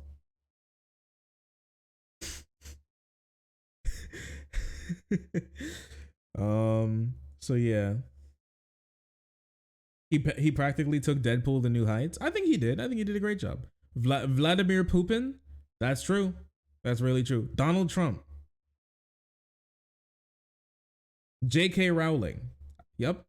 That's a W right there. That's true. Tucker Carlson, Jesse Watt, literally everybody who opens their mouth on Fox News. And almost everyone who opens their mouth on like CNN. And most people who open their mouth on MSNBC. Rudy Giuliani, that's another one. So yeah, there's a lot there. We can probably keep going, but let's watch the video. Someone whose entire lifestyle seems to be a contradiction of his beliefs. I've talked about this before with him calling billionaires evil for living a lavish lifestyle and then being the ultimate. I don't think he called billionaires evil. Like, I don't watch Hassan, okay? Like, I can probably... Here, wait a second. Twitch. Okay. What the heck? Anyways. What the heck? Why is everyone naked on this stream? Anyways. Hassan Abi. That's his name, right? I was gonna just type in Hassan Piker. Hassan Abi. As you can see, I can prove that I do not watch Hassan. Click on this. I have 1,000 Hassan bucks. I have 1,060 Hassan bucks. I do not watch this man at all. Algorithm indicates thirst. I do not watch this man at all. Okay. So I don't know about, so as you can, I don't follow him. I don't subscribe to him. I have 1,000 Hassan bucks. So when I don't know if he ever said that billionaires are evil because they spend money. But I think that he would say billionaires are evil because of the way in which they like acquired that money and the way in which they use that money to affect the lives of normal people who do not have money, because money equals power in this capitalist system. That's what I would imagine he said. Maybe I'm just being too charitable. Who knows? Capitalist in his own right, from buying a house worth millions of dollars, purchasing a Porsche, which is widely regarded as one of the most expensive car brands, and personally purchasing one that is hundreds of thousands of dollars, owning a ton of expensive clothing, and even visiting brothels in Germany. Like, for a dude that claims to care about exploitation of workers, you would think a brothel would be the last place this dude would want to visit. But last time...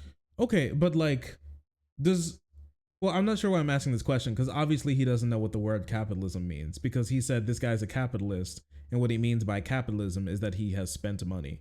Does he think that people who are does he think that capitalism is when you spend money, and when you spend more money, the more capitalist you are, and when you spend a whole lot of money, you are the capitalism?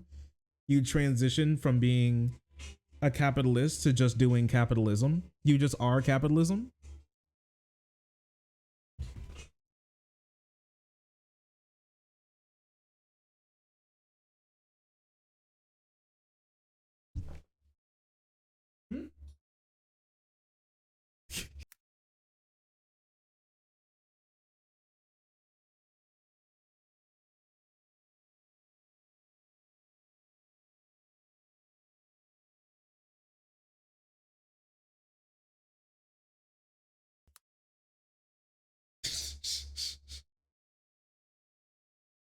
Oh, you getting ready to go?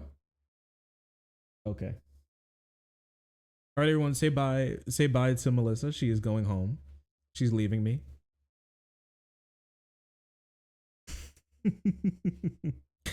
Socialism is when no money and no food.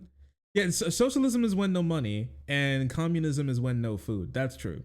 And capitalism is when spend money, and capitalism is when buy thing.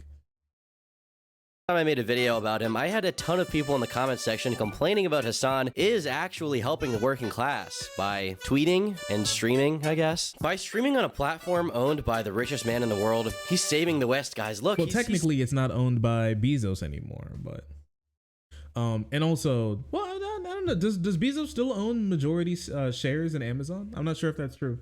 But I mean, technically it's publicly owned. Publicly traded. But also, he also does more. He does donate, and he does, organize as well. Maybe not like as much as we may want him to do with his like opulence, but he still does that. Saving all of you guys by making Jeff Bezos way richer. Look at all of this progress. First of all, I'm gay as f***, okay? Homosexual? It's just, that's it, okay? Sorry, I guess I'm gay as a motherfucker. Okay. But I think even if you agree with Hassan's politics, or if any of what I just said went over your head, you can appreciate how dumb this dude's takes have been as of late. Innocent victim in all this, that he was just doing his job, going about his day, and his business got ransacked there. But from where we are here, it does that the officers are heading back. There is no better representation of how dog water local media is, and how much they exacerbate like narratives that you see on Fox News. What role? Okay, I mean, like, once again, like, it's a true point. I just don't think he was using it in the correct situation. You know what I mean? What's going on? There's a sad shark. Sad? Sad? Does People Shark look sad? Guys, is People Shark sad? I thought he was smiling. I thought he was having a good time. Burritos. Like, there was a bank run or some shit. For some context, this clip is from when Hassan was watching the news covering the Kai Cenat PS5 giveaway that occurred recently, during which thousands of Kai's fans converged on one location in New York City to meet Kai, get these PS5s, and hang out with other fans. What resulted was a riot in which there were thousands of dollars of property damage, with multiple cars being jumped on and broken for no reason, windshields cracked, hoods damaged. It really involved a lot of unnecessary violence and destruction that really didn't need to happen whatsoever.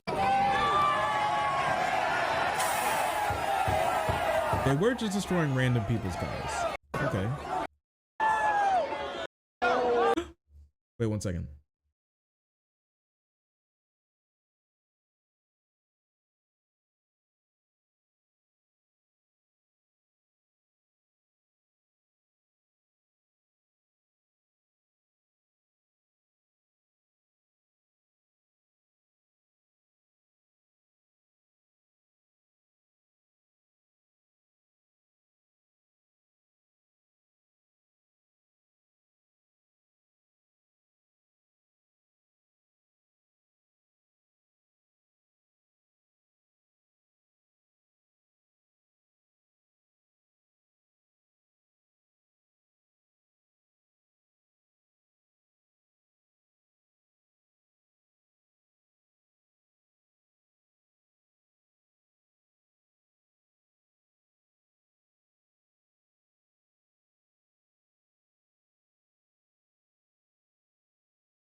Thank you.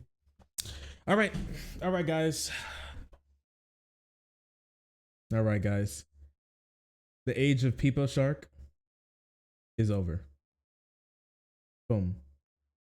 Boom. Boom.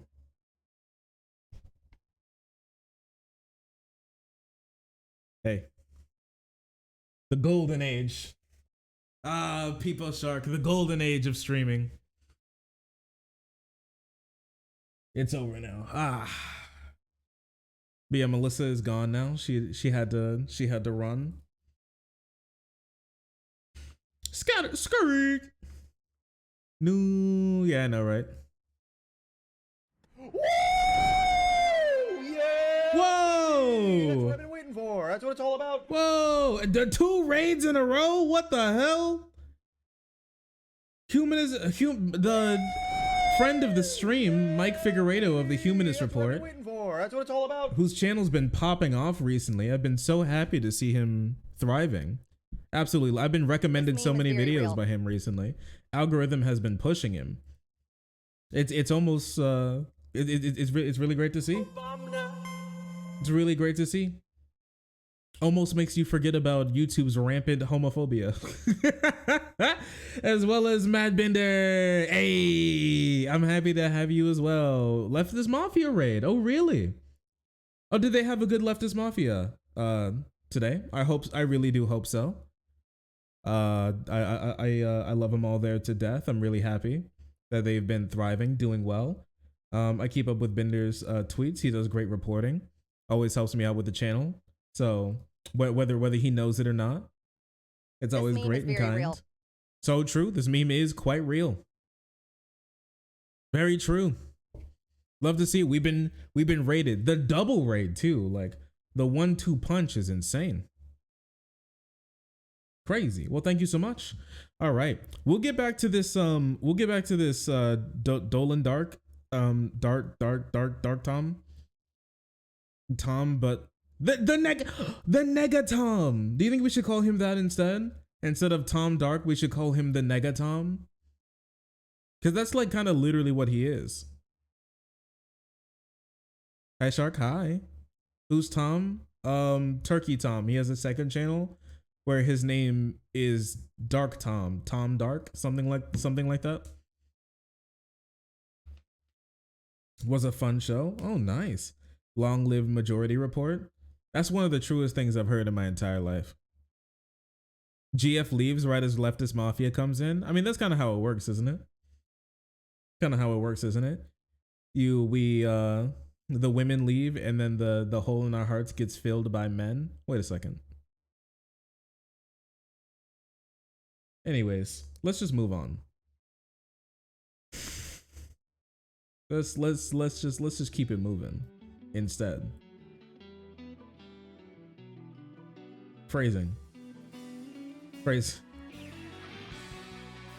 Let me put this here. There we go. Thomas Negatron. That's a good name.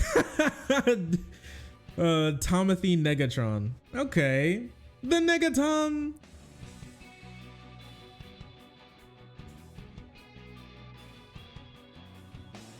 No more women. It's time for the boys. Oh no. Okay, let me grab this really quick.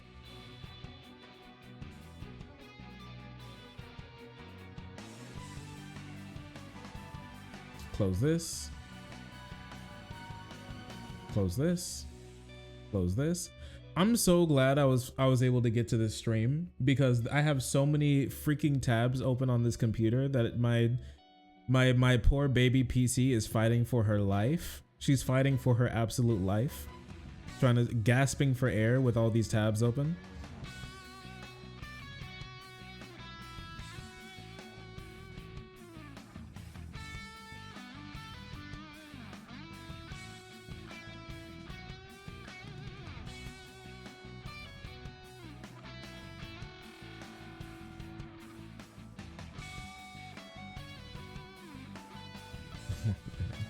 Jammies. Chill. Chill.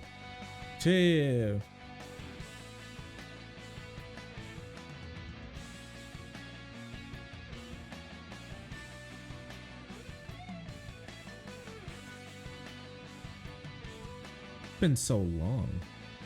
Okay.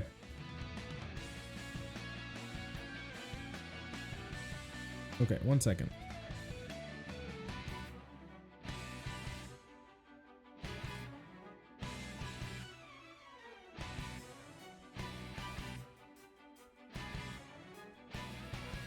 Okay, here we go. Okay, so now we're going to be talking about Jordan Peterson, huh?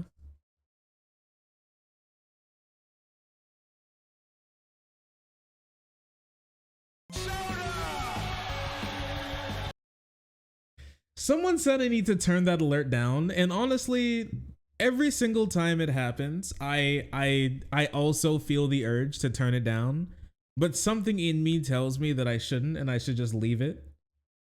There's something about the randomness and the beauty of soda that I just can't. Like we have Obama.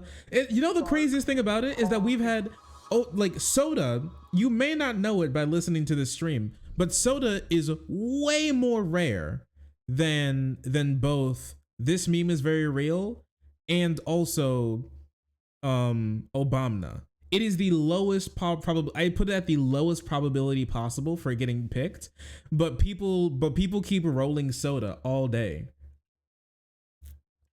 Make it louder. I'm not making that shit louder. I am not making that louder. It's just not happening. It is not happening. Make them as loud as a 5 Nights scream? No.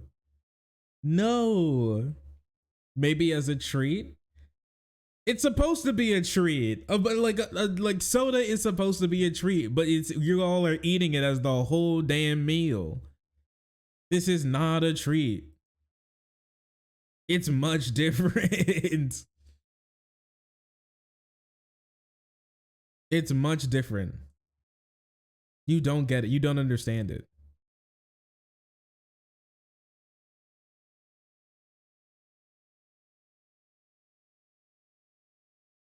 Okay. All right, let's read into something, okay? Jordan B. Peterson. Lobster Man. The Crying Peterson. Incel King, as some people tried to call him. The Clean Your Room Man. The Disheveled Doctor, as I like to say. Jordan Peterson goes by many names and many aliases. The man who cut his teeth in politics and being in the spotlight. By lying about Bill C-16 in Canada, saying that it will basically destroy all civil rights because it will make it illegal for you to just harass trans people at work when it was already illegal to do it. They just made an actual legal distinction for that being the case. Evil Kermit, that is true. that is true. Jordan Peterson, true. He used to be an alumni. He used to work as a teacher, as a professor at a college in Canada. But after he sparked all that drama, and he got into debates with his students about how he didn't want to use their pronouns mostly, but he would anyways, but he was still making a fuss about it because he doesn't think that the government should punish him for harassing his students and or co-workers for not using their correct pronouns, as like it would be for literally any single person if you started like specifically to harass them or to specifically get at them or get at their ideology or lifestyle or something. Call somebody who's a he, a she, or a she, a he, or something, right? He blew up into the spotlight, moved from Canada to America, works for Ben Shapiro and Jeremy Boring for the Daily Wire now, pulls in a bunch of views, is now doing YouTuber Bible study, as well as epic owns of the wokeness through his charlatan lens of trying to pretend to be a doctor and a knowledgeable and everything when he's just a psychologist who likes to read his Bible from now and again. That being said, no matter with all of these things, he is still, at the end of the day, a doctor. Dr. Jordan B. Peterson is really a doctor. It's not just like a meme title. He is actually legally a real doctor, or he may not be for much longer, but for now he is. He's a doctor of psychology. He could be a therapist, and he has had patients before, and he has done that. And so in Canada, Ontario specifically, the College of Psychologists of Ontario is a regulatory body connected to the government in Ontario that dictates the licenses, the revocation or the granting of licenses to perform therapy in Ontario as a licensed psychologist, because that's like an important thing. They want like actual people who are good at their job, who are, trained to be able to do that work, and not just random weirdos off the street that could be, problems for people who are looking for actual, wait for it, doctors, right? Jordan seemed to get himself in trouble with the board because they recently got complaints. Well, when I say recently, about a year ago, complaints about his behavior and his antics and his actions, specifically pertaining to his weirdo manic tweets on Twitter. Now, before I get into any tweets or specifically the type of conduct that Jordan has been up to on Twitter, let me tell you one thing, okay? Jordan Peterson is addicted to Twitter, all right? End of story. Period. Addicted to Twitter. This man has 42,000 tweets and retweets several hundred times a day. Okay. So as you can see here, this is his most recent tweet 7 hours ago, but like actual tweet that he's made, but he also has a pinned tweet from 21 hours ago. He retweeted these in the last 7 hours that he made a tweet, retweeted all of these as well, made another tweet again at 7 hours, 8 hours. Let me just scroll real quick for you, okay? We're just gonna scroll real quick. I'm scrolling. I'm just gonna stop randomly. Let's stop here. This is all of that scrolling now. Less than a day ago. Also, I didn't mean to leave People Shark up. Wait, so let me change it. People, I love People Shark, but can I get a little? There we go. Hey, what's up? Him being banned from Twitter was honestly the best thing that happened to him, because he actually had to go out and then do like his actual job and shit like that. You know what I mean? Hi. No, bring him back. He'll come back later. But bro's addicted to Twitter. He always tweets. He also loves posting Joker women all the time. He likes making ominous he likes making ominous posts with the Joker, with women dressed up as the Joker in it. I'm not sure if I can find one at the moment, but he does love that shit. Yeah, he hasn't done it today, unfortunately. Hate to see it, but bro's completely addicted to Twitter and is an actual problem. He tweets every single day, all day. I actually don't know how he gets real work done. I actually am not unsure. I don't know if his wife or his daughter has to come and take and like wrench the phone from his hand for him to get anything, but he is actually addicted and it is unhealthy. He's the poster child for Twitter addiction. It's quite some insane stuff. And then right? So a while ago, he came out with this like genuinely hilarious video where it was like all darkened and he was sitting on a chair, like a big like sort of love seat, and he was giving this ominous speech like he was addressing Gotham, and he gave an absolutely killer quote that made the rounds and completely outshadowed everything that he talked about when it came about that it was when the news dropped that he's being investigated for some of his actions pertaining to how he goes about Twitter and his thoughts pertaining to certain groups of people, when he's supposed to be a doctor who could have patients, some of which could be trans or whatever, right? He said, if you remember, Up yours, woke moralists. We'll see who cancels who. And it seems like we will indeed see who cancels who, because Jordan Peterson, right after that, filed a lawsuit against the College of Psychologists of Ontario, saying that they could not have him come in and take a social media course, and also an insane posting course, and also go back through some of his possible ethics violations and reteach him the ethics of what it means to be a psychologist.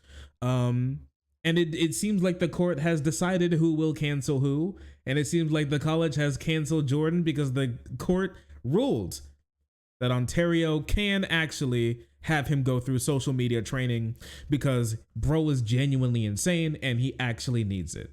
Get fucked, Jordy. Jordy did get indeed fucked. Pretty hard too, but not as hard as he'll make it out to be. But you'll see how dramatic this drama queen is. Because I think Jordan Peterson, out of everything that we could possibly say about him, dumbass, loser, weirdo, freak, charlatan, liar, fiend, even villain or goon, or even poopy head. I think through all of that, he's a drama queen. Over all of that, he's a drama queen. Jordan Peterson has the incredible quirk, he was born with it, to take the smallest situations and blow it out into the absolute most goofy, over the top, dramatized bullshit that you ever heard in your entire life. Okay? Have you ever heard this man try to answer the question, do you believe in God? Mind you, this guy does Bible study, all right?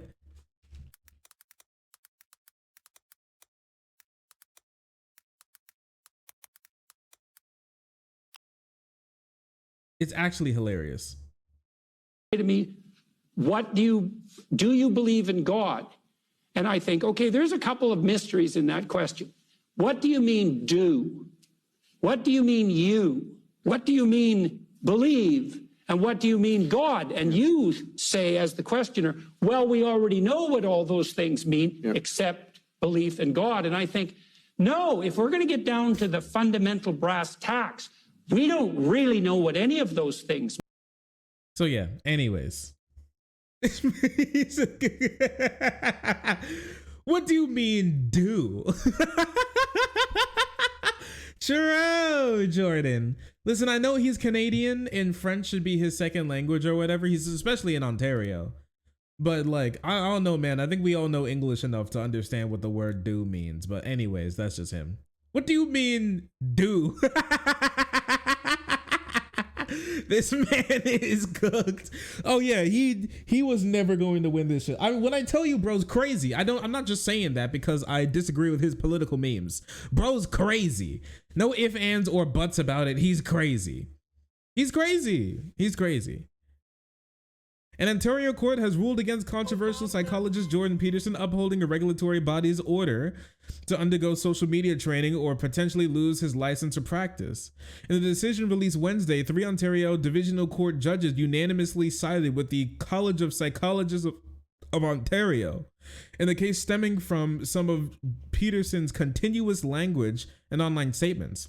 Justice Paul Shabazz, that's a cool name. Justice Paul Shabazz wrote that the college's order that Peterson undergo a program on professionalism in court statements balance its mandate to regulate the profession. It is not disciplinary, and it does not prevent Jordan Peterson from expressing himself on controversial topics. Peterson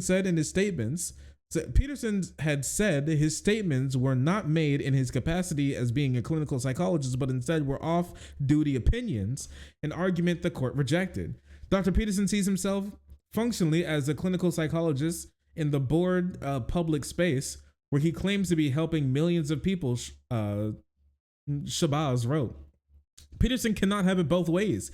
He cannot speak as a member of the regulated profession without taking responsibility for the risk and harm that flows from him speaking in that trusted capacity. And Jordan Peterson specifically, he mentions that he's a doctor. He mentions that he's a psychologist.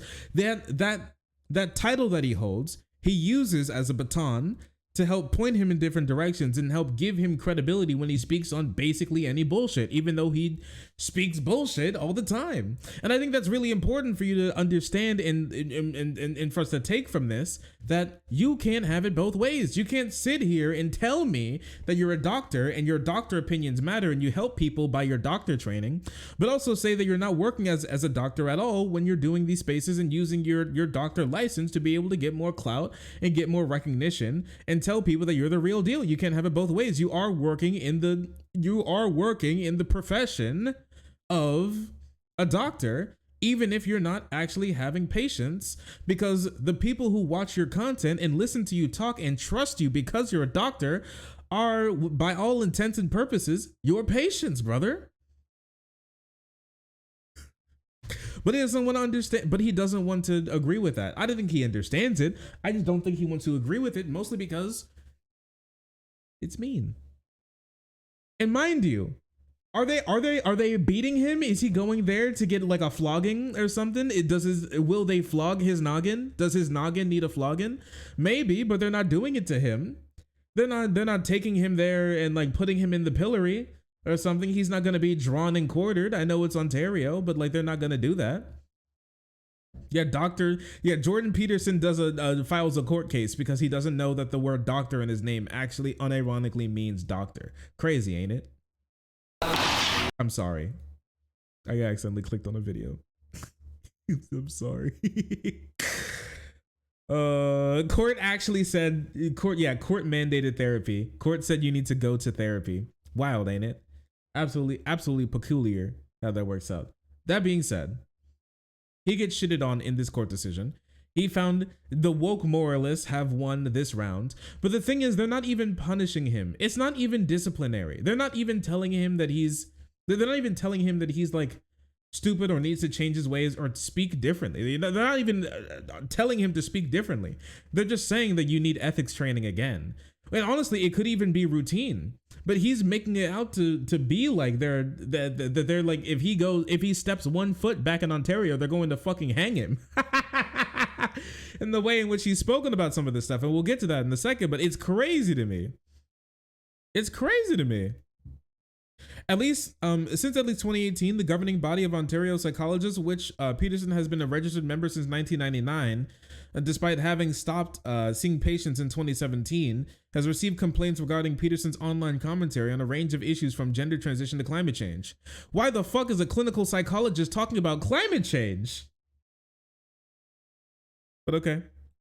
Specific complaints listed on the case before the divisional court included posts directed at Canadian politicians, a plus-size Sports Illustrated model, and transgendered actor Elliot Page. Last November, the college's complaints committee found Peterson may be engaging in degrading, demeaning, and unprofessional comments related to his appearance on the Joe Rogan Experience podcast, where he identified himself as a clinical psychologist and appeared to demean a former client.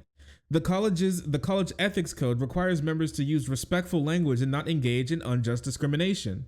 A complaints committee concluded that some of Peterson's comments posed moderate risk of harm to the public, including undermining public trust in the profession of psychology. And honestly, I have to agree. If I go to a goddamn therapist and then the therapist turns into a fucking YouTuber and then he starts talking about my shit that I talked about him that was supposed to be confidential to get him views on YouTube, I'm gonna feel some type of way. I hate to say it. I'm gonna feel a little jaded. I'm gonna feel a little like used. I can't lie to you. That sounds kind of insane to me, but maybe I'm just like maybe just a soy cucked woke moralist who's trying to cancel him. But I really think that if like my therapist went to the fucking Joe Rogan podcast and I noticed that he's talking about my bullshit and then made degrading comments about me and my mental state at my lowest position ever, talking to somebody who I should have the utmost trust in, my therapist. Like, how in the world is that not going to look bad on other? How is that not going to look bad on other the psychologists? How's that not going to look bad on other therapists? Not only in Ontario and not only in Canada, not only in America, but in the entire world and anybody who ever watches that. I'm going to feel some type of way about that, won't you? The idea of talking about your client's medical history like that is wild to me. But okay, whatever, I guess. Whatever, I guess. Sure. Peterson took to Twitter on Wednesday to comment on the ruling, which he said allowed continued persecution by the college. If you think that you have the right to free speech in Canada, you're delusional, he wrote. The day prior, he posted, "I stand by what I've said and done." Bro, this bro's not even really asking you to say anything different. They're just like asking you to please take an ethics course. That's it. They're just asking him to take an ethics course again. It's like retaking your driver's license, and he's acting like he's genuinely acting like they're going to burn him at the stake. Bro actually believes he's a martyr. And the craziest thing about it is that dumbass Republicans actually believe him. He looks dead there. He is. He always has been.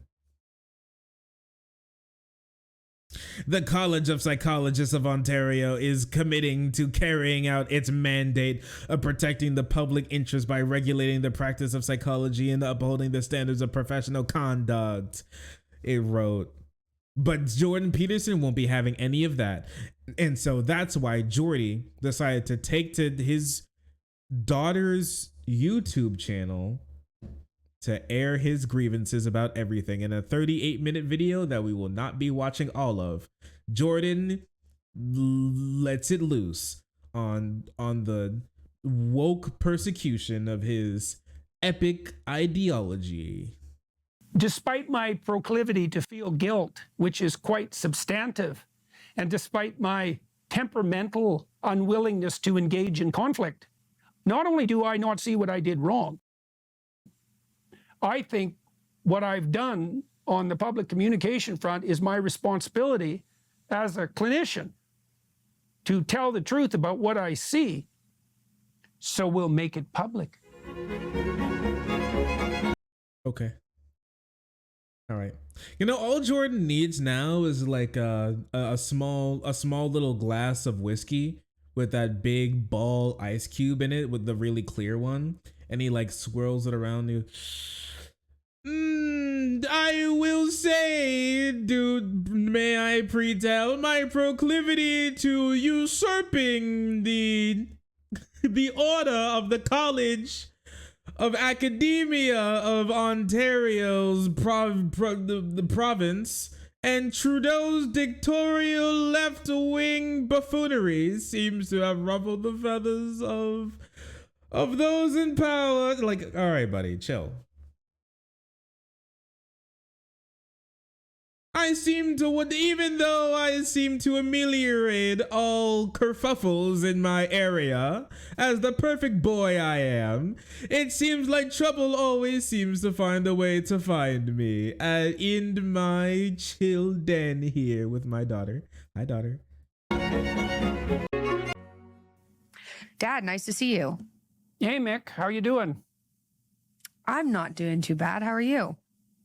Didn't this lady date like a human trafficker? Didn't this lady date Tristan Tate, who personally loves fucking 16-year-old girls, and moved to Romania so he could fuck more 16-year-old girls? Bro talks like he gets paid per word. Boss makes $1, I make a dime. That's why I talk slow on Ben Shapiro's time.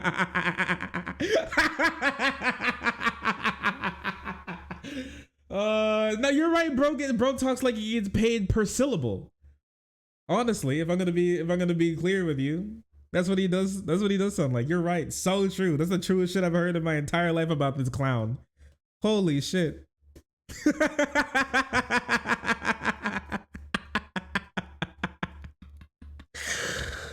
I do love filling up space. All right, let's hear it. Good, actually. All things considered, I'm in Milwaukee, looking forward to the presidential debate tonight. That's fun. You know, I don't care. The court that we appealed the College of Psychologists' decision to decided that the college it's within the college's purview to regulate, stop me from having any political opinions. That's not. Hey, remember when we said that when we read by the court that what they were doing is not disciplinary and he's not being harmed, he literally just has to take ethics training again because he talked poorly about a client once. Remember that? As far as I can tell, the decision, which I posted on Twitter and will post in the description of this video, starts out by making a case for the fundamental reality of freedom of speech for Canadians in Canada, and then says, but, and that's always a bad start when you're talking about freedom of speech, but apparently the college has the right to decide that I can be re-educated forcibly with the risk of my license, essentially because I made political statements that the members of the college don't agree with. And those, I think that's crazy to me. This is wild to me. This is what I say when my man is the peak. He is the final boss of Karens. He's the final boss of drama queens. The amount of drama he's making out of this is genuinely unprecedented. They never asked him to change his political opinions. They never asked him to change his political opinions. They never asked him to do any of that shit. They just said that you need ethics training again. Bro said re-education. Bro, he's talking like he's being shipped off to Ontario Birkenau, bro. Like what's happening? They make it sound like bro's gonna be in like a black and white striped suit inside of 50-foot stone walls, like hammering out with a pickaxe, just stones and pressing license plates. Like, what are you talking about, man? Genuinely a Batman villain type fit. He is. That's what he is. He's a goofball, dude. Dad, please take a nap. In the rat cage, in the rat hole. Anybody up trying to get in my rat hole? Oh, she dated Andrew Tate? That's true. She dated Andrew? I thought it was Tristan. I'm being suppressed. Those opinions involve 2 criticisms of Justin Trudeau, 1 criticism of his chief of staff, 1 criticism of an Ottawa city councillor, and then my objection on Joe Rogan to the climate apocalyptic fear-mongering that idiot tyrants are foisting on the general population. Now, apparently that makes me unprofessional and a disgrace to the profession, such that I am now going to be required, the college can go ahead with this, to put me into a re-education program with their so-called social media experts, and that's also, by the way, a profession that does not exist, until I learn my lesson, whatever that is, regardless of how much time that takes, by their judgment. Or it's just like an ethics. It's just like an ethics review. It's really not that hard. Actual Joker fit. He is wearing the Joker. I'm telling you, he went full Joker. I'm not memeing when I said bro went full Joker. He did. He became the Joker. He was asked to take like a 5-hour ethics course, and he became the Joker because of it. Listen, I didn't like school either, bro, but I didn't think it was this very real. Thank you, Marjorie. I didn't think it was this serious. Social media experts are real. That is a real profession. Yes, it is. But okay, I guess. Real professions are professions that I like. Fake professions are ones that I don't like.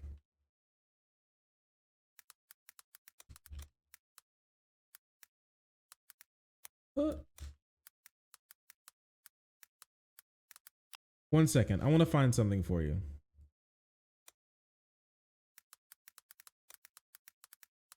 I want to pull up the complaint specifically.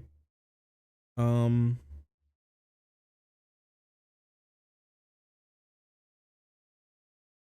want to pull up the specific complaint.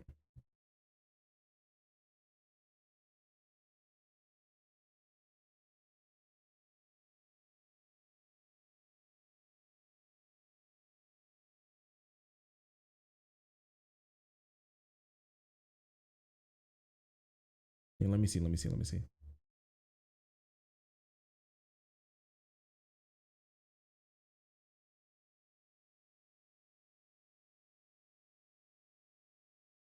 Oop. 1 second. I think I found it. Leave me alone. So here's I believe this is the full complaint document.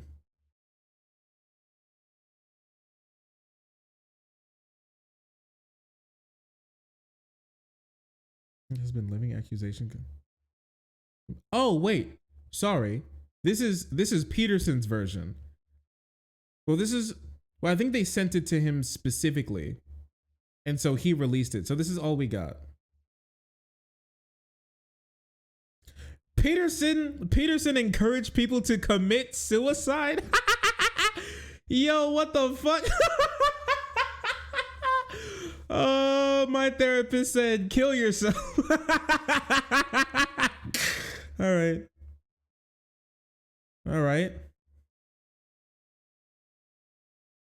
Hey, yo, what? Let's see.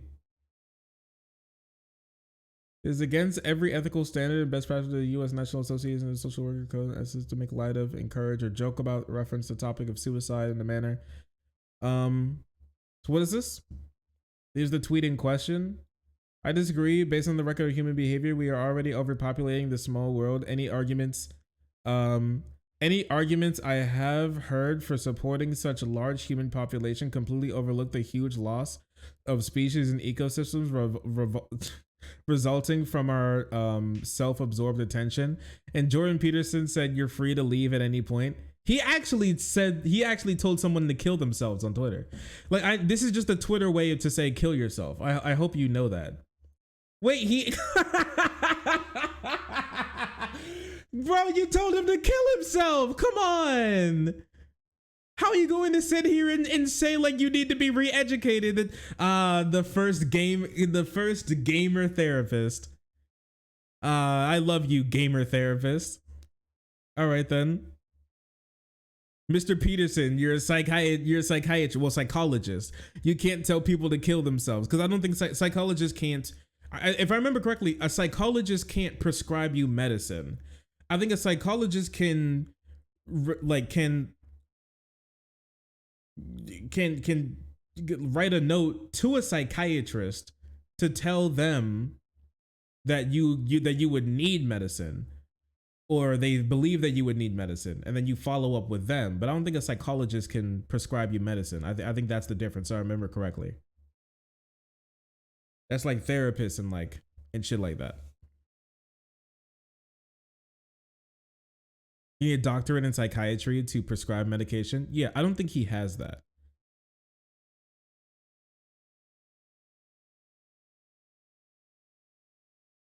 Psychiatrist has an MD. I don't think he has that, but I could be right. But I could be wrong. Okay. Yeah, he told someone to kill themselves. My doctor told me to kill myself.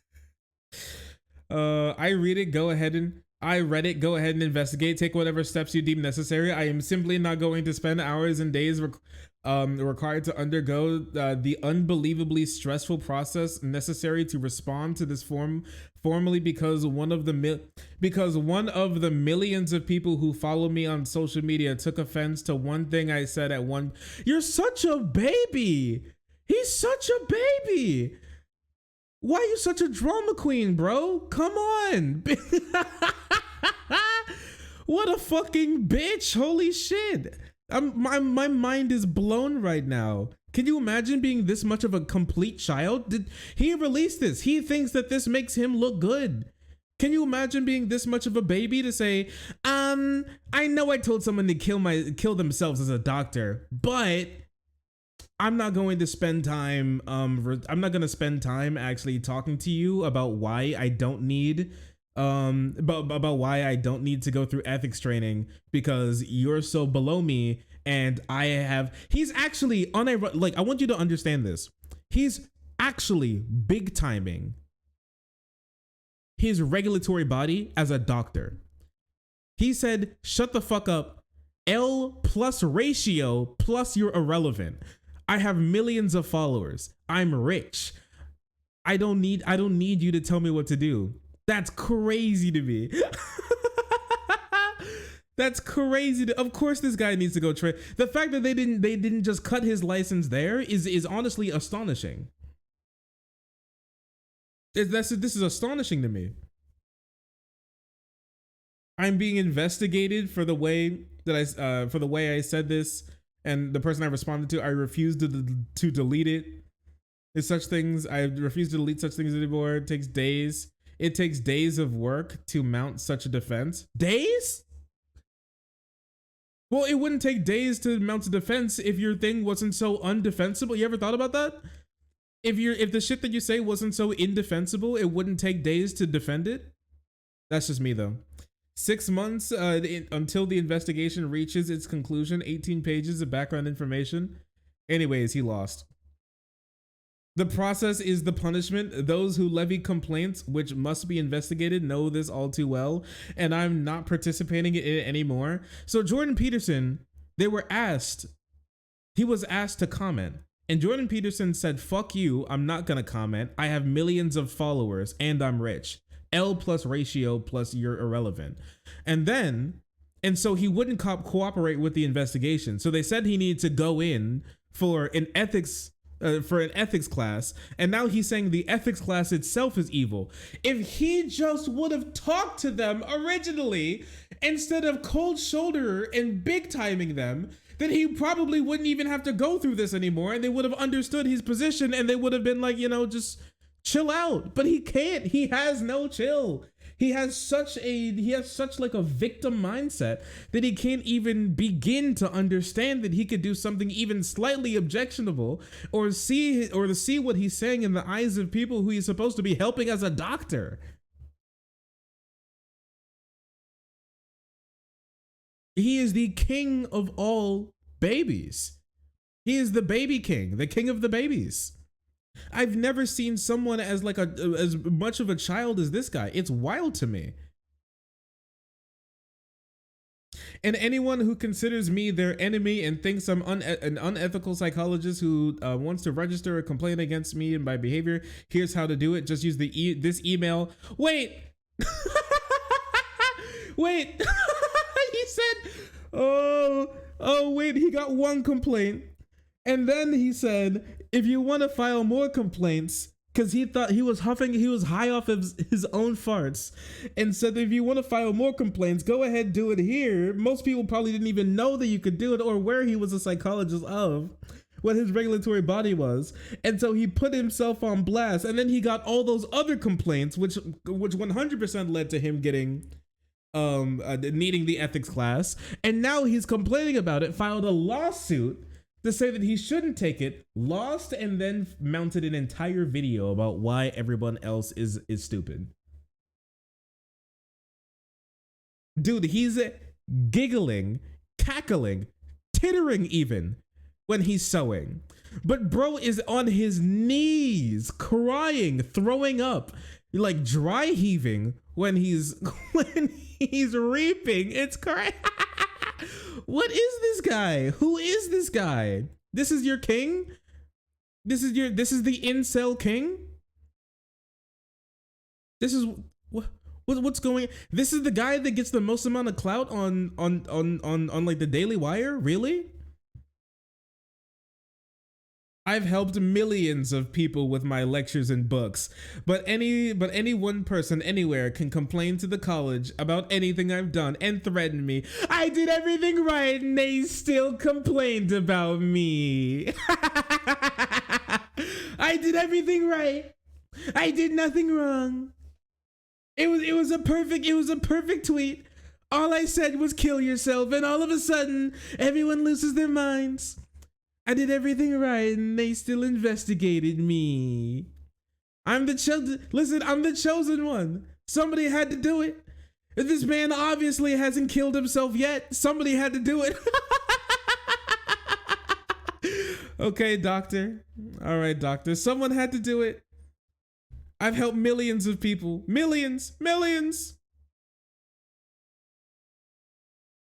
Oh man, interim Ottawa police chief says he's working with social services and Freedom Convoy protests to have children removed from the area prior to any sort of police action. Children removed? How exactly? Why exactly? By whom exactly? Well, why? Well, because police are going to be doing things. How? Probably by police. By who? Probably by police. To where? Probably to their families. And how long? Probably until they reach their family. Okay. This is just insanity. This is crazy to me. He got one case, and then he gave up the game, told everybody to do more shit, and so they just did, and now he has 36 complaints and he's crying about it. This is the funniest shit I've seen in my entire life. Relation to his 4-hour interview with the Jordan Peterson with the Joe Rogan Experience podcast, I find concerns with Peterson's mental health related to some of the statements he made during the interview with Joe Rogan.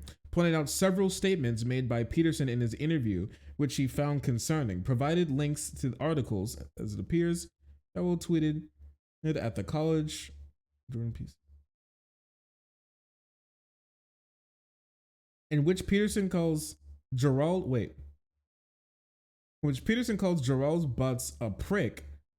Brent Cadwell queried whether the post complied with the college's standards of professional conduct, and they don't. College staff spoke to an anonymous caller who shared concerns with Peterson's use of Twitter. Joe Rogan Experience, the caller said Peterson was using this to convey harmful information to the public. The caller also referenced Peterson's use of language towards the Prime Minister and Gerald Butts that they referred to as unprofessional, embarrassing, threatening, harassing, and weird. The caller also stated that Peterson appeared to not have changed the information on the public register that reflects that he is no longer working with the University of Toronto. College staff took screenshots of the reference tweets. He still had shit there that said that he was working for the University of Toronto. That's really funny. On February, notified about the complaint, Jordan Peterson tweeted several times.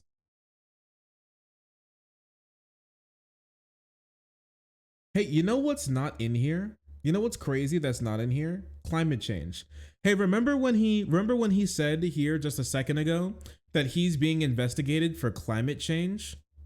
To the profession, such that I am now going to be required, the college can go ahead with this, to put me into a re-education program with their so-called social media experts. And that's also, by the way, a profession that does not exist, until I learn my lesson, whatever that is, regardless of how much time that takes, by their judgment, or they can take my license away. And so the court says, well, of course you have freedom of speech, Dr. Peterson, but because you're a professional, you're bound by your profession. That shows you, all you Canadians who are listening, That's what I've been waiting and for. everyone outside. Oh, Worldwide Wasteland. Thanks for the raid. Hello, Raiders. I'm happy to have you. Oh, I need to stop doing that. My throat is getting a little bit raw. I'm happy to have you all. Thank you for being here. Thanks for the raid. Crazy raid. Huge raid. Did you all have a good stream today? What you all talk about? Had some fun memes, did some cool stuff. Professionals having standards. Honestly, couldn't be me. Could not be me. Right now, we're going over Jordan Peterson doing crazy bullshit. Crazy bullshit on his daughter's YouTube channel, which seems incredibly interesting. We're debunking some of the lies that he's been pushing about it. This meme is very real. Yes, sir. Starfield play. Yes, sir. Yo, okay. All right, Starfield playthrough. That's pretty cool. How's Starfield? Is it ass? Thank you. Is it ass? I know this is, you know what blew my mind? I was watching a video about Starfield earlier today. Here, this may say something, okay? And this will also like tell you how old I am. This is Bethesda's first new IP since I was born. Bethesda hasn't made a new IP since, like, for the entirety of my lifetime, all the way up until the release of Starfield. I found that out, and that's crazy to me. I've never played a Bethesda game in my life, but that blew my mind. Like, bros, they actually don't make games. Is it even possible? Is it even correct to call them a game studio anymore when you actually don't make games? Soda! It's trash. It is a cow on a trash farm. Is that true? That's not true. It's bad. It's bad.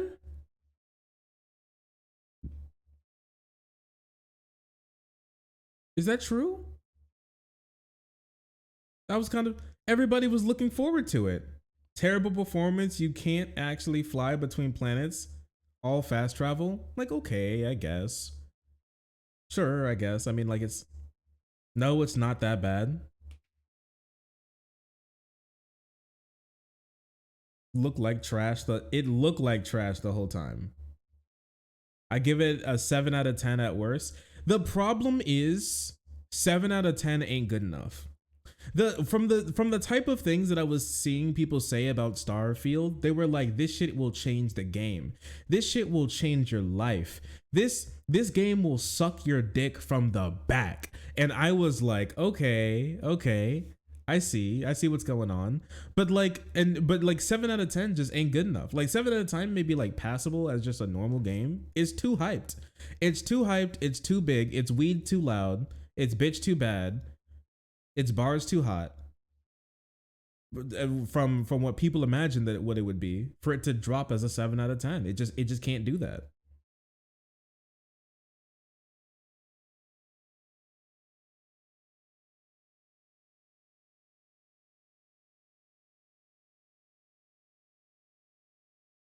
It's alright. It will be on par with Fallout 4. Okay, if you say so. Give it a month and then see what people think. I bet it's creation engine. The game is going to suck your dick from the inside. It's kind of badass. But now No Man's Sky. Okay, which one's better? Starfield or No Man's Sky? What do you guys think?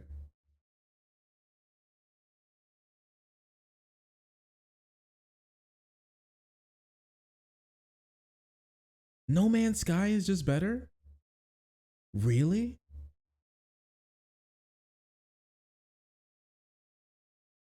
No Man's Sky is better. But like, aren't they a multi-million, if not billion-dollar company who has like some of the best game developers in the entire world and like the enough money to like basically do whatever they want? And they had years to put this together? No, they're not. They don't have, I mean, they have access to some, like they got money, don't they? The game is 3 hours young. Okay, but like a game should be good when it releases. I'm of the mindset that the game should be good when it releases. In my honest opinion. Like when they say that they're open to taking my money, that's when their product should be good and not like a second later.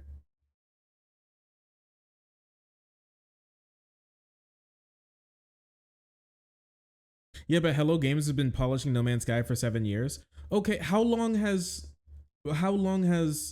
shouldn't Bethesda have been polishing Starfield for 7 years in the pot? Like they could have just made the game. Like, isn't game development these days like upwards of 4, 5, 6, 7 years? There's no reason why if the game wasn't good enough yet, just not release it and then release it when it's good. But like it, especially Hello Games is a fucking loser ass nobody. Like Hello Games is unironically WH Omega Law who. We're talking about Bethesda here. The fact that these companies are in the same ball, or like honestly in the same conversation, is like a bad look on Bethesda's part, in my personal opinion. I hate to say it, but Hello Games is WH Omega Law who. They're actually just known for the company that just failed at releasing No Man's Sky.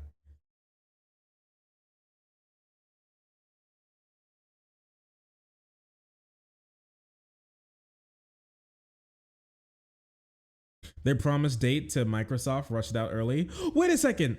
I have to check my Wait, now you reminded me. I need to check my Microsoft stock. Did it fall? Wait, now that Starfield reviews are coming out, did it fall? Wait a second. My Microsoft stock? My Microsoft stock? It fell! No! Oh no, it's falling out! No! What the fuck? What have they done? What have they done? It used to be I was up $1 for the day overnight. Now I'm down to 30 cents. All right.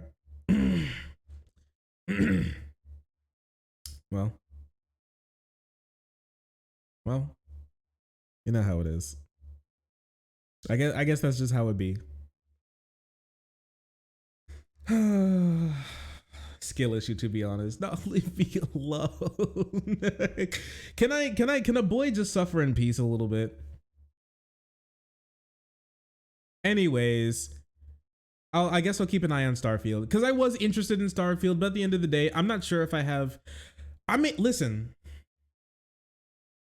I'm kind of getting a little bit of open world fatigue, okay? I'm getting a little bit of open world fatigue. Like, Elden Ring came out last year, big ass game, haven't finished that shit. Tears of the Kingdom came out like a couple months ago, big ass game, haven't finished that shit. And then there's like GTA 6 coming around the corner when like, because like GTA 5 has been shooting blanks for a while, but like Rockstar just keeps on milking that bitch dry.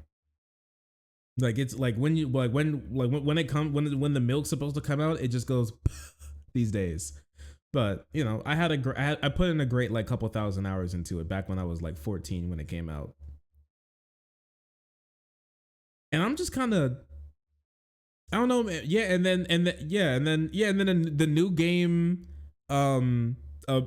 like Explode, Rush, Cyberfuck, or whatever that shit is that just came out. That shit's open world too, I guess, or something. It may not be. There's just so many. I kind of get a little bit of open world fatigue. I need shorter, smaller games with less shit going on. I need like little levels that are handcrafted by good developers and not just like an open world. I like open worlds. Okay, this is unironically me to open worlds, okay? We love you. Go home. You're very special. But I'm done. I hate to say it, but I'm done. I mean, you know, I have to say it. We love you. You're very special, but please go home. What was the game you played that one time at like 5 a.m.? The game you need to do a full stream on? Can you do any explanations on it? Because I stream at 5 a.m. a lot. It may have been Tears of the Kingdom. Baldur's Gate. Oh yeah, Baldur's Taint just came out too. That shit's like 50 billion hours long and 17 quadrillion like lines in it with like 87 sextillion characters and like a 1 quadrillion permutations per character. And also you can fuck animals. And I'm just like, this shit's too big. All games are kind of getting too big. I need smaller games. Shit's getting too big. Too big, too long, too thick. I'm not in for it, okay? You've heard of boyfriend dick. Now it's time for boyfriend games. All right? We need boyfriend games, you know? Not small, but manageable, you know? Something we need the Toyota Corolla of games. We need the Toyota Corolla of games, you know? We do. We need the Nissan Altima of games. We need the Ford Prius of games. Something just to get me to point A to point B.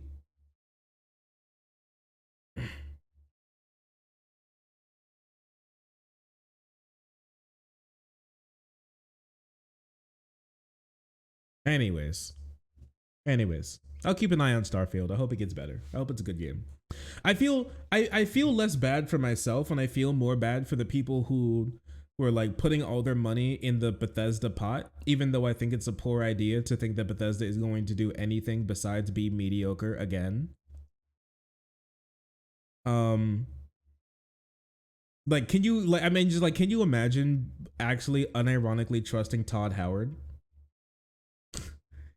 I mean, just like, can you imagine your life as someone who actually trusts Todd Howard? Like, that's kind of crazy to me. Hey Shark, have you been keeping up with the right to repair movement and the stuff just got weird? I haven't been keeping up, but we'll look into it sometime.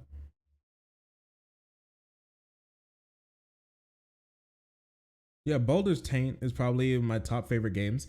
See, here's the thing. I view like those types of those TRPG games or whatever they're called, kind of like From Software games. Like, I hate to be, listen, this will be my one controversial game take of the day. I think From Software games are like, they're cool, but they're not really all that. Like, they're cool and they're good and they're well put together games, but like, they're not really all that, you know? Like, they're cool. And I think they appeal to a certain flavor of person, but I don't think like that type of person is like as big in the gaming community as like sometimes as like Dark Souls fans try to make it out to be. And it's a very specific type of person that likes those type of games. For me, they're kind of snooty gamers. They're a bit of snooty gamers. I hate to say it. They're like a lot of snooty gamers love those type of games, you know? And like, I guess I'm just I guess I like over time, I think I've just realized that I'm not really a role player type guy. I don't play roles, you know? I'm just me. I don't like pretend to be another person. I'm not like, I'm just not like, oh, I am Cumbersnatch, gay lord, Duke of Earl of the Blood Wind wheat fields of the northeastern sun split plain, and I am here to defeat the great life sucker of the Elden underfuck super dark abyss. And I'm just like, okay, cool, I guess. I don't know, man. I just want to swing a sword. At the end of the day, I just kind of want to swing a sword. And then they're like, when I was like, I'm happy to play Elden Ring, and I bought it, and then I picked the character with the sword, and then I just like walked around and then cut people down with my sword. And then they're like, here are all like the fucking, you know, glitter. Here's all the goddamn glittering gold trinkets and baubles paid for in blood. And I'm just like, man, can I just cut someone with my sword again? Because when I play games like that, especially when I stream them, everybody who plays the game before goes, what the fuck are you doing? Because I got like base kit. I have no drip. I don't know how to find shit. I don't know how to complete any like tasks because they're like, you go to someone and like how it works is they go, you walk up to like a carriage and the carriage door slightly opens and it goes, oh, from the dark from whence you came, back again to the light. You are looking for something glittering, aren't you? Come back once you see the snow-peaked caps of Elderfang Mountain. Then maybe something gold will come from that dark. And then I'm like, what the fuck was that? I'm like, what are you talking about, man? Just like, and then I forget what the hell happened, and then I swing a sword again, and that's like kind of how the game works until I run into the final boss. And I don't know. I just don't think the games are really made for me. I just may not be those types of people. I just may not be that person. I guess not. Just be yourself in an RPG. It's the whole point. Yeah, I don't know. Elden Ring quest design is shit, to be fair.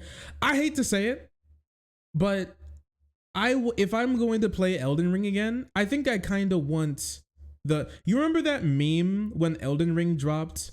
When the people were making fun of devs for having for being like the quests don't make any sense, and they're like mini map, quest marker, blip on the map, blip on the mini map, like your character going, I should check that bush, I should check that grass, I can't go this way, I can't do that. Like I want to install that mod. I think it would improve my enjoyment of Elden Ring by like 300%. I kind of want to install that mod because once again, like final thing on this, and then we'll get back to the Jordan Peterson meme.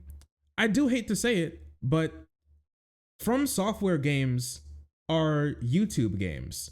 From Software games are games that I play on one monitor and have YouTube up in another monitor. For when I want to do something, I go to YouTube and I go, how do I do this Elden Ring? And then I find a YouTube video, like a 3-minute YouTube video that I put on 2x speed, where the guy explains to me exactly where to go and what to do. And I pause it right before he gets to the end point so I can like figure that out myself.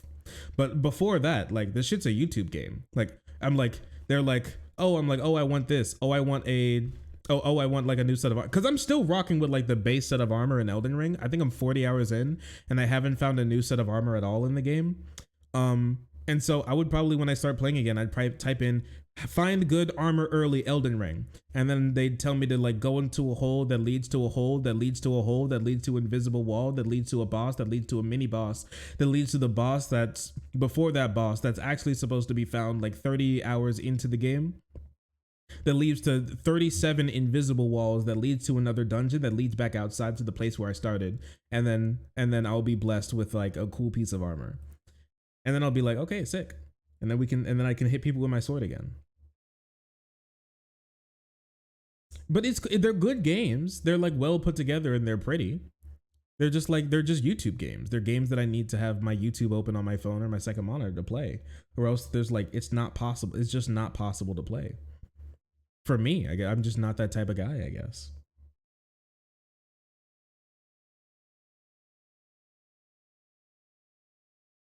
Shark installs Quest Journal and instantly beats Radon. I beat Radon.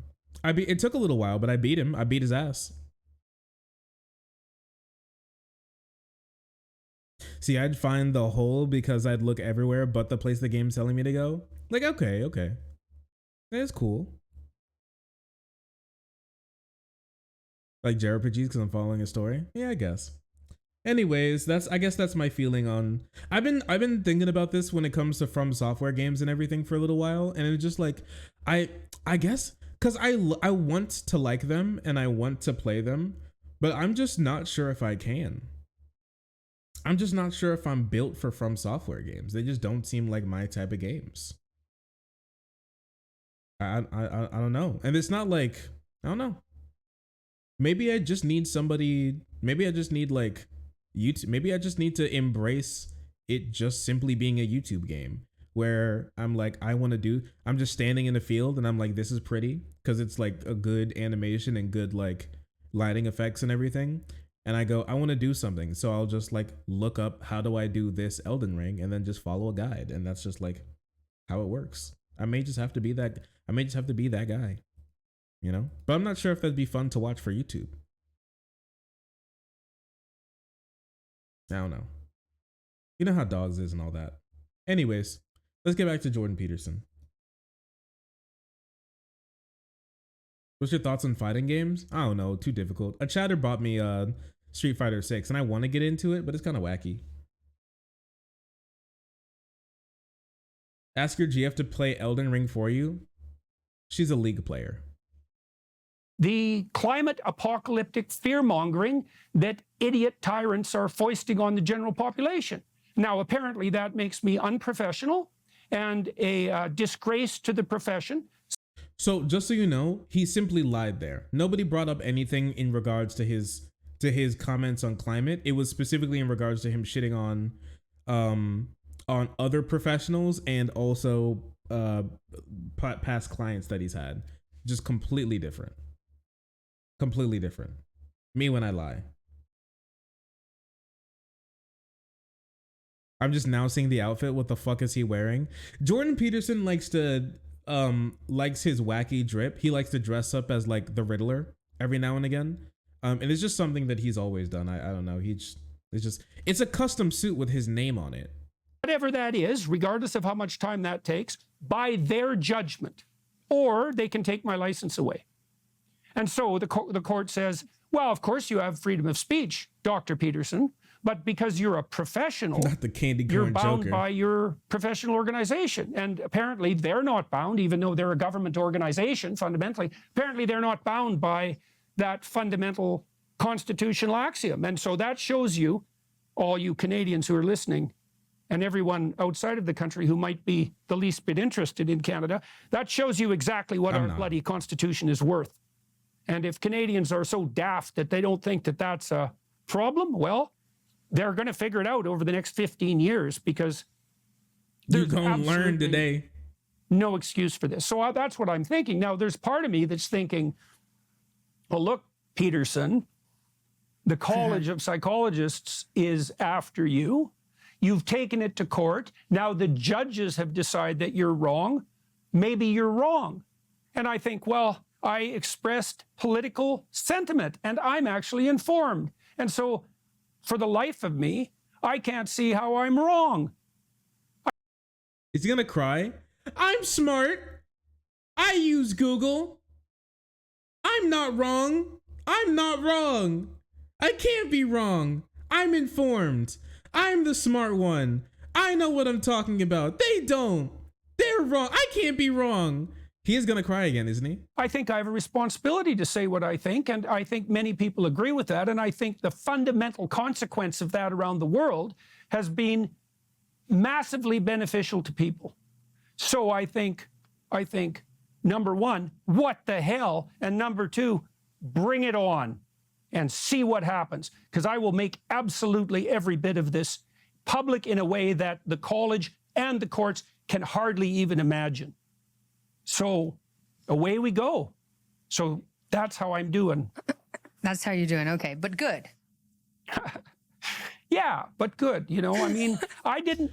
I'm at the mercy of the evil state of Justin Trudeau, divorce Trudeau as I like to call him, and his evil Gestapo of rampant anti-free speech judges and an out-of-control court of Ontario College of Psychologists stifling my free speech and eating away at my freedom and destroying the Constitution of Canada. But otherwise, yeah, I'm chilling. All right, buddy. I'm fine. I'm fine. I'm fine. I'm fine. I'm fine. I'm so fine. Everything is fine. It's actually never been more fine. That's the benzo paranoia kicking in. You think he's gonna like do one of those, like look over his shoulder real quick? I just pop a half a benzo. See me when I pop up out the window. I don't want to fuck a single bitch. I want a double. Look, the court decision was worse than I thought it would be. I was already pessimistic. I figured the court would take the coward's way out and basically upbraid the college for procedural inadequacy. Because one of the things the college did, which is just beyond comprehension as far as I'm concerned, is pursue these complaints that were put forward by people distributed all over the world, who then claimed in writing falsely to be my clients, when in fact they were never my clients. And not only were they not my clients, they had nothing to do with anyone who was ever a client of mine.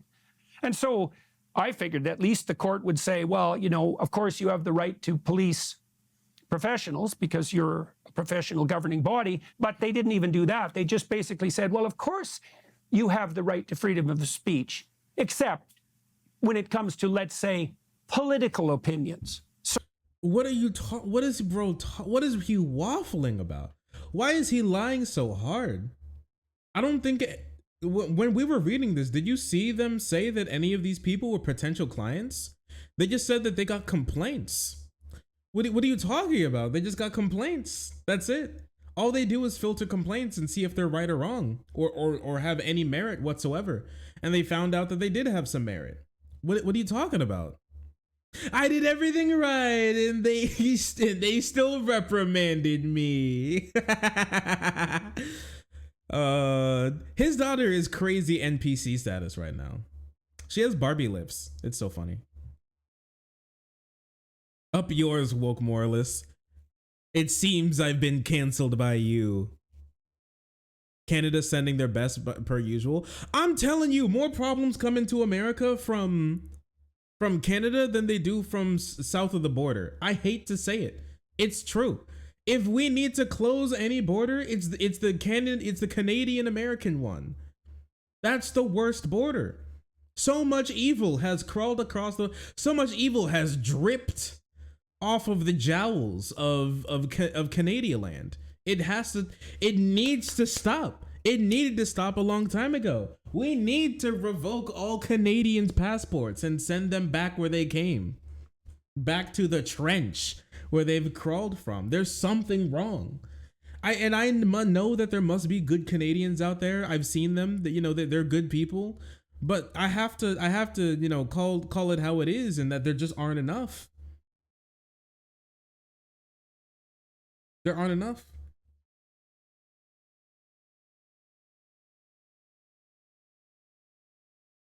American culture comes back to bite. It's just like, I don't know. It's like American culture drips into Canada, and then the worst of American culture drips back into America afterwards. Like we've done nothing wrong to Canada. Okay. What did we do? We gave them hip hop. We gave them pizza. We gave them bagels. All right. What else did we give them? Huh? relevancy on the world stage. We buy their maple syrup. We buy their wood. Sometimes we even buy their oil and or raw materials. And what do they give back to us? Jordan Peterson, Gavin McInnes, the Proud Boys, Patriot Front, Lauren Chen.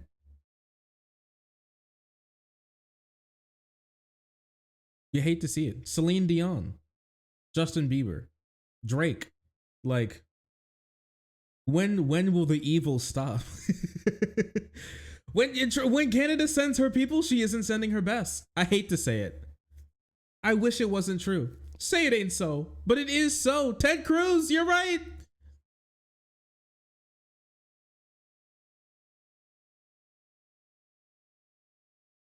So, then what right do you have at all?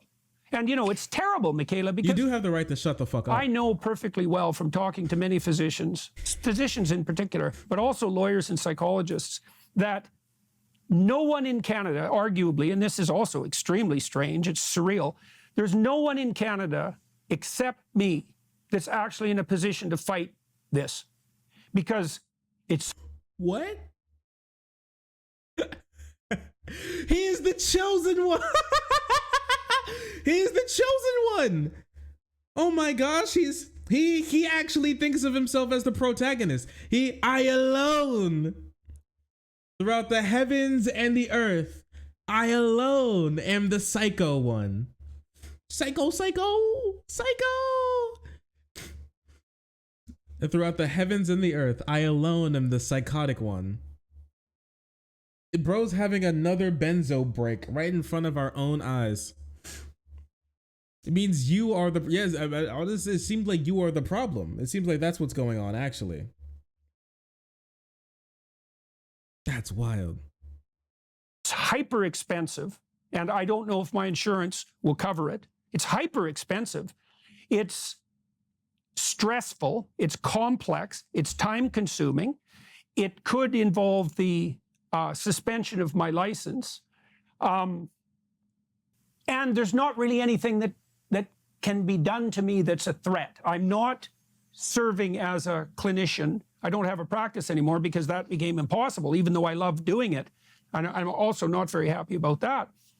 So I'm like the person who can do this. And Canadians have no idea to what degree professionals in Canada are now required not to say what they think or to lie outright. So, man, what the hell? Okay. Bro, you're not a psychologist. You're psychotic. Seek help. You are not help. You need to seek help. He has crazy ass insurance. I guess I would imagine so. With the type of problems that he gets up into, it's probably mad expensive. I would imagine. Crazy. Yeah, and the thing is, why do you even care? For one, why do you care? And two, you even said yourself, remember when he said that he's like going in for re-education and they're going to like do all these things to him?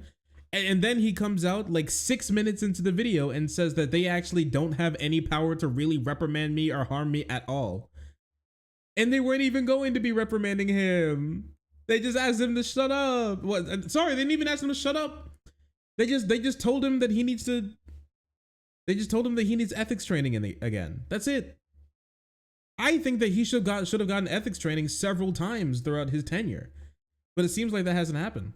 For example, therapists are required by law to lie about, let's say, transgenderism, the gender identity of minors. Hey! The delusions always keep coming. They're so easy to read. They're like children. They're so easy to read. You see them looking at a candy bar, you know they want it. That's it. They're like dogs. It's the Pavlovian response. They see a trans girl and they start drooling.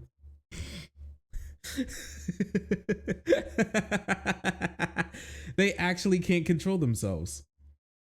They genuinely can't control themselves.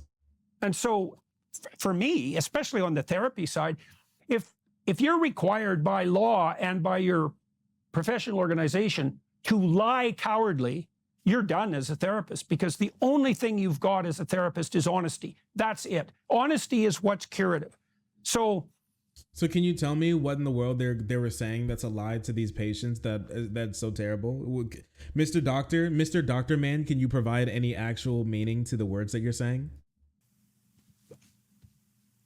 You know, it's just part of how surreal the world is, and particularly how surreal Canada is. It's hard to fathom. It is hard to fathom. Can I read just a couple like of it's not real. from the decision It's really hard so to people have fathom. an idea of what's in here? It's linked below. People can read the entire thing. But there's parts, like this is how it begins. When individuals join a regulated profession, they do not lose their charter right to freedom of expression.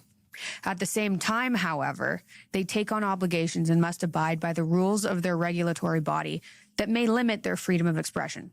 That's just one sentence after another. That's how it starts. Yeah, perfect. It's a great thing to highlight. You know, it's like, well, you're Yes, of course. Yes. Okay. Yes, actually, of course.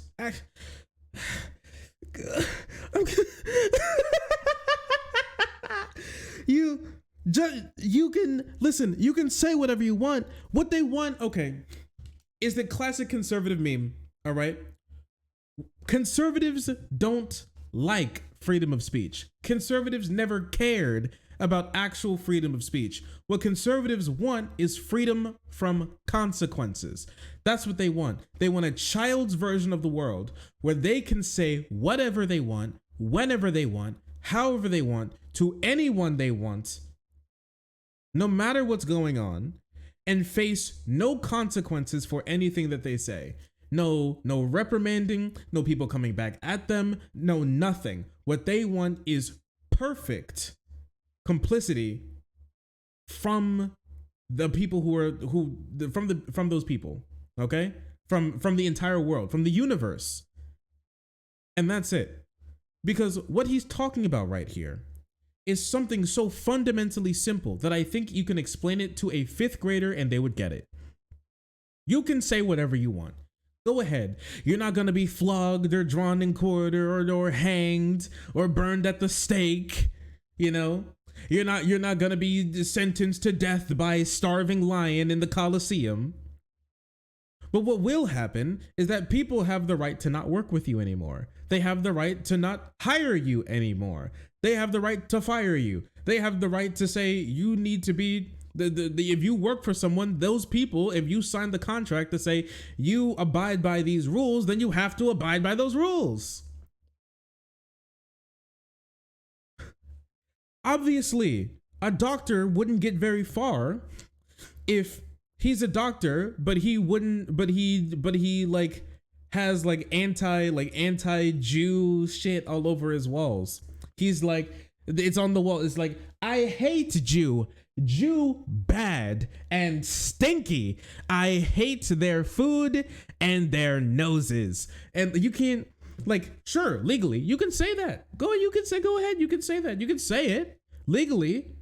The government's not going to throw you in jail. You're not going to be persecuted. But Jordan Peterson's version of persecution is simply just consequences for your actions, in the sense of he thinks that he should be able to say and do whatever he wants without any repercussions for anything that he does, because he's the pretty little princess.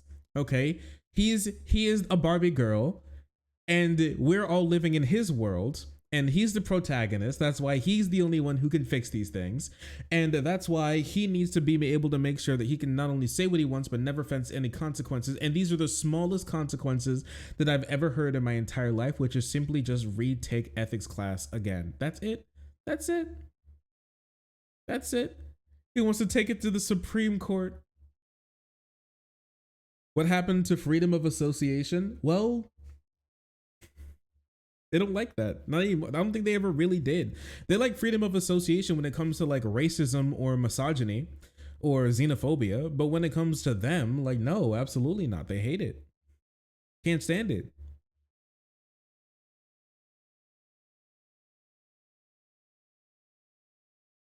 They can't stand it. I want to skip forward to him saying that, him talking about the tweet that he thinks started all these issues. And that was the tweet, I think, that really probably initiated all this, right? I tweeted about Elliot Page. No, very clearly what started it was you telling someone to kill them.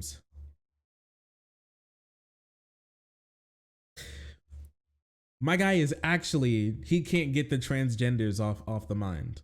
Okay? Listen, I bet there's a really nice trans girl out there that'd be willing to go on a date with you, brother, if that's really what you're looking for.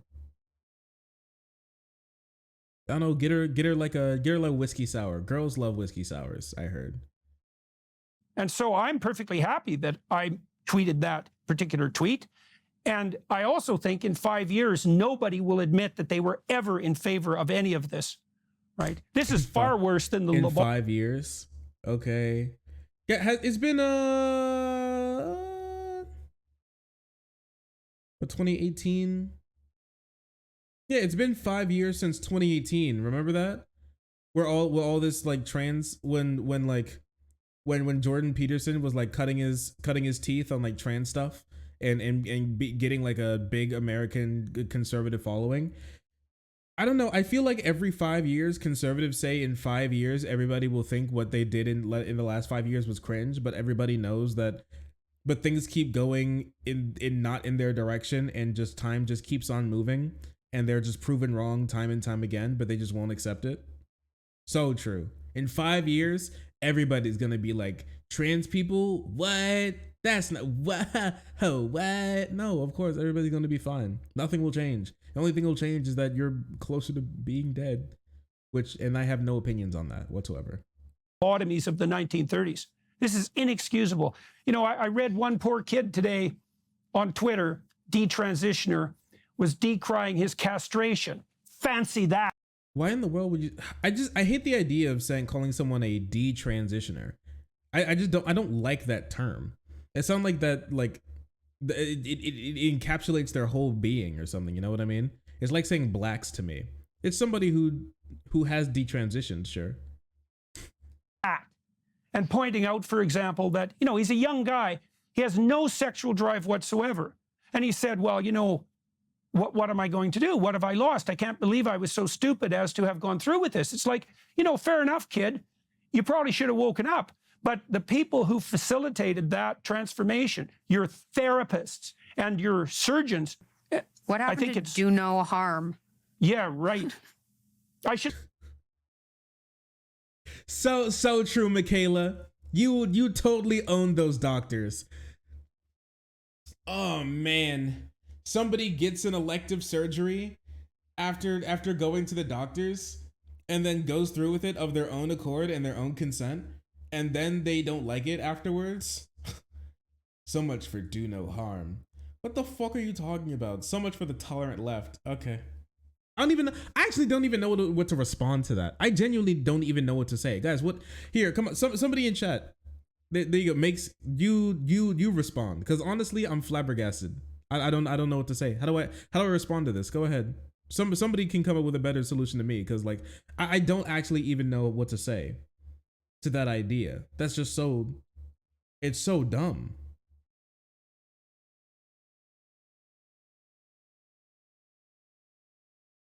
Yeah, and it's pretending that people who detransition are the majority.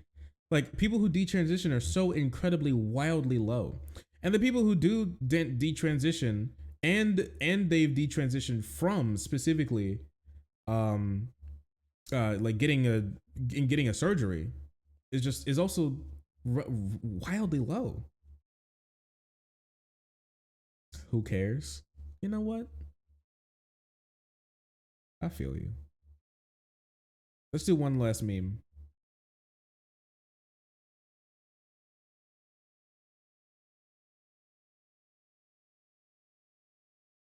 Let's do one last meme. The re-education orders. This decision ordered to Peterson's registered member of the college authorized practice clinical psychology to complete specified continuing education or remedial program regarding profession. That's it. That's it. That's it. This is it. This is what they have him do. Educational remedial program. Specified continuing education or remedial program. Bro has to take summer school, and he's, you know, back when I was in school, I think I did summer school once because I didn't have the best grades. I wish I had like the wherewithal to do YouTube back then, because I would have done this same thing. I would have done the same exact thing when they told me that I had to do summer school to get my diploma. That Jordan Peterson is doing right now. I can't lie to you, I would be doing the same exact thing, and it'd be really funny. I'm being persecuted for having hobbies outside of school. Oh, I didn't know this was communist China where I have to dedicate my entire life to school. Oh, my bad that I'm pushing for my goal of being a professional Smite player. Oh, woe is me for being a part of such an evil organization that is a human being who wants to do more than just go to school. Just come on, man. Be a little normal for once. But okay. This is most replayed. Let's see. What can citizens do to fight back? I want to see what this is. Into the political arena, you'd learn to speak more fluently. You'd learn to put your arguments together. You'd learn to be more responsible. You'd take the responsibility onto yourself and strengthen yourself as a consequence. You'd keep the country on the straight and narrow, and you'd keep it free, and all sorts of opportunities would emerge for you. And so that's what you do. Now, people don't do that. And it's partly also because they're taught, oh, you know, the whole system is so corrupt that nothing can be done about it. It's like, well, if that's the case, you're in real trouble. And if it's not the case, take advantage of the opportunity. Get out there. Do something about it. You know, you're a citizen. It means you have some responsibility. If you're a citizen without responsibility, you're headed for slavery. Simple as that. That's how the world works. If you don't stand up for yourself, obviously the people who will exploit you, obviously. So I don't think it is hopeless at all. I think that the fundamental bedrock of our institutions is still solidly enough in place, although it is threatened, that we don't have to walk down this increasingly authoritarian route. No responsibility equals slavery. I don't know. I thought slaves had a lot of responsibility that were put on their backs. But okay. The most vague ensemble of words ever. That's just kind of what it is. That's just kind of how he speaks. This is just so ridiculous. He's such a fucking clown, dude. I don't even know how to. We rarely talk about Peterson these days, mostly because bro is so. I don't know. I really feel like he's gone so incredibly incoherent. And you're right, a lot of his shit is just bitching. He does spend a lot of his time simply just bitching. And I don't know how to respond to it because a lot of the times bro is actually just crying and that's it. He's either crying or bitching while he cries or cries while he bitches. And I just don't know how to really respond to it besides being like, okay. And a lot of the stuff that he says is just genuinely incoherent. And this time, not only is it incoherent, it's also just lies. And we can clear up those, but outside of that, it's just weird self-aggrandizing speeches about how he's the only one who can fix anything or do anything, and how everybody is like falling victim to being a sheeple, as he's the only one fighting his chains. Peterson unchained, unshackled. Okay. I guess Peterson. Sure. Have fun. Have fun with your summer school, buddy. I know you'll like it. One last Peterson meme.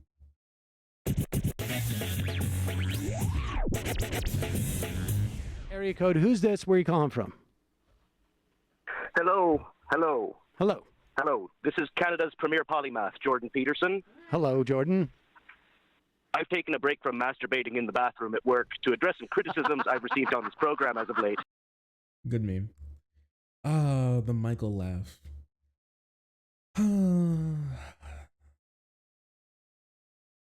Why'd you have to hit me with trauma? Did you need to do that? Is that what you wanted to do? You want to hit me? You want to make me feel trauma tonight while we had such a good time shitting on Peterson? You're like, oh, I know it would go well with this Peterson shitting. Trauma. What the fuck? This is my villain origin story. Because honestly, Michael was the only one that I can remember in this space who also has a like a cackling, annoying laugh like I do. And he was such an inspiration to me. I felt I bonded with him so much based off of his laugh, you know? Just the off-screen Michael cackle was something that brought so much joy to my heart. Cause he was just like me for real. But okay. Okay. Bad voice, First off, good you content. asked me why is my hair so greasy? Pomade and other hair products that result in a conspicuously slick sheen are reminders of a previous hierarchy in which men's hair could look like an orb and women could be groped in a hallway for dressing like whores. And again, I come back to makeup in the workplace. Why do women make their lips red? Why do they put rouge on their cheeks? Why do they wear high heels? To exaggerate sexual attractiveness to their bosses. Pigs! Why do pigs have these cute little upturned noses, and why do they have those cute little curly Q tails above their pink, pert pig buttocks? Why is it okay to openly talk about eating pig butt as a cut of meat, yet if I were to tell my TA that I want to eat her big pig butt at work, she's black, by the way, that's a problem. It's a problem. Nothing that should matter. Don't get me started on the absurdity of outlawing daddy-daughter dances. The daddy-daughter dances and memories that I have would have been erased from my memory in some kind of Sam Harris computer fantasy. In this legislation where it's passed, it's just absurd. And you ask me, why am I jerking off right now? Why am I jerking off right now? Why? Why? To exaggerate my sexual attractiveness. Ritual bestiality with swine was common in previous hierarchies and social structures. They are very smart, very loving, very generous, loving animals. Thank you for the... And you stop laughing. Clean your room, Michael. I'm your father. I'm your father. Who's your daddy, you fucking cultural Marxist? Okay. We got it. That was a killer. That's a good 2-minute bit. That he would call into the show. Yep. That's a good 2-minute bit. All right, good times. Celebrate good times. Come on. You heard the Black Michael Brooks? No. I can't. No.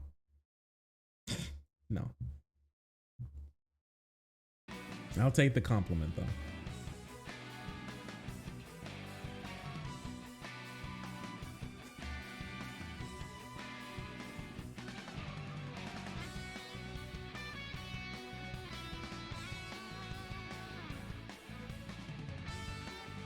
I really can't believe. Well, actually, I can't lie. I can believe Jordan Peterson would say that.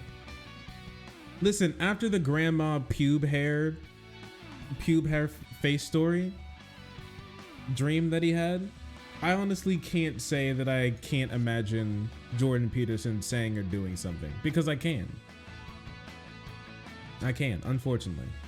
Like after the grandma pube dream, like I can't deny.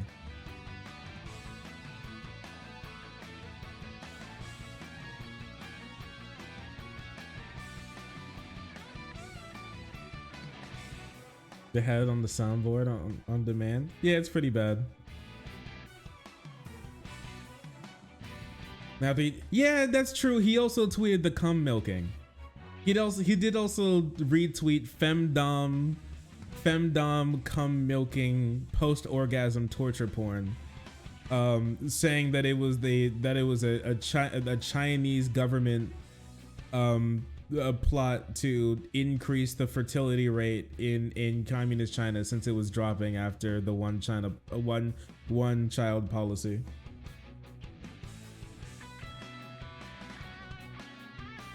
Will the GF play Splatoon with you? She doesn't have a Switch. But if I buy her a Switch, she'd probably play Splatoon with me.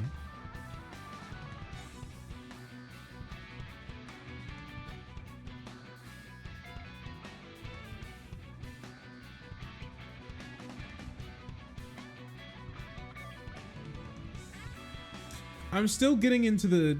It's interesting because I'm still honestly getting into the swing of being a boyfriend. You know what I mean? I've been single for so long, I actually kind of forgot what it was like to be in a relationship. So I'm not really in the full swing of like being a boyfriend yet. I'm working on it. I think I'm doing okay so far, but no, it's wild. It's a wild thing.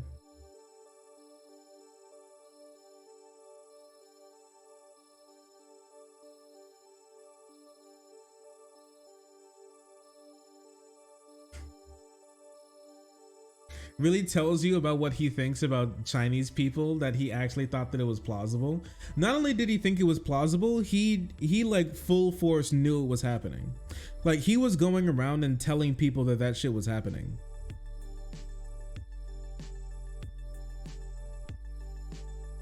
I forgot how to be skin. I'm illiterate. Oh no, the aneurysm, it's coming. The brain hemorrhaging.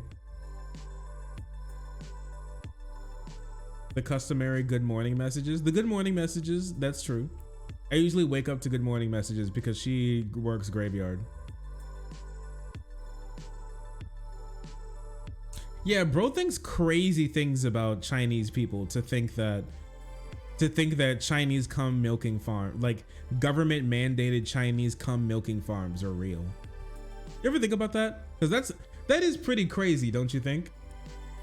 Like for a solid maybe like day, 2 days, Jordan Peterson actually thought that like, wait, what? So Jordan Peterson, is that his kink? I don't know. Humiliation? Maybe, I don't know. What I do know is that, just have to wait for a second. What did I miss? Oh, we're just talking about like the things Jordan Peterson must believe about Chinese people to genuinely think that like the Chinese cum milking farms were real.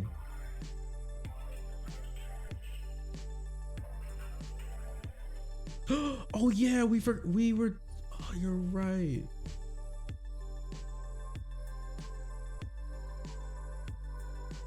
Lord, she flipping her slug? What do you mean? Flipping her slug?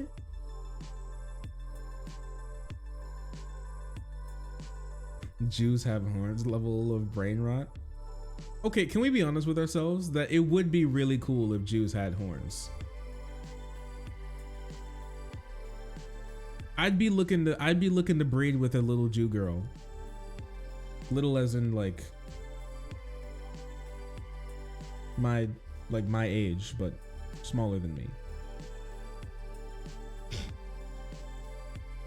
I like adult women. I have watched anime before, but I'm actually into adult women. I'd breed with like a Jewish girl to have like a kid that would have horns, because I think that'd be really cool. Big tusks, sure. A tail even.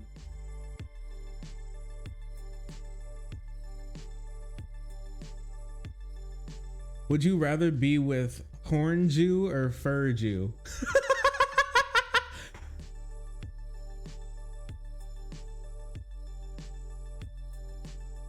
I'd take horn Jew, 100%. I walk away for 1 second. Hey, bestie.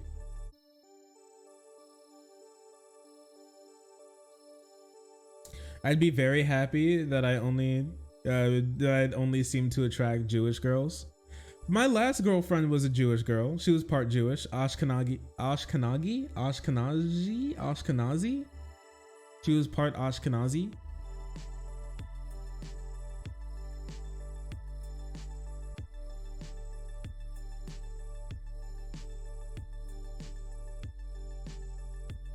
My roomie is asking questions.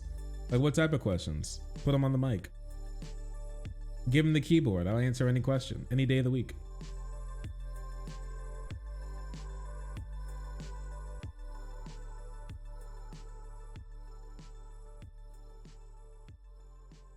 Ashka, what now? And yeah, and Ashka, who's a what's it? This guy is having way too much fun with his candy.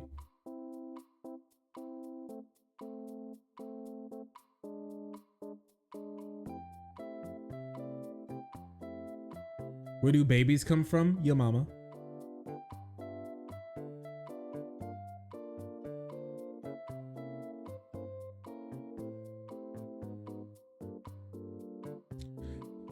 Ugh.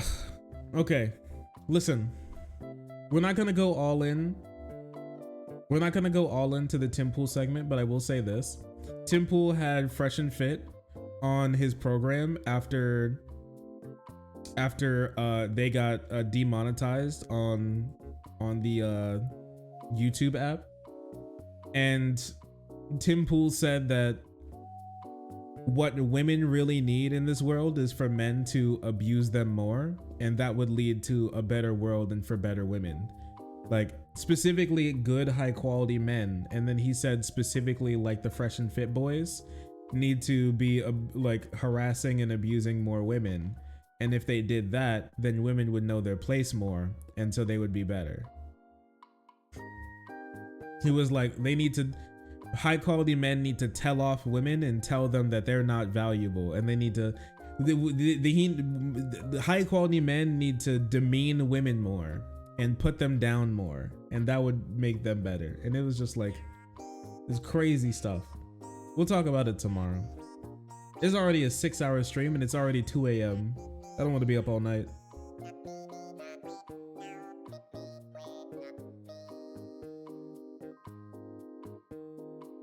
I don't feel like eating the candies when I see it as a large sugar jelly on the table. Okay. So you're telling me that this doesn't look good. But like, what about this though? Because it's no longer jelly. Now it's just little candies. How about that instead? If we take the jelly and we put it into candy form, is it better? Too much still? Okay, what about like, what if I hand you like 3 pieces? Would that be okay?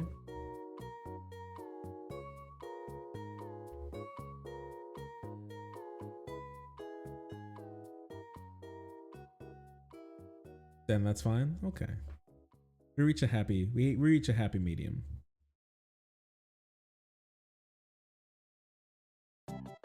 He's definitely not mad about Emma Vigeland.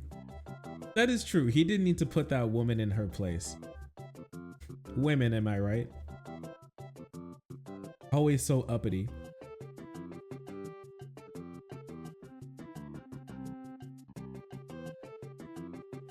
Is the background music girl from I Penma? You mean this? No, this is Animal Crossing 5 p.m. from Animal Crossing New Leaf.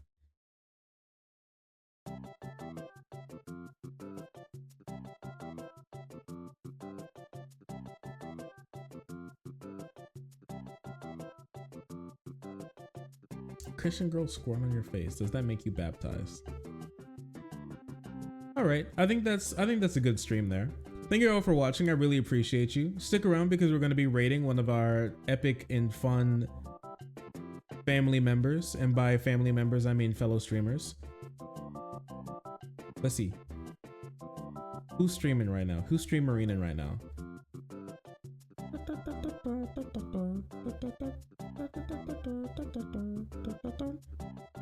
You know, I got somebody that I want to raid that I have not raided before.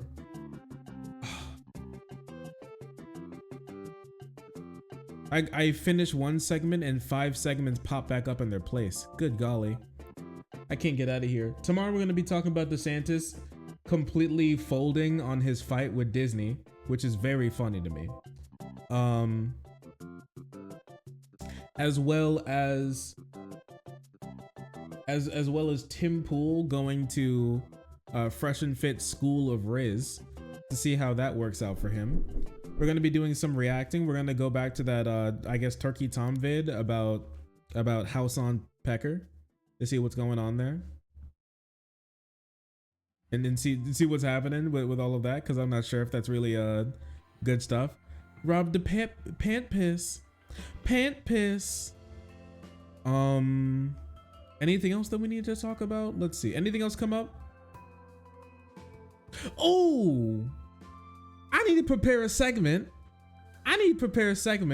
On conservatives trying to say that Donald Trump's mugshot is actually going to boost him up in the polls and make him and turn him to a fundraising god. Ain't no way, because they said that, okay, wait, conservatives think that Donald Trump getting a mugshot is going to make him do gangbusters with the blacks because he's a rebel to the police, and the blacks are gonna be like, oh shit, he just like me. I'm not joking, okay? I'm not joking. I'm not sure if any of you have seen this, but it's like peak copium and giga racism, and it's wild. I'm glad I was looking through my bookmarks, because I saved like video ideas in there. It's crazy. Here, I'll give you a little taste test, okay? What a combination. So this is under Donald Trump posting his mugshot and trying to fundraise on it. A mugshot can be a badge of honor. The famous freedom fighters from the past had one. Even Martin Luther King Jr. had one. Okay? And so this happens. Right? Here you go. So this happens, and he posts this. Dinesh D'Souza, who went to jail, just so you know, for tax fraud, if I remember correctly. Were they even pretending to like MLK? Because it works well with moderates. Actual literal criminal, and like a bad, not like a cool criminal like MLK, an actual criminal like Dinesh D'Souza. And not only the MLK, but also Gandhi and Mandela. It's just, and then this happened. Take a look at this. And then this happened, and they posted this shit where they're like, the energy is shifting. The black vote, support among black voters. In 2020, 98% for Biden. In 2023, 61% for Biden, 20% for Trump. And then Tim Pool is like, holy fuck.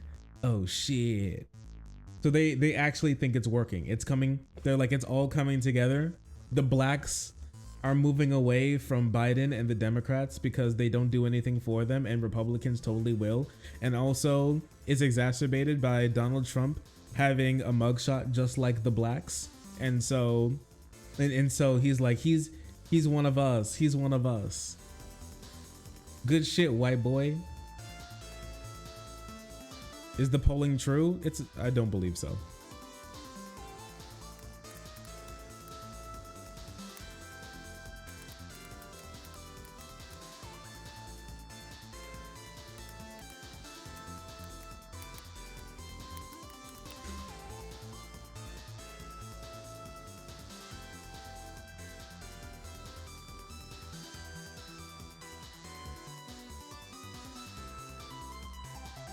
I do think there was a fall off of like, I think like the Democrats have seen a fall off, especially Biden, of black voters, but I don't think it was anywhere near like that steep.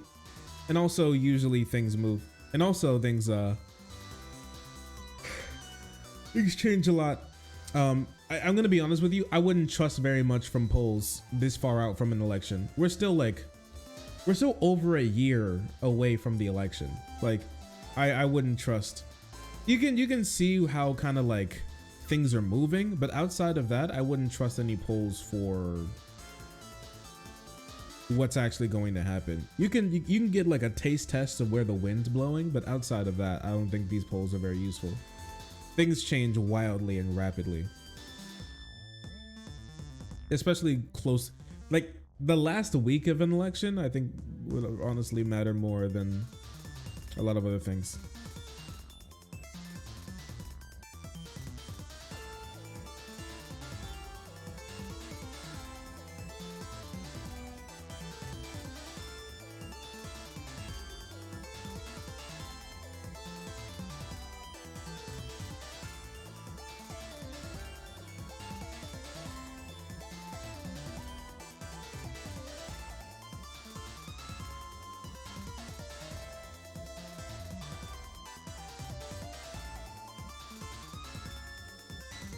But Biden seems to be looking for new ways to energize black voters. He's like, how do I reach these blacks?